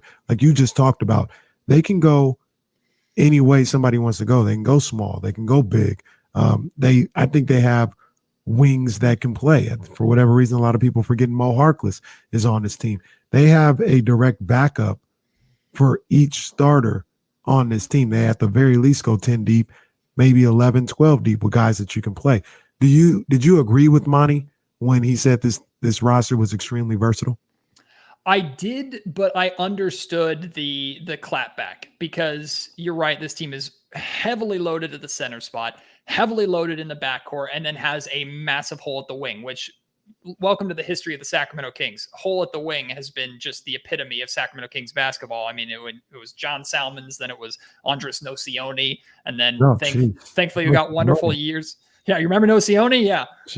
Then we got wonderful years of Rudy Gay for a while until that didn't work out. And then thank God Harrison Barnes is here to give us something. And Mo Harkless is back, which is fantastic. But they're like, so I understand the roster isn't the most balanced in terms of personnel at certain positions. But at the same time, like I just talked about, this roster and Luke Walton has options with how this team can play, how they want to play. It's easy to see how they could go small. How many times already have we talked about like a Mitchell, Halliburton, Fox lineup? That's a small lineup. They can easily go big and suddenly throw Rashawn Holmes, Tristan Thompson, and Harrison Barnes out there if they want, or I don't know if they want to add Alex Len, Tristan Thompson, and Rashawn Holmes all on the floor at the same time and just let utter chaos reign. Like, they have these options. And I don't think Luke Walton's rotation is going to go beyond 9 guys. I think a 10-man rotation is pretty uncommon in the NBA today and doesn't really work, although he has the possibility to do it. But I also don't believe that the 9-man rotation is going to be set in stone with guys 8 and 9, right? Maybe Bagley and Buddy are 6 and 7, but 8 and 9 on some nights could be Alex Len, could be Triston Thompson, could be Mo Harkless, could be Terrence Davis, could be Chimezie Metu. Like that's where I see the versatility, to where this team has enough talent on it to where I know that a majority of these guys can play at this level versus only 2 of them can. And then you're hoping Kyle Guy will get you 15 for no reason. I love you, Kyle Guy. Sorry about that. Cleveland. I don't think Kyle he's Guy. Yeah, I don't think he's on the roster. He's not going to. You're going to have to get that 15 somewhere else, Matt. You're going to have to find a new Kyle Guy love. Like it's not going to be. Kenny already thinks it's Terrence Davis. So Terrence Davis. You compare Terrence Davis to Kyle Guy? No, I said Terrence Davis getting you that 15 off the bench. Yeah, he can get you 15 off the bench. No, Terrence Davis is way better than Kyle Guy. I mean, come on. He's about 11 points a night. Yeah, I was going to say Terrence Davis will get you 15 points if Buddy isn't around. I don't know that he's going to get you 15 points if Buddy is around. Speaking of, he'll try. And that's all right. Like that's all right. Speaking of Buddy, we've been joking that it was he headlined the Def Comedy Jam last night. As it started with the Tristan Thompson, pardon the interruption skit there, and he was off and running. He was joking with Jason Jones about, not being on camera and not being there in person, or Jason Anderson, excuse me. And he was laughing. He seemed to be in good spirits. We'll tie Bagley back into this. Those are 2 guys that I think we were all watching really closely. Like we had made the proclamation, no matter what time, no matter what we're doing, we're going to stop the show to bring you Marvin Bagley and Buddy Hield because we want to hear what they have to say. And part of that is because, and it was kind of it was something I think Sean Cunningham asked them is, most people didn't think you'd be here. But the fact is you are. And again, they all said the right things. What did you think of Buddy's, kind of disposition yesterday? And again, it's a business. Like I get it. I see the rumors. I know the talks. Like I was aware of everything, but I'm still here. I'm a Sacramento King, and that's my focus. I'm no Buddy Hield whisperer. There are 2 things that he didn't say that I know he wanted to say, or I know were in his mind. And Buddy has that cheeky grin, and Buddy has that personality to where I liked everything that Buddy had to say. I think he handled the questions as perfectly as he could, said some things that are the absolute right thing to say. But there are 2 things that I knew were not 100%. Maybe it's like 90% or 95% genuine, but there's that extra 5% that it's like, I know the real Buddy Hield, what you're thinking. Number 1 is I'm sure Buddy Hield was very excited about the prospect of playing for the Los Angeles Lakers. And when that fell through and now he's here in Sacramento, his choice was to say, oh man, they love me here in Sacramento. That's why I'm still here. Now you're still here because the Lakers, Pelinka went and got Russell Westbrook. And The Athletic actually wrote an article recently on how that entire thing went down and how like Russell and the Lakers were working hard to get together. There was no deal on the table, and Russell actually got help from both Bradley Beal and the owner of the Washington Wizards, and that's how the deal all of a sudden happened. So I highly encourage everybody to read that article because it's really interesting, gives context of how everything went down. But Buddy thought he was going to be a Laker, and I understand that Los Angeles Lakers and playing on the perimeter with LeBron James and that group is a lot more appealing than playing here in Sacramento. So I knew part of the cheeky grin was that. Number 2 is I asked Buddy about, he started for this team. He's come off the bench. And I asked him how much that matters to him. And he said the right things. He said, I'm going to do whatever the team asks of me. I've already had conversations with Luke Walton, which is tremendous growth from the first year that Walton was here, right? But I remember one of my first ESPN 1320 Instagram graphics was Buddy not returning Luke Walton's calls. So now they're talking. Bro. So, hey, right. Positivity there. But I know Buddy wants to start. And I know he cares about the optics. If he can't be a starter on a team like the Sacramento Kings, who aren't expected to be that great and who have struggled to make the playoffs for so long, I know he takes that personally. And at the same time, too, I want every single player on the Sacramento Kings to believe that they're a starter because that's the only way you be successful in this league. So I I want to believe Buddy when he says, actually, I do believe Buddy when he says he's going to give his all no matter where the Kings play him, because that's just who Buddy Hield is. But I don't believe 100% that Buddy's just going to accept every role with sunshines and rainbows and a happy smile on his face, because I know Buddy Hield, the competitor, I know what he expects to be here in Sacramento. One thing that we heard a lot yesterday, last week, was everybody talking about defense and talking about how much of a priority it was. They're aware that it was historically bad last year, and that seems to be what this team is zeroing in on as an improvement. Do you think that they have the components, the pieces to not only just be, we always say, just be 17th, but do they have the horses now on the defensive end to be a top end team, a top 10 defensive team in this league? Oof, that feels like a massive stretch to me, top 10, although maybe eventually if Davion Mitchell is as much of a lockdown defender against top guards in this league like he was against Peyton Pritchard, maybe the Kings can work up to that eventually, and De'Aaron Fox completely buys in defensively. Not to cut you off, but what makes you say that's too much of a ask for this team? Because I think I haven't seen it yet. And because like we're talking about a rookie here, and I know he's on the older side, but he's also on the shorter side. I know the workout. Like I know what I can expect out of Davion, but I don't want to put too much on him right away. Which is like I expect Davion to come in and be one of the best defenders on the Sacramento Kings team, because in reality that's not saying very much with the Sacramento Kings team. But I don't expect him to be one of the best defenders in the NBA.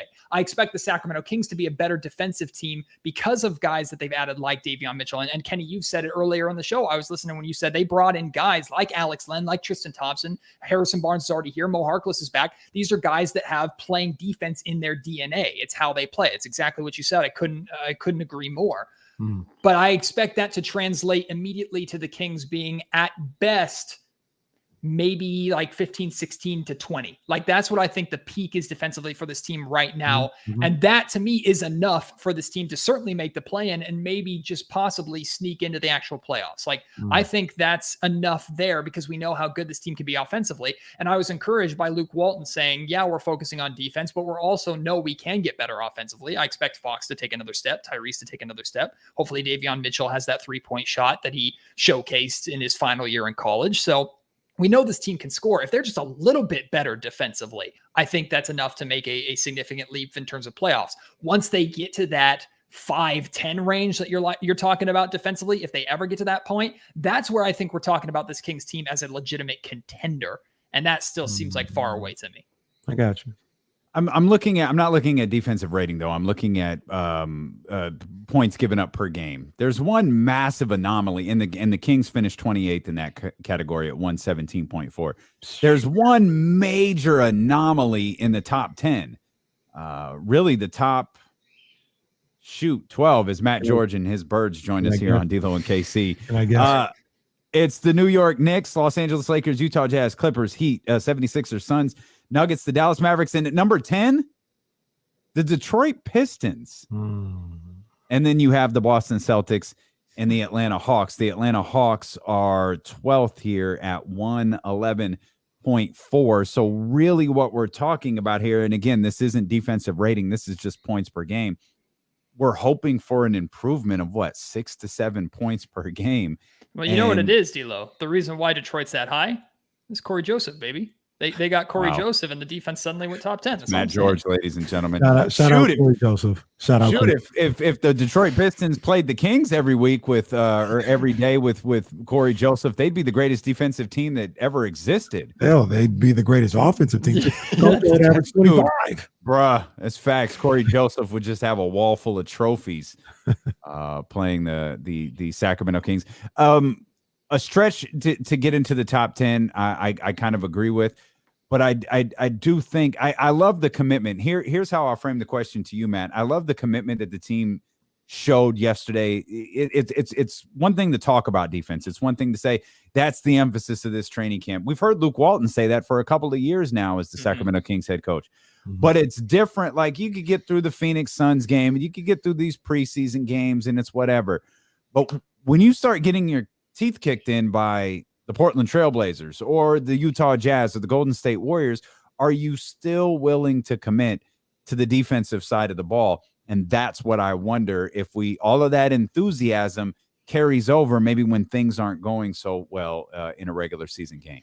I think it's excellent to point that out too, because we've even seen how if the shots aren't falling offensively, how this team can take a dip on the defensive end, which is where they need defense most, right? If the shots aren't falling, you need your defense to keep you in the game, but it's a lot easier to get hyped on defense after, like, let's say a De'Aaron Fox transition dunk, suddenly he's back on the other end, slapping the floor going, I'm going to steal the ball and do that again. Versus if you miss a wide open three for the fifth time and you're down by 16 points, suddenly it's like, oh, who cares? I suck right now and nothing's going my way. So like, that's still an area of growth that this team needs. And that's where it's truly going to be tested. Like every single media day, you have everybody saying they have the pieces for the team to finally make the playoffs, and everybody's optimistic because everybody's 0 or 0-0, and they think that their team is the greatest since sliced bread.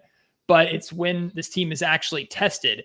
And to the Kings' credit, they got off to a great start last season against some pretty solid teams in the Phoenix Suns and the Denver Nuggets, mainly because of their offense and not so much because of their defense, and some guys like Tyrese Halliburton stepping up and playing better than we expected. But once we get into those dog days, right? Once we get into December and January and February, and especially if the Kings are in a race for a play-in or playoff spot, when defense really starts to kick in around the trade deadline or even after it, that's where this team is really going to be put to the test. And that's where the maturity and composure of this team, that's where leadership is required. And I wonder, is that leadership going to come from Davion Mitchell, even though he's a rookie? Is that leadership going to come from De'Aaron Fox, who we know likes to lead by example, but won't necessarily jaw? Is Triston Thompson going to be that guy? Is Luke Walton going to be that guy? Like, those are still major question marks for me that we're probably not going to get answered until the games actually start, no matter what they do in training camp. The whole slapping the ground thing is the coolest, dumbest thing maybe in all of basketball. Because it was like, I get it. It's cool slapping the ground. We're getting locked in. And then it was kind of cool when it was just Duke that did it. But now everybody does it. And I'd love to see a stat. Will Z, give me a stat for what teams are shooting when the other team slaps the ground and acts like they're getting locked in, because it usually never ends good. Good luck researching that one, Will Z. Never ends good. I was researching something as Matt was talking there, because he said something that piqued my interest. Otto Frederick Roweeder. Anybody know who that is? It's the guy who invented sliced bread.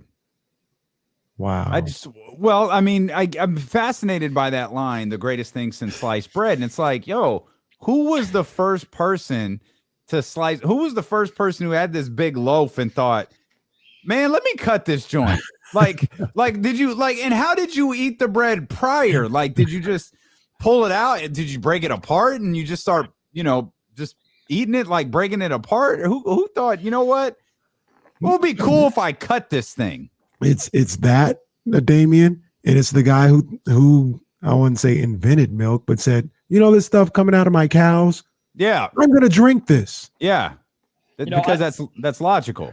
I always like to use sayings when I'm on the air in some capacity with Damian Barling, although there is one saying that I will never say again because he literally screamed at me in the middle of a Locked On Kings podcast because of it. And it is, do you remember what comes to mind?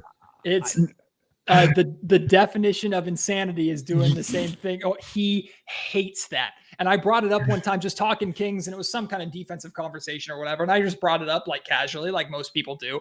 And D'Lo explodes on me. That's not the definition of it. I've never said it again. I'm scared to death to say it, even when Damien's not around, because I know somehow I'm going to get a text.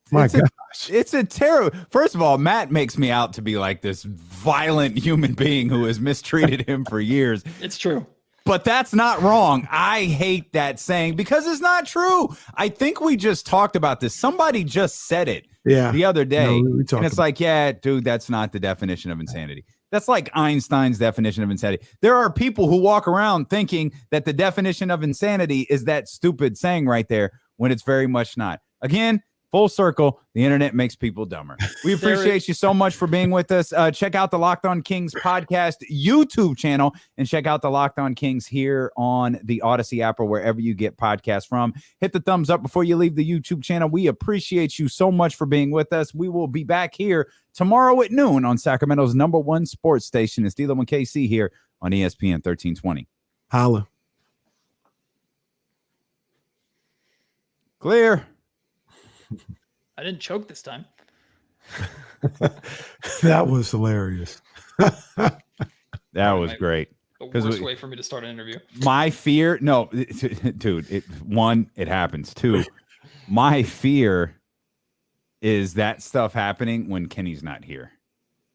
Oh, man. Like in those like one or those handful of shows that I have to do that I've had to do by myself. It's like I'm like really like scared to like take a drink of water, or I don't eat when Kenny because I'm afraid like I'm gonna start choking on something. Oh yeah.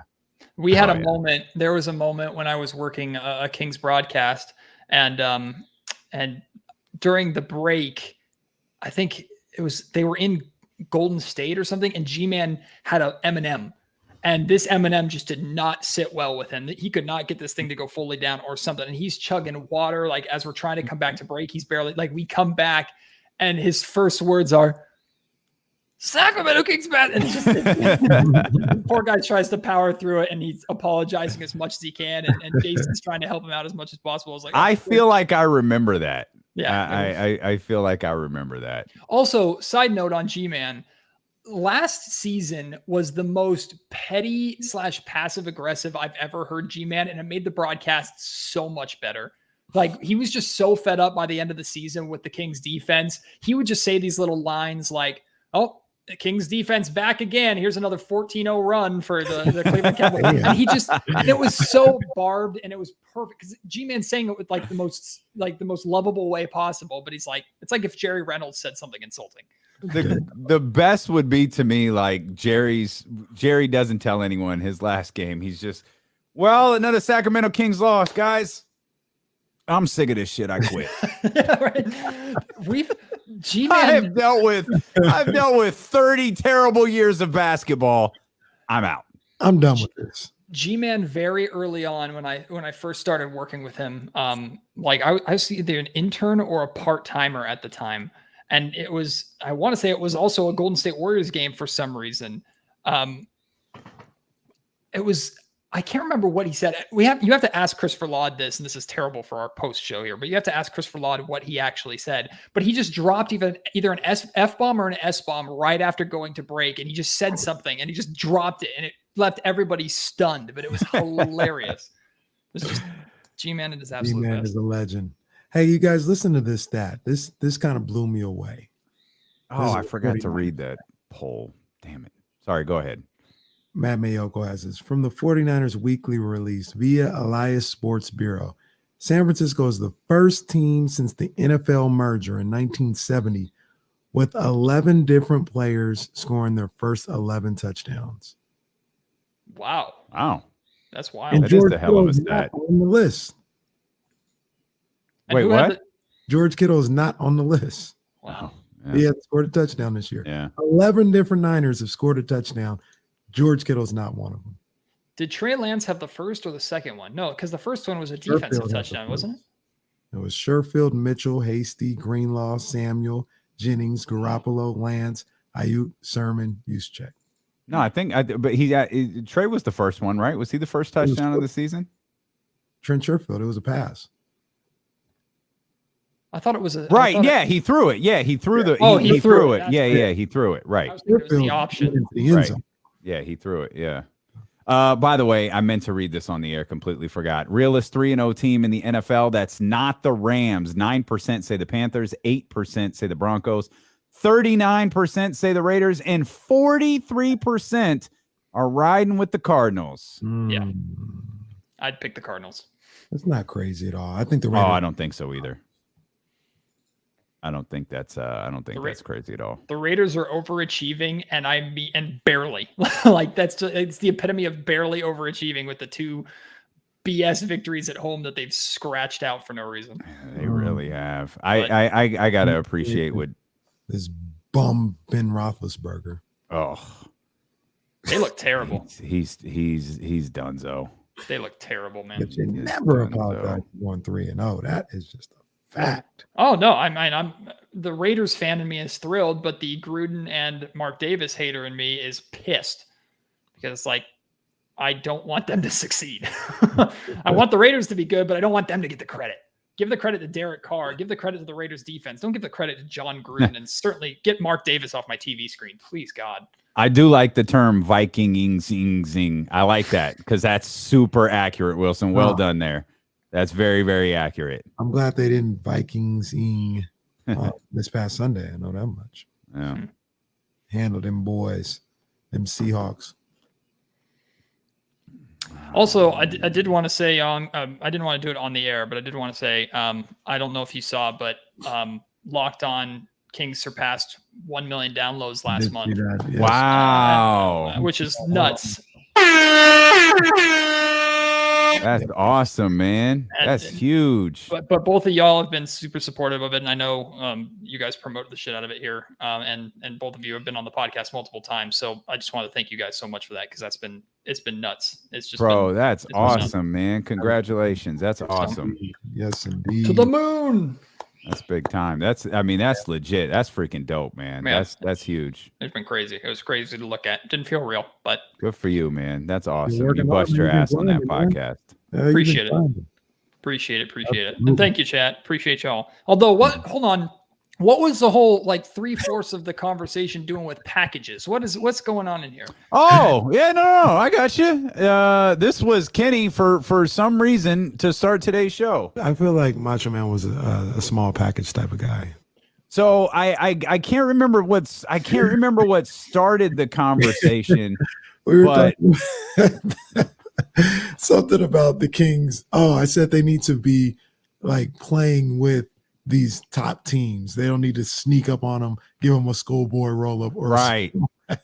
That's what it was. And I for reasons known to nobody said Macho Man beat Ric Flair at WrestleMania 8 with I think it was a small package, and that led to. I feel like Macho Man was a small package type of guy. And the match that like what's funny about WrestleMania 3, like the match that everybody you talk about cultural blasphemy. This is wrestling culture blasphemy. The match that everyone loves was Steamboat and Macho Man. The big finish is Steamboat just grabs him and rolls him up. Yeah. Like that's the ending. Like, okay, cool. I mean, I just was very confused why everybody started talking about. I feel like Macho Man was a small package type of guy. That drop is going to be perfect with no context. Just None. No context needed. None. Absolutely none. I like those things that Oh, you man. can tell when Kenny will say things that he didn't necessarily think before he spoke, but he let it out. And then and the confidence that he sticks with it. Like, I can't go back on it now, so I'm going to say it with confidence. Macho Man had a small package. All right, cool. Casey. The next line of the drop that Jesse cut out was I feel like Macho Man was a small package type of guy. Jesse, don't cut that. That was his next line. That was his very next line. So of course Jesse cuts it, send it to me, and now it's on my board. Okay, small package. Good one, John. Okay, small package guy. Although, can I tell you a tragic story that happened? I got an idea for a dope one shirt.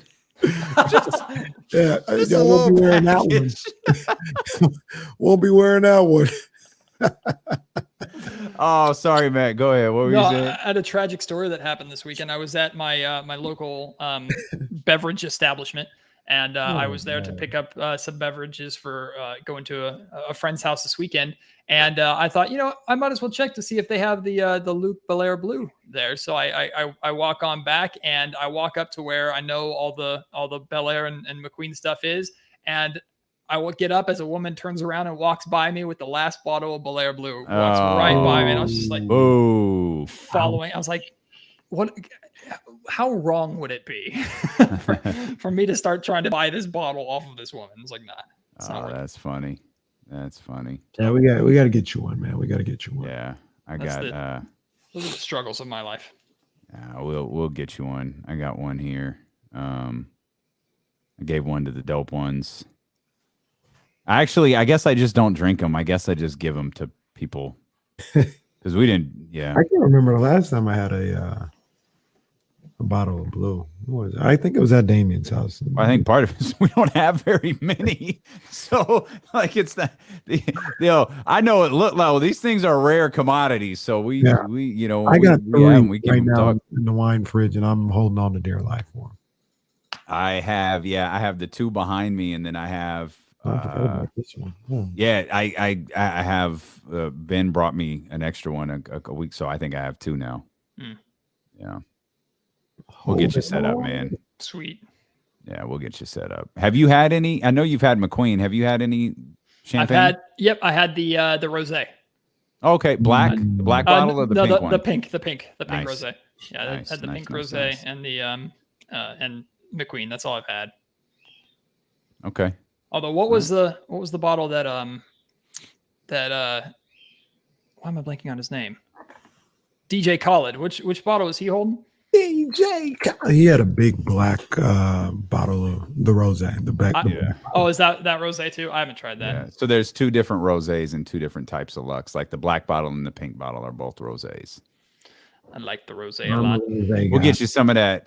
We'll get you that white bottle there too. Some of that bamboo cream. I'm still a rum guy. Like rum is still my go-to, my first choice. But I was not really a gin guy until I tried McQueen, and I've had 2 bottles, not finished, but I've bought a second bottle. Same way. You have 2 blue bottles, Patrick. I'm robbing you.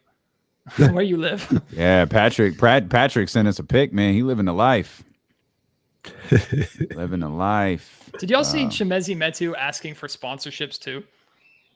Did you see that? No, video? I didn't see that video. Yeah, he asked like Costco and PlayStation are the 2 that he was asking for sponsorships, and I immediately started thinking of Freeport Metu and the graphics of him I think someone made a graphic of him with Belair bottles in his hands. So I was like, there's a sponsor right there. I mean, y'all hook up Chimezi Metu. We can make it happen. Yes, indeed. I think that was John that did that. John did that. John? Never mind, it wasn't very good. John, Freeport. Yeah, I think John had him out there on Freeport with some Bel Air bottles. I just discovered, I saw John messaging about this one day, and I never knew how to do it, but there's a tool that you put a picture in Photoshop, and you could just hit you got to go through a couple of steps, but you can remove the entire background and put them anywhere. So putting Chimezi Metu on Freeport is really, really easy with that tool. I had seen John talking about it, but I never knew how to do it. And then when Don was here, I saw him do it. I was like, oh, okay, I've got to learn how to do this because I've been doing it the difficult way this last year. Are you guys planning on trying to be out there for the home opener? Because they start in Portland, right? And then their first game at home is Utah? Yeah, Friday. Yeah, it's Utah. That's right. Is it Utah? It's Utah, then Golden State. Yeah. Which is the 3rd time in the last 5 years, or since the Golden One Center opened, it's the 3rd time that either the home opener or the second game has been the Utah Jazz for no reason. I don't understand why. But so it is. When is the first game? We got Phoenix a week from yesterday. That's seasonal. Why do where is the first? Kings at Blazers, Jazz at Kings. There it is. Yeah. I'm still that's a Friday too. Because I'm still trying to get information with the Kings of what that even looks like. They don't even know yet. Sunday situation. Yeah. All right. I'm not seeing Murph's messages, but it's apparent Murph is going ham here in the chat, so I think we'll just go ahead and shut things down. Why can't I see any of Murph's comments? I'm not seeing it either. I saw him. Wow. Oh, there it is. Yep. All right. That's it. Murph has shut the party down. Thank you so much for being with us. If you're on YouTube, hit the thumbs up before you go. Twitch, you always represent strong, man. We appreciate you guys so much. Have a great rest of your day. Again, man, I'm just looking at the number. We appreciate y'all for being in here. Yeah. That's it. It's over. We love y'all.